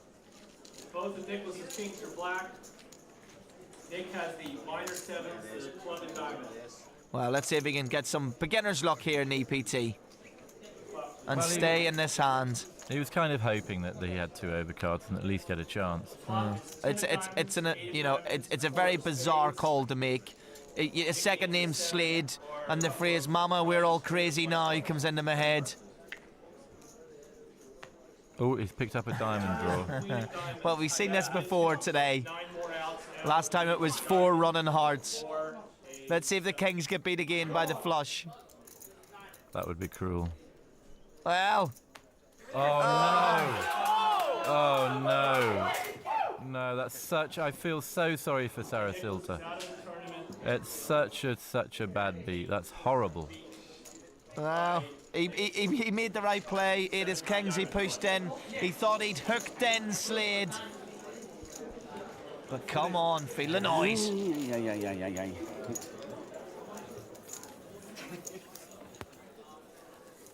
You know, I wouldn't have called him if he hadn't looked like he was absolutely terrified. Of course, you always look when you're terrified with pocket kings. I look terrified with pocket aces. You look terrified with a hammer. Do you know what the thing is when you win in a hand like that? When you win in pocket sevens over pocket kings, if that happens if I get lucky like that in poker, I feel embarrassed at the table. I don't kind of smile and pretend I knew what I was doing, because you don't. I think he felt a little bit embarrassed, but anyway, Pat White's raised here with ace jack.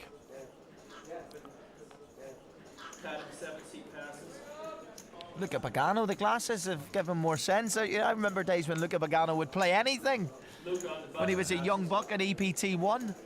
No, I don't ever remember that. He's as solid as a rock. But when I look at him now, all I see is you with those glasses. I wish when I looked at my bank account, all I saw was Lucas. Loddon will move all in here. I think he's only got about 50,000. Yeah. If that. What, 10? Yeah, about 50,000 he's got. It's definitely. I would imagine he's going to throw the lot in. And he's in very good shape against with pocket queens against ace jack. 58. There it goes. Well, it's always squeaky bum time when you're all in, but Johnny Loddon, a nice favourite here. If White called, the New Yorker Flew in especially for the EPT. That's the type of drag this event has now. It's the type of pull. Such money to play for. It's worth travelling halfway across the world to play. He shouldn't call with this hand. I mean, John kiss of death, doth he? It's been called now, so it's ace jack. Johnny Loudon is feeling very happy in this situation. he's in good shape. The good old faithful. Yes, he won't like being called old, but behind Johnny Loudon we had Tony Holden, the writer of Big Deal, famous poker book. Well, this might be a big deal for Johnny Loudon, who'll put himself back in a situation where he can get himself into serious contention to win this event. Yep. Doesn't want to see an ace at the moment. Turn is a 7 of diamonds. That also. Okay, also look out for the 8 as well, because the 8 will make a straight for Mr. White. Oh, that hasn't happened. So, well, the best hand pre-flop is the best hand after the river. Something that most poker players watching at home like to see. And Johnny Loudon doubles up.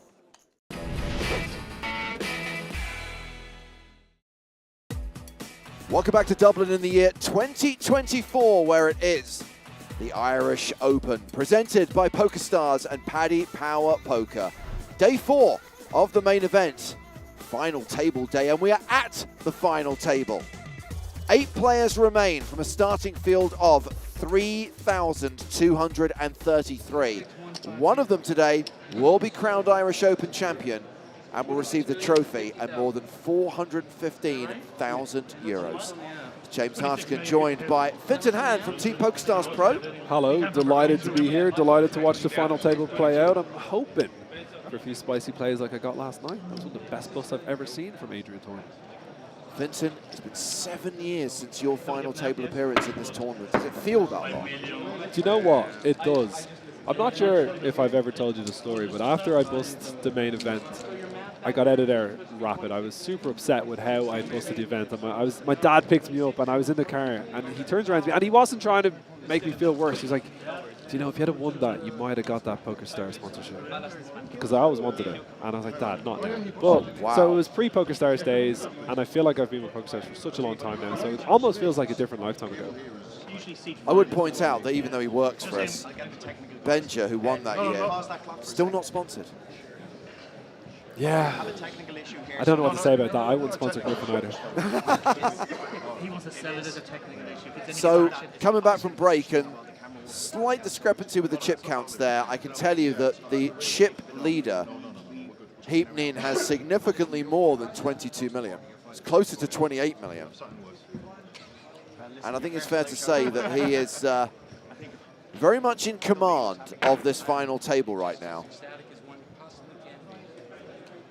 Griffin mentions the Irish Open final table every time I see him. Like, every time I see him. Oh, he loves a needle.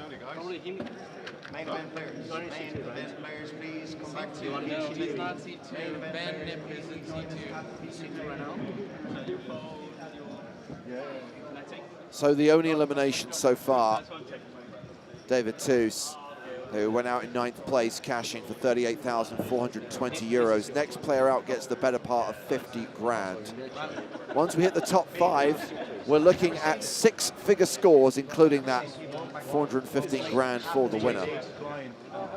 Doesn't matter if I agree. No. It's 1 million. I know. It wouldn't be a popular decision with anyone else, but I'd like to pay 85 less people, or whatever, 70 less people, and just have $500,000. I know that's not how it works, and you guys, PokerStars, are great with keeping it fair and not just moving structures around to get those big prizes, but I just would love it. So that's confirmation that Heapnin actually has 26 million, which will be 52 big blinds at the new blind level. Everyone else, 30 big blinds or fewer, with, let's count them, 1, 2, 3, 4 players in the danger zone. Wow, that is an incredibly close set of stacks.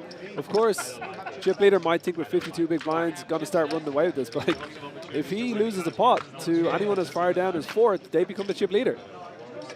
Yeah, Thorne 13 bigs, Beliauskas 14, Boyce 14. Tepe 16. I mean, it's getting shallow now. We've hit the 250k, 500k blind level. How many players do you remember how many players came back with today? 14. 14. So not actually a million miles from the FT, but it was always going to be a tough slog. And we got to the final table within the first session. And we played 9-handed for a decent amount of time. But yes, having lost 2, you've got to think that during this next 2 hours, because we'll play through this level and the level after that before we take the next break, I'd imagine in that 2-hour session, we will lose at least 1, if not 2 or 3 more players.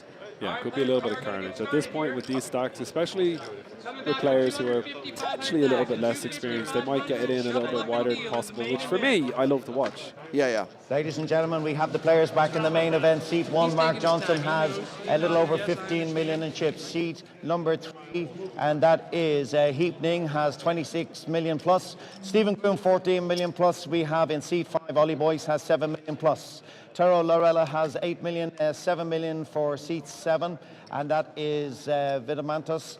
Seat 8, we have Georgius with over 11 million, and seat number 9, Adrian Thorne with 6 million plus. Ladies and gentlemen, we've re-kicked off with the 38 level with blinds at $250,000, $500,000. Ladies and gentlemen, feature table is the main event. Thanks, Phil. Shuffle up a deal. Have you ever emceed at an event like that? I guess you did. I remember you Yes. emceeing at an event. And Yes. Very good. Really enjoyed it.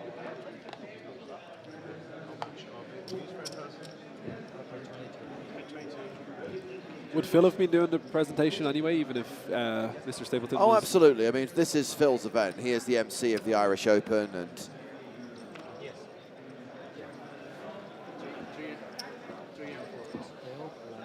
obviously he's here to call the all-ins and, crucially, congratulate and interview the winner, because we are going to crown a champion in a few hours' time.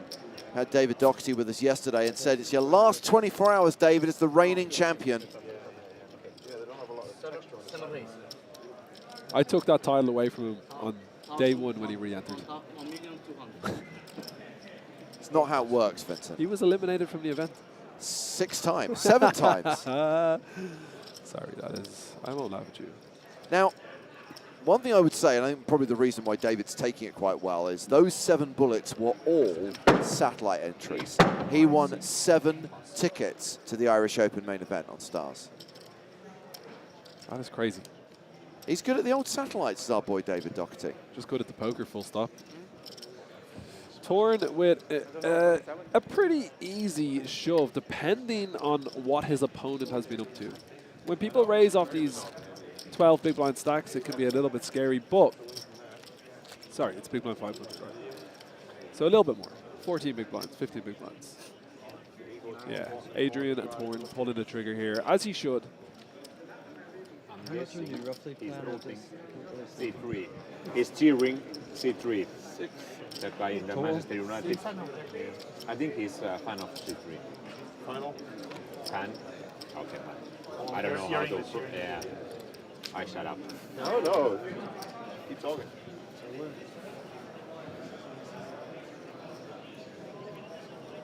Especially like hearing the Finnish accent. So interesting. 7 plus.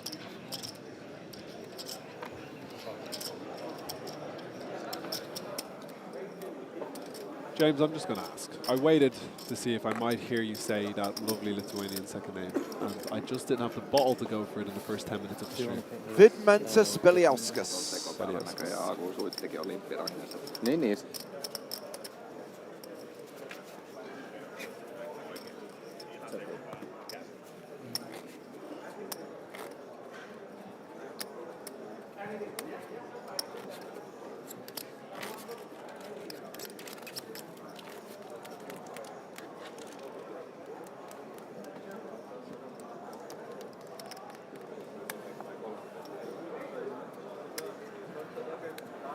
Have we seen anything to suggest that any of these players might be a little bit on the tighter side, a little bit caught up in the occasion, or has everyone been sort of gunning for the win as this No, so I far? think most players are very conscious of the pay jumps. I think most players are very conscious of ICM considerations. I guess you could argue the exception that proves the rule is Heapning, who has not yet returned from break. has the monster chip lead.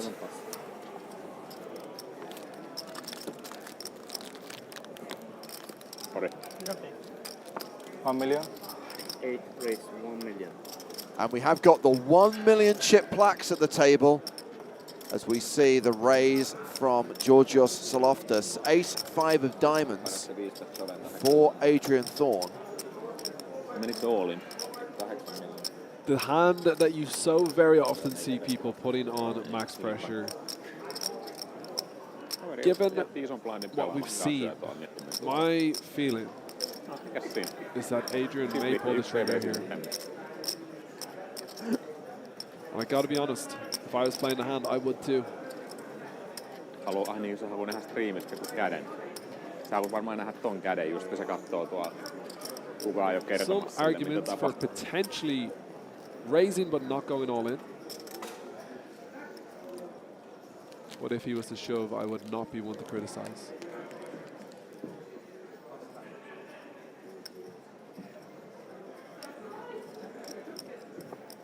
Hey, there.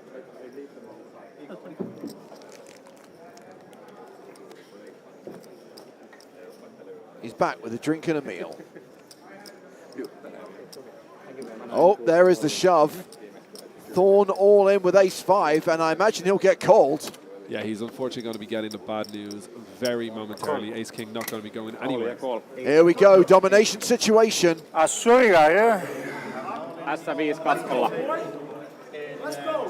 Number 8, we have Georgios Saloftas, who is all in with Adrian Thorne from Ireland in seat number 9. So the all-in player has ace-5, and we have Georgios with ace-king, ace-5 suited for Adrian, and ace-king for Georgios. All-in player has ace-5 of diamonds, Georgios with ace-king, ace of hearts, king of clubs. Huge spot for both players. Adrian, of course, the one at risk. Didn't use it. Didn't hit. I used it this time, though. Arcadia says, I want to see diamonds. Just the one. King, 10-5, 2 hearts. Both players have hit one player. Queen or a jack of diamonds, probably the best we can see on the turn outside of the 5. The turn card is a 2 of clubs. A 5 and a 5 only, or Adrian Thorne is going to be out in 8th place. Just a 5 and only a 5. 7. We'll save our all-in player. And the river is. It's 3 o'clock. Good game. Ladies and gentlemen, we have a double up by George. But will you please put your hands together for finishing in 8th place in the 2024 Irish Open. Let's hear for Ireland's Adrian Thorne.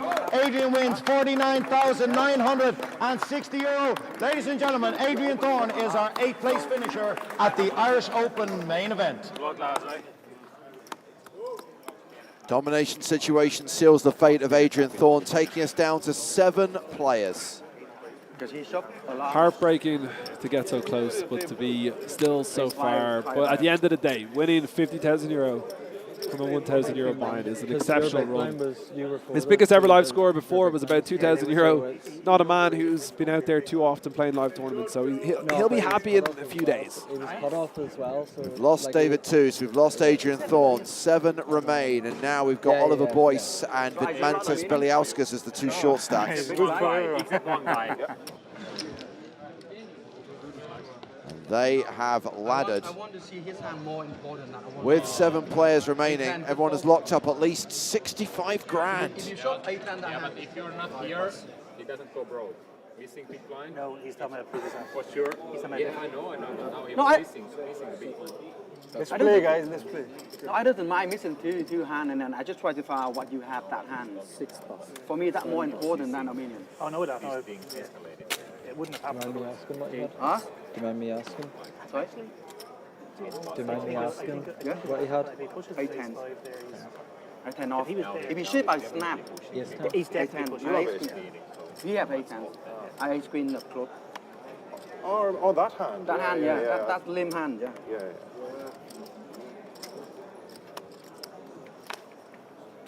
Small blind versus big blind.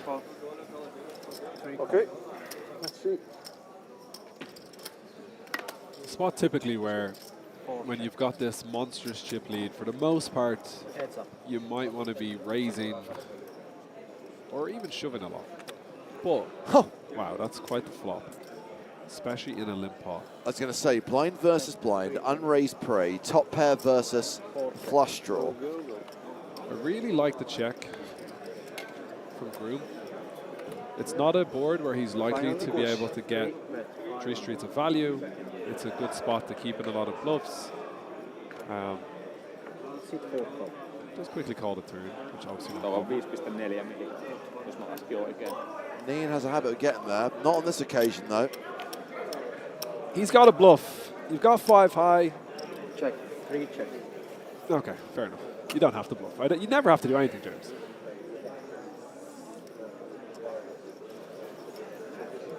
But what I will say is he would have never got a fold, so maybe he's got the spidey senses tingling. Maybe he saw something. Or maybe he's got some real bad not believe intentions. what you're up again. And 3, 4. Do you know I got a marked card here? Do you not know what you're up again? Oh, yeah, yeah. Yeah. Just on the side. Oh, yeah, I see it, Quite a high value card as well. Oh, break out. No turn, no. How are you no bet? How are you no bluff? Why do I need to bet? Why do I need to bluff? Yes, they asked, yes. I don't mind small, losing a small pot and then catch a big one, you know? That's my Do you know what? I absolutely love that strategy. So far for Just me lose the the whole small ones with the big ones. Yeah, all right. Was that your plan when you come in, was it? Absolutely. Yeah. Lose the small pots, win the big ones. Every time I go down like 1 or 2 million, I pick up like 6, 7 million. Asking them. Day 2 is Let's go, boys. It was needed one. It was nice. So the next time I keep borrowing, I have it. Sit here. Good, play here. Nothing much on the pot. Why do I need to? Lalo, do you make less ones, Lalo? There's no value. You make less ones. It bricked it, basically. I would love to see the offsuit 3. Not the club. Oh, you don't win much. In a shocking turn of events, gentlemen would have loved to I make the assume nuts I of the might get a James. 1.1 million, 1.2.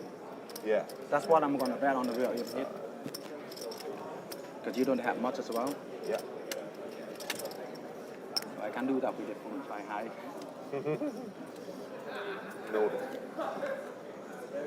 Dermot watching on YouTube says, you know, this Nin fellow could do with a bit more confidence. He does seem to be a little bit short. Thank you. 6 bucks. Are you being sponsored? Like Coca-Cola? Other soft drinks are available, James. Every time that I've been in here, Johnson's had aces. Because I don't see that well. I have not seen any other player in this tournament have aces. Give me a second. I got to check with the guys to make sure that it's okay. Yeah. It'll be. I'll let you know. Okay. And quite naturally wants to raise up those aces.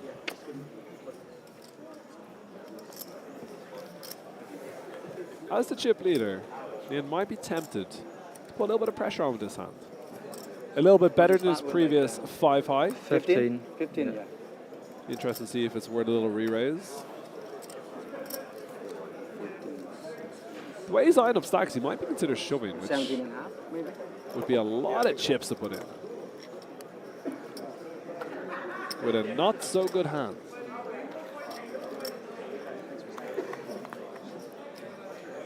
I would be shocked after this tank and this posturing and this looking around of stacks if we don't see any chips going down. Yeah. And I like putting some chips in here.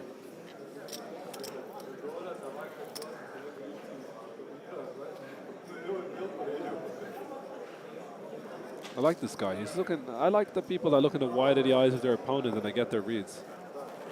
Look, he looked at him for long enough and he knew that he had a good hand, James. I'm impressed.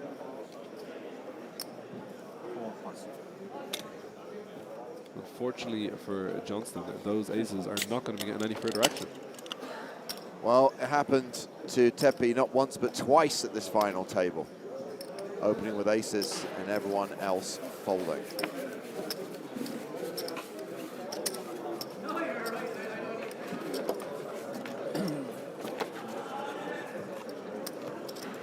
If I'm not here playing tournament, even they give me this food for free, I'm not gonna take it.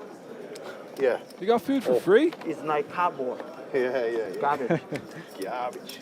I work in the Chinese for like 20 years. I'm chef myself. Really? Yes. Cool. So this is garbage. I did something in. Fight. He didn't just wipe his opponent there, did he? He didn't just wipe his opponent there, did he? Was that just a weird angle? He didn't just wipe it on his jumper, did he? It did look like he just sneezed in his hands, then wiped it on the back of the other player, yes. I'll give him the benefit of the doubt, James. We'll give him the benefit of the doubt. He's a nice guy. I've played with him before. He's a nice guy. But not being funny, the fact that both of us saw that. We need to clip that.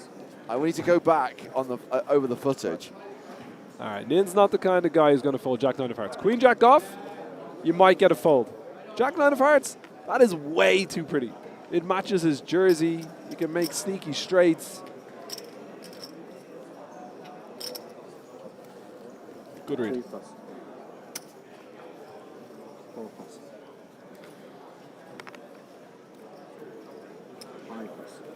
I think it was a blink and you'll miss it moment or a trick of the angle. He wiped his own arm, apparently.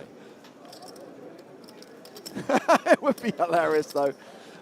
And there's nothing you can do about it because that guy fought in the Soviet army in Afghanistan. I'm not getting into it. You want to sneeze in your hands and wipe it all over me? Knock yourself out. All right, we see it offend with the king and queen of clubs. And it is going to be a hand that is very tough to win. Who had Jack 9 of hearts? I told you you shouldn't have folded that hand. I told you we shouldn't. Exactly the same. It was Nin. Oh, Nin. No, just a different order. I think the same. Yeah. Come on, we're not going to have like 100 million in one shot. 506 plus. I folded Jack 9 of hearts. Yeah. There we go. Serious? Yeah. Jack 9 of hearts, I fold. Seen on TV. I'm not lying. I never lying. Why be lying and then people see on TV? You should get a t-shirt that says you'll see on TV. No, I fold Jack 9 serious. Sure. I told them I popped the first. I fold Jack 9 of hearts, but they don't believe. No, I believe you. Why I'm lying and then you want to see if I on the TV? I have to keep the card on box. I believe you. You haven't told a lie yet. So. Like I told you I two pair and then see. Yeah, exactly. Yeah, that was the reason why. So why lying when people get found out? Okay, we've got the clip from Tom. I'm just going to go back and review the sneeze and white. He doesn't seem like that's why we were asking.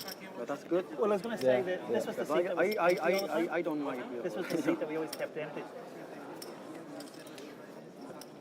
Yeah. Grand. I mean, already this is better, especially if you move those chips left. Okay. Cleared on second viewing. It does look like he's wiping on his back. So can I put my card over here? Is better? No, they have to move the mics and all. Oh, they put the mic because I seen that guy here.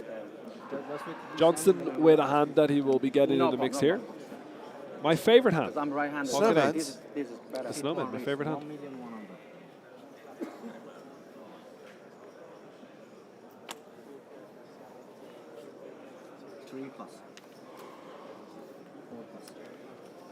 And we have another hand that will be wagering every single betting disc remaining. Boyce with the red kings.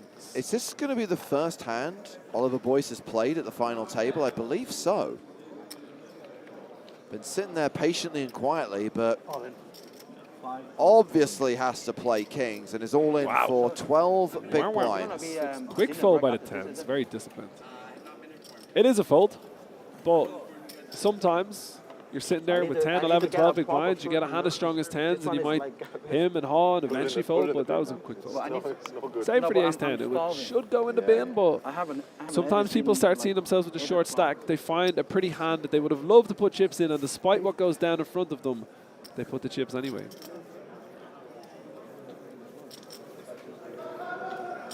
I do think we will see a fold here.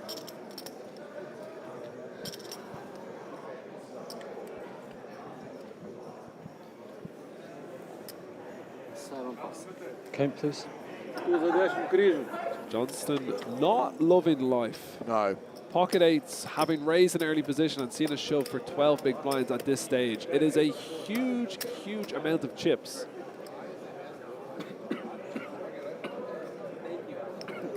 You're probably meant to put the eights in the bin, but it's hard. It's 12 big blinds. Johnston does, right now, have the third biggest stack. If he calls and wins, it'll only get him up very close to second. If he calls and loses, he'll be down in the depths of it, fighting it out with the bottom three players. The upside is not that big, the downside is pretty catastrophic. 6 million. 6,400,000. But if he was to call, I would not be criticizing. I would remind you, this is the first hand Oliver Boyce has played at the final table. But he does make the call. It's a domination situation. Oliver Boyce went all in for 6.2 million. We had a call. Mark Johnson has pocket eights, and our all-in player, Ollie Boyce, has pocket kings. All-in player, pocket kings. Mark Johnston with pocket eights.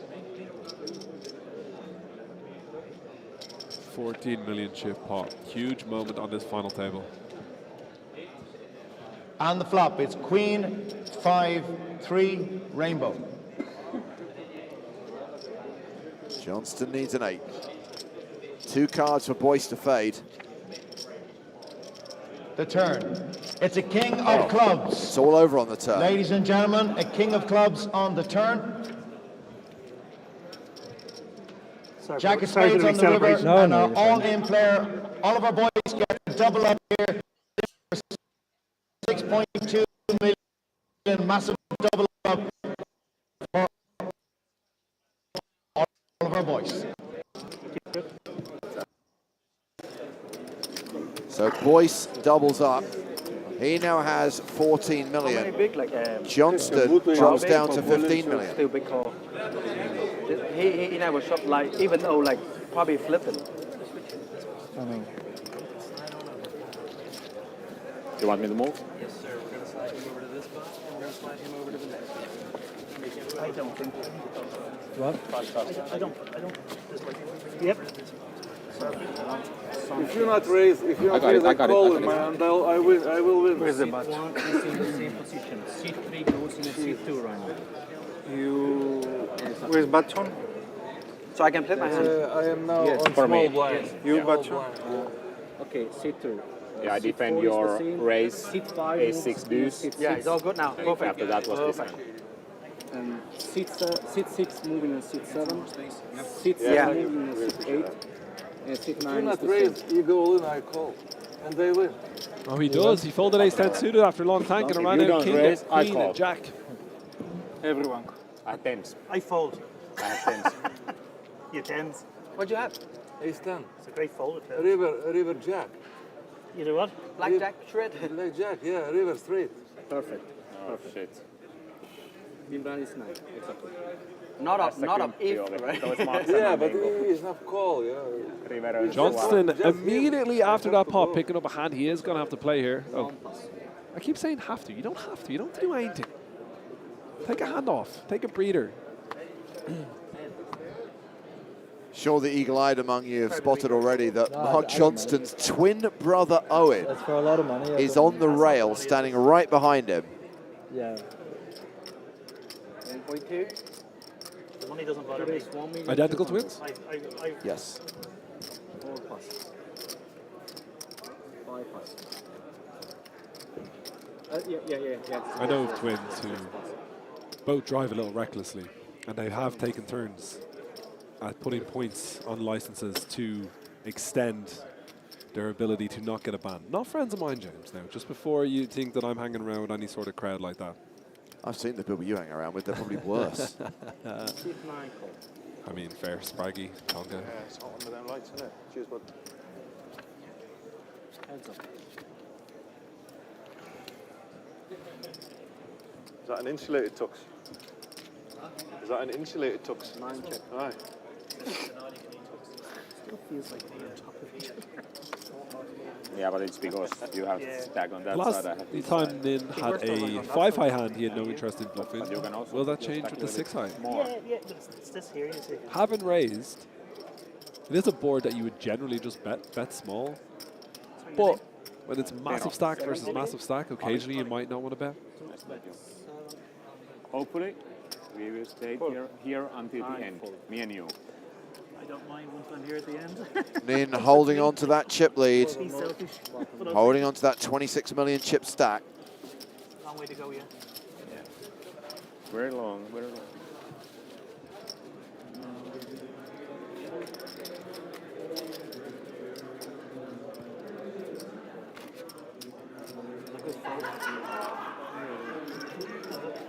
Good fold at tens.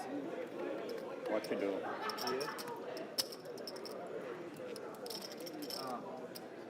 Probably not the greatest feeling for Johnston when he calls it with 8s and someone saying they fold a 10s. But of course, it's not the same. Having seen the raise and the shove, it's a different spot for the 10s to the 8s. Of course. Exactly. And okay. And oh, perfect. Like this is okay. Perfect. Oh, they want a better angle, is it? No problem.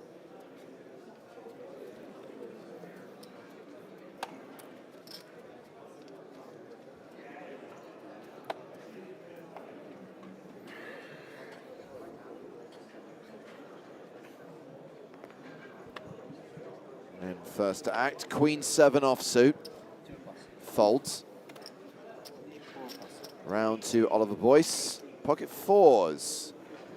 It'll be interesting if he wants to get in the mix here. You previously kind of mentioned that he'd been quite tight on this final table. It could have been just the cards that he was getting. Might not have had many good hands. But now he has newfound riches and looks like he wants to splash around a little bit with the 4s. Not saying he should be opening.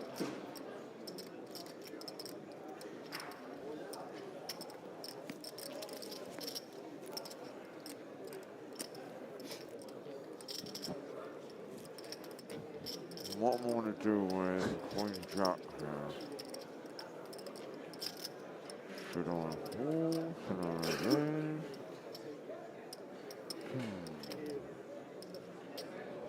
It is an interesting strategy when we cover up the mount and the neck, but a lot of people with their reads, you know, it's the neck pulsing. I just don't care enough. If people see a neck pulse and they can work out what it means when I don't even know when it's going to go off, then fair play to them. Spiky balls come off the cards. They get folded. We're definitely going to be seeing it. Sorry, excuse me.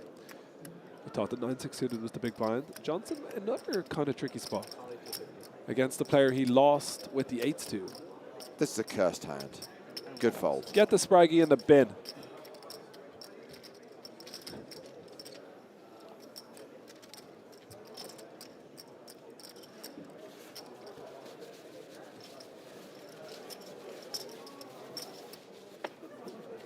So Boyce hovering around the 30 big blind mark. That's where Groom's at right now. Soloftus is in second place with 43 bigs. Nin still chip leader with 52 big blinds. And should highlight that Vidamantas Beliauskas has dropped below the 10 big blind mark. The danger zone. Was that okay? Was that acceptable? That was acceptable. No, it's because my voice is a little bit raspy. I think I've done it a little bit better than when it just comes out with my natural voice.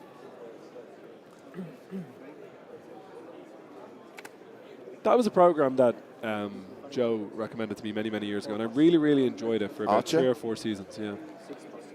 it's a weird one. You have to get through the middle seasons that are a bit, and then it gets good again. That happened to me with The Wire. Everyone was like, you need to watch The Wire. I watched the first season. I thought it was spectacular. I watched the second season, and I just couldn't get through. I bought the full DVD box set back in the day. I disagree. I know your take. Oh, look at this. A walk for Nin, and he had ace-jack in the big blind. But yeah, most people say, oh yeah, I didn't like the second. I love the second season of The Wire.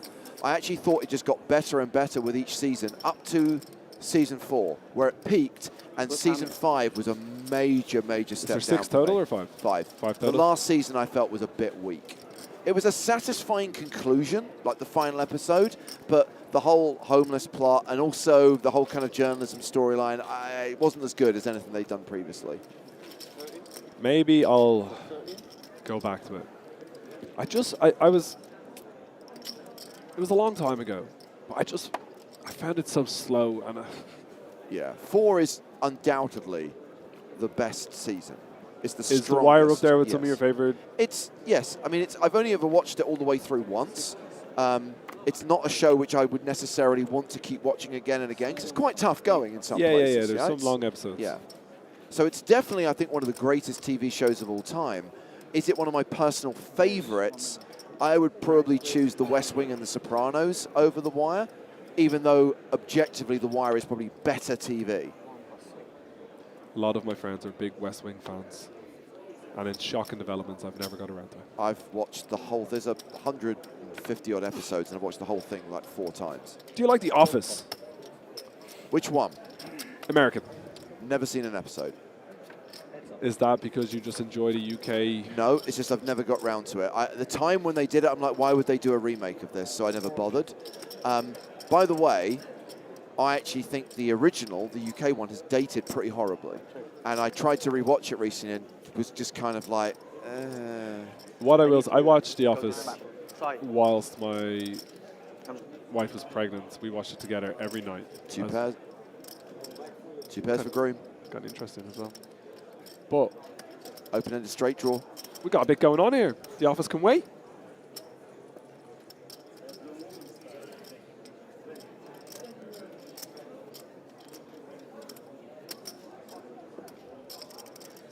Groom is going to come out betting here.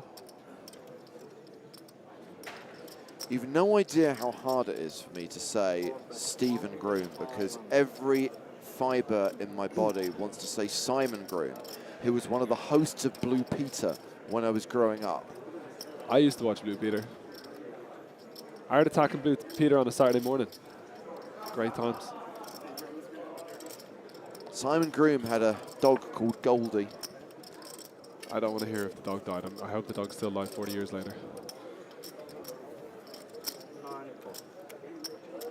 1.5 million apiece, all important river card. Any card above a jack or a diamond is going to be problematic.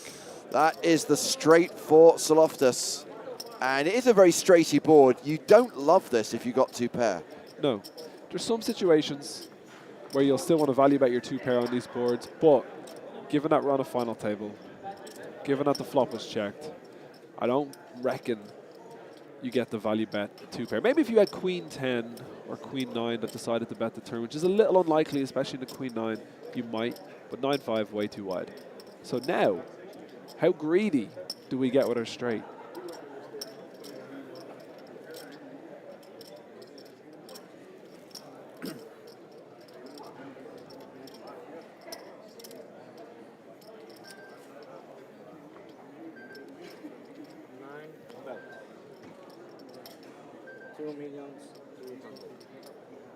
I do. Oh, wow. That was a very quick call.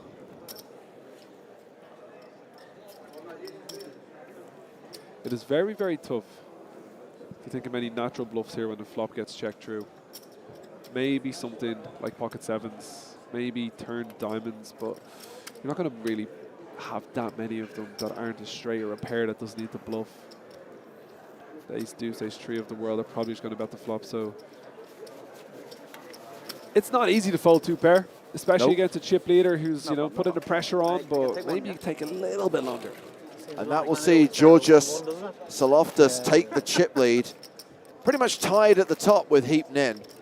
And then a big drop-off before we get to Oliver Boyce with just shy of 30 big blinds. And then sub 20 big blind stacks for Groom, Johnston, and Deppy, with Vidmantas Speliauskas bringing up the rear with fewer than 10 big blinds.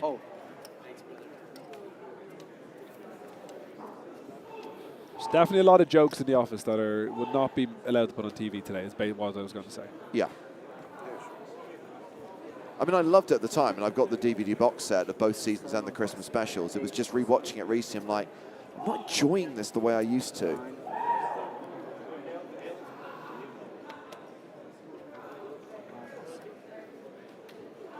At Poker Nears 300 in London, listening to Victoria Corn chat, it was interesting that she was saying that Ricky Gervais was a guest on, what was it called, Late Night Poker? Yeah, it was the celebrity special they did back in 1999, 2000.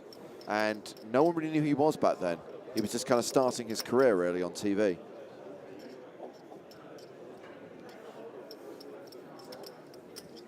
I actually met Ricky Gervais back in 1997 when XFM first got its London license, the radio station, and he'd been appointed head of speech programming there. What would speech programming mean? Well, news and speech. So anything that wasn't music programming. And he clearly didn't have a clue what he was doing. Just absolutely blanked his way in. I will throw exactly the same spot. That's what you want, right? You were working for that radio station? Yeah. No, I went in to have a conversation about potentially working there. Nothing happened. I want to keep these. So You could have been Ricky Gervais. Make it easy for the It could have been you. If you had taken that job, it could have been No, you. no, no. I went in to talk to Ricky Gervais about opportunities at XFM, and I'm saying he didn't know what. And I just basically got a weird vibe. I'm like, why is this guy in charge of news and speech? I stand by it. It could have been you. Yeah, wrong profession. Can't even nail it. I nail it to a wall. Hey, for those out there who are not capable of putting a nail in the wall, that's okay, because I can't do it either.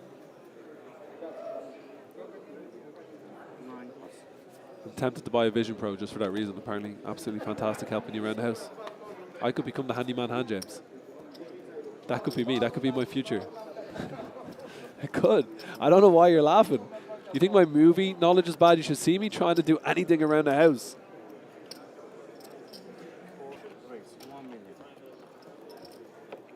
Groom raising with the King Jack off.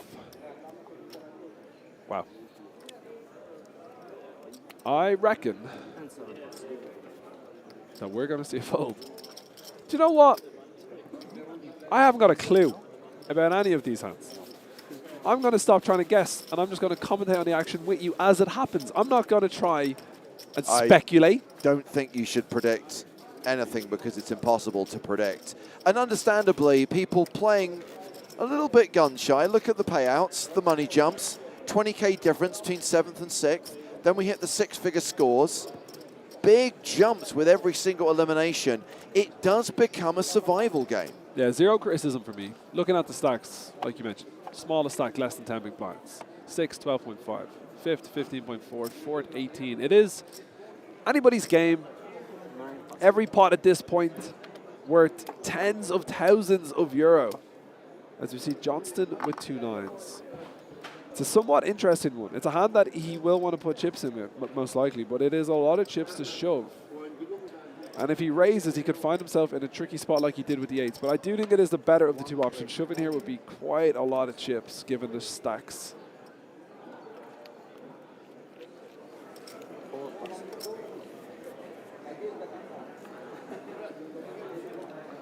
Does Boyce want to use that image? Not this time.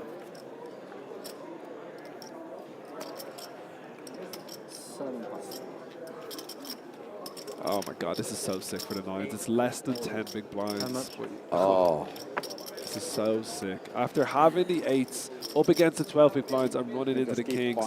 People don't generally shove very wide from the big blind. This is such a very tough spot. And he got burnt with the 8s, remember? I think this is an HTC situation, Vincent. And this time, at least he'll be racing rather than dominated. 4 million. 4 million. 4,150,000. I do think we're going to see the reluctant call. There it goes. And we're off to the races. All we have Vermantis, Berluscus is all in, and Mark Johnston has called his all in.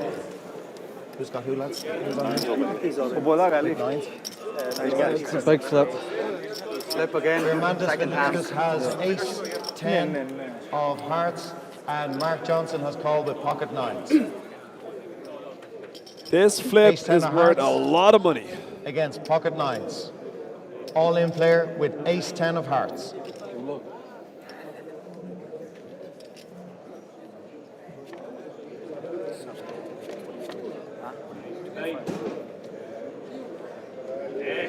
Nine on the flop.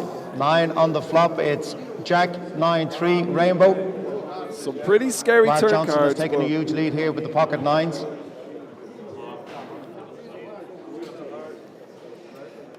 The turn. Nice. It's a Jack of hearts, ladies and gentlemen. He's just housed up. Rivers irrelevant. Oh, quads. And a Jack Good on game. the river. Ladies Well and played. gentlemen, we lose in 7th place. Will you please put your hands together for Vidmantos Berluscus?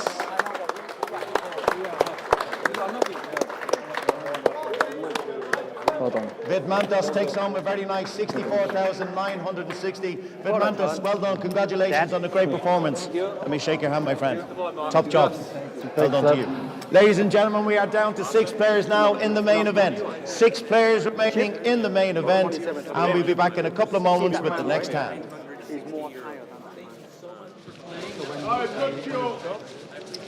The better part of 65 grand for Vidmantas Beliauskas. A 6-handed action gets underway at this final table.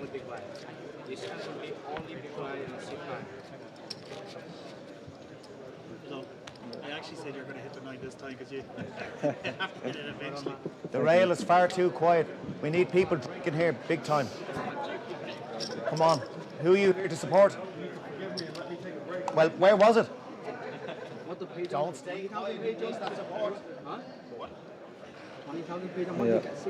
Johnston. 65, 64, yeah. Ace Jack suited, and as the table becomes more short-handed, Finton, these hands go up in value. yeah, Ace Jack suited just has to be raised. And we see Nin with a hand. We know he will not be folding. Given what I've seen of him so far, my guess is we see a call. Not too often you see these early position clashes 6-handed, but Nin got a lot of chips. Wants to see a flop with the pocket 8s. 6.3 on 6.3. We're going to be headed to the flop. Nice to see a flop in a non-all-in pot. No, the 5s. No, that wasn't that. Oh, was it? Ace 7-7, Johnston flops best. Johnson does still have to tread pretty carefully here. Obviously, we see he's miles out in front and almost a 90% favourite to win, but let's be careful against a player that covers him flat in early position.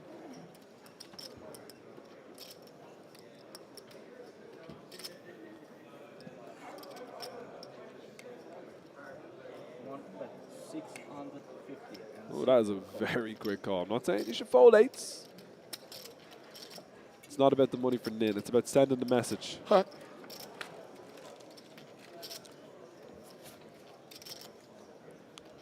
Two flush draws now on the board. It's very hard for either player to have a 7, I think. We all know, most of us know. Again, raised in first position, flat in second position. Not too many 7s floating about.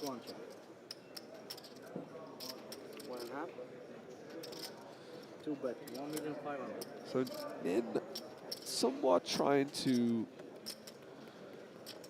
block the turn, somehow trying to get a little bit of value from maybe if there is a flush draw out there, or potentially trying to buy a cheap river. But the problem is when you have pocket 8s, there's not a huge amount of worse hands I can call you right now.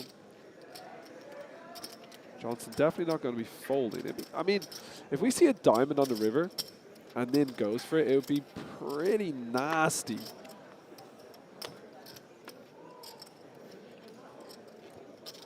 My guess is we see a very, very quick check.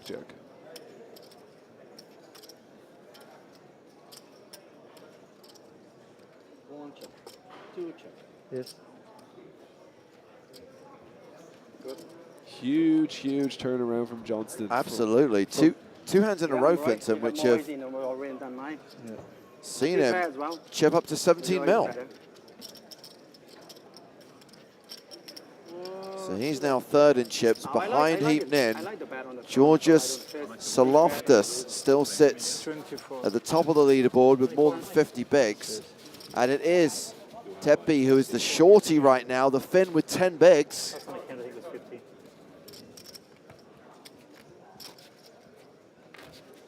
Four, is it? 4.5, 6. Are you still 12? No, I'm at 14. Ridiculous number of chips in play, but not many blinds. And those blinds are going to keep going up every 60 minutes. Earthquake? One of my favorite things about living in Ireland is we don't have to worry about earthquakes. Don't have to worry about the crazes of weather. No animals can kill us. I'm very happy to have those gloomy grey skies, but not to fear spiders in my house. 4+. I thought it was snakes you didn't have. There's still spiders here. Yeah, but not many that will kill you. True. Like, it's not Australia. There's not. 7 and 9. I don't know what spiders kill you, but. Maybe? I'm with you. I couldn't do Australia. No. Like, everything in nature in Australia is trying to kill you. Yeah. Not for me. Oh, good foul. Look at that. I never afraid to show I really my like hand. Nick. Yeah. You're going to find out later. I never lie. It'll You be see it on TV. It'll be on TV. Absolutely.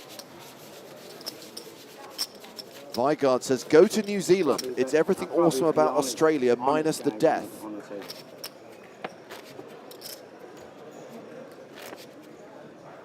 You lied to me Once earlier upon a on, time, I did yeah? nearly You move to have New one Zealand, guy, you say you can't and I decided on Malta instead. So Yeah, that was a lie. poor yeah, decisions but have been made. I'll be very honest. He's right, the lie was. Well, you couldn't yeah, remember. the lie, yeah. That was a lie, you could remember. That was just a wee white lie. I actually like his.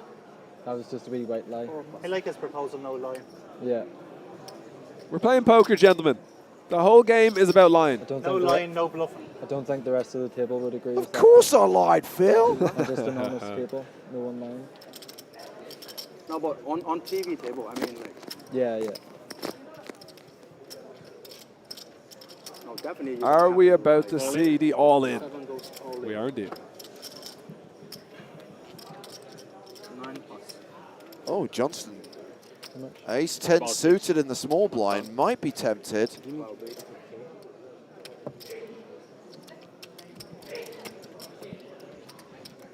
Very close. I probably would not fold. Am I basing my opinion on the fact that I can see if he calls, he will be ahead? I cannot confirm or deny that.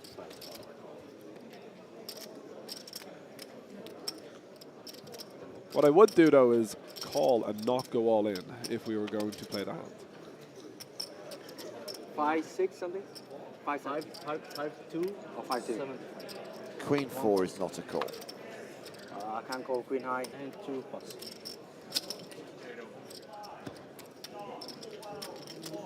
I have a tell on you. I might play a hand. I might play a hand. Oh, we had a laugh.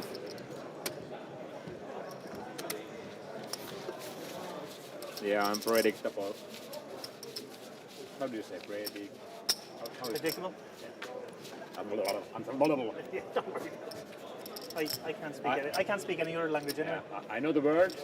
But It's so it's upsetting impossible that to Finnish say out. man Yeah. speaks with a clearer But they say English accent than I do. is language.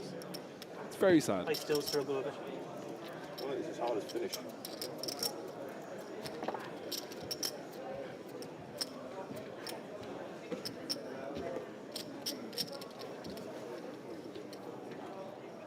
Still six-handed at the Irish Open final table. Final day of the tournament, playing down to a winner. crowning a champion, paying out that first prize of 415K. I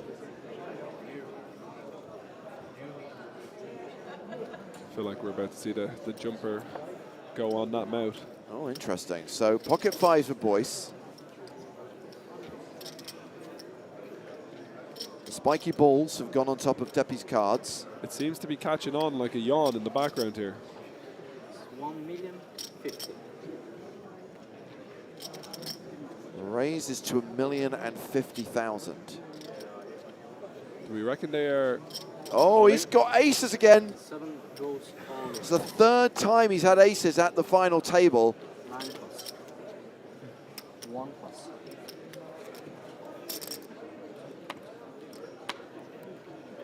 So I can see how many oranges you have. 11 big blinds. What are you doing with fives, Vinci? 24 million. I do think you got a fold. It's a pretty, Same? it's a Same, pretty same. wide raise in the first place with the fives from first position. I know we're playing six-handed right now, but the stacks just don't really allow for these small pairs to be raised too often early position, I don't think. And I know, it's 11 big blinds. It's not that many chips, but the problem is your opponent just doesn't get to shove super wide here. That was a key flip. And have you ever heard anyone in the pub say, flipping at best? We are absolutely flipping at best here. 6,500,000. I wasn't too chuffed about having to potentially call with the eights earlier on, but the fives for me just have to be folded. Vibing Heavy says, why all in? Because he has aces. He also has around 10 big blinds, and you can't really re-raise in this spot and it not look ludicrously suspicious.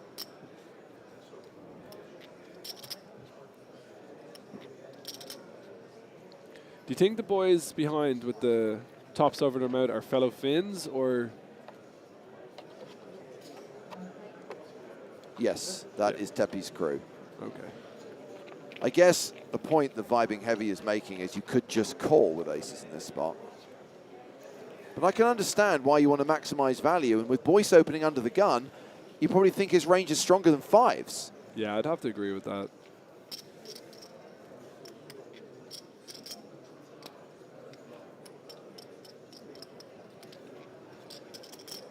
Boyce lays it down. Last time I think I would have called you. You want to show? No. Well, If if I it's had not this hand if it's two not times earlier, obvious if you would. what it is when he smacks the table like that, I don't know. I have pair, but I think I'm in trouble. Nice fold. Kolmas kerta. Oh, wobble. If you really do one more, you're gonna lose. You take the pot.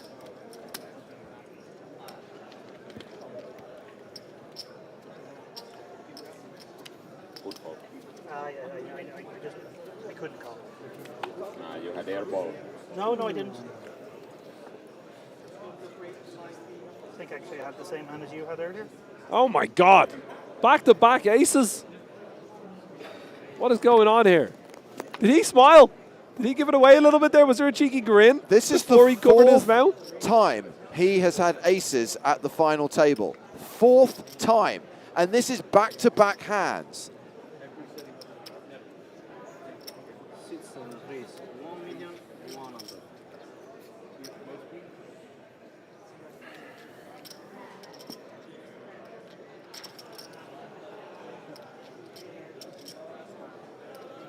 You have 7 million. Oh, Saloftus. Tread carefully. I think 7.8.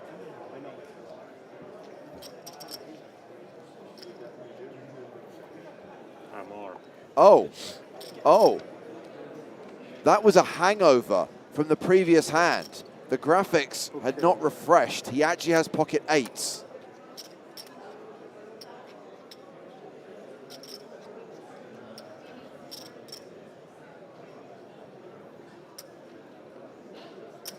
Sit 9 call. Saloftus with ace-queen calls.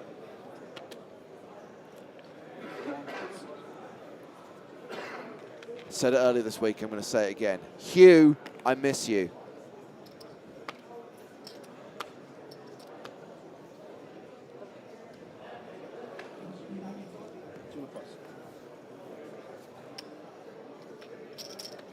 So the raise, the flat. Groom folds the small. Boyce with king 9 in the big.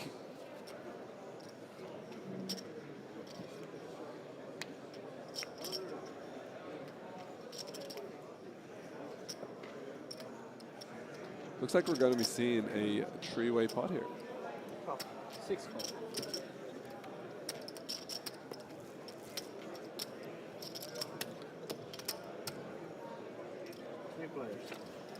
Loftus definitely could have decided to re-raise here, but just electing the call has created a little bit of drama.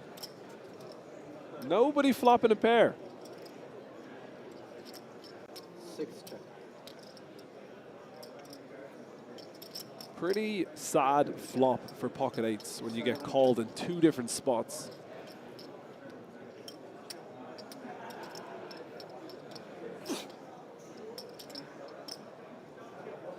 I like that Loftus is going to start betting here.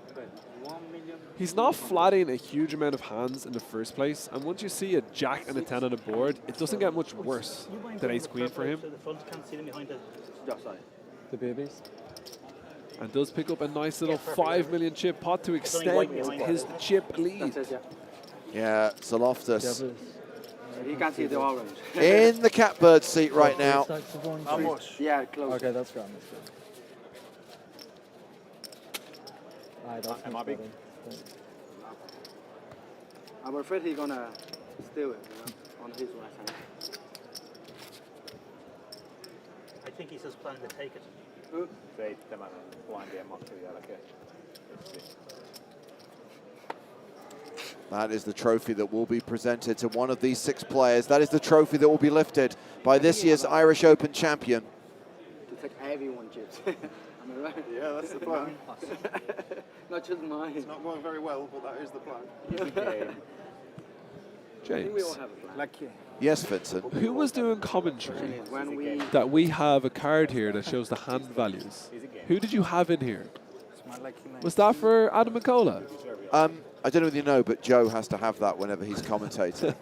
One day he says he will remember it, but he right now still has to have that as a prompt. It's a little bit confusing because they do have little numbers, but I need glasses and those numbers are a bit small. And it goes royal flush and beside it is straight.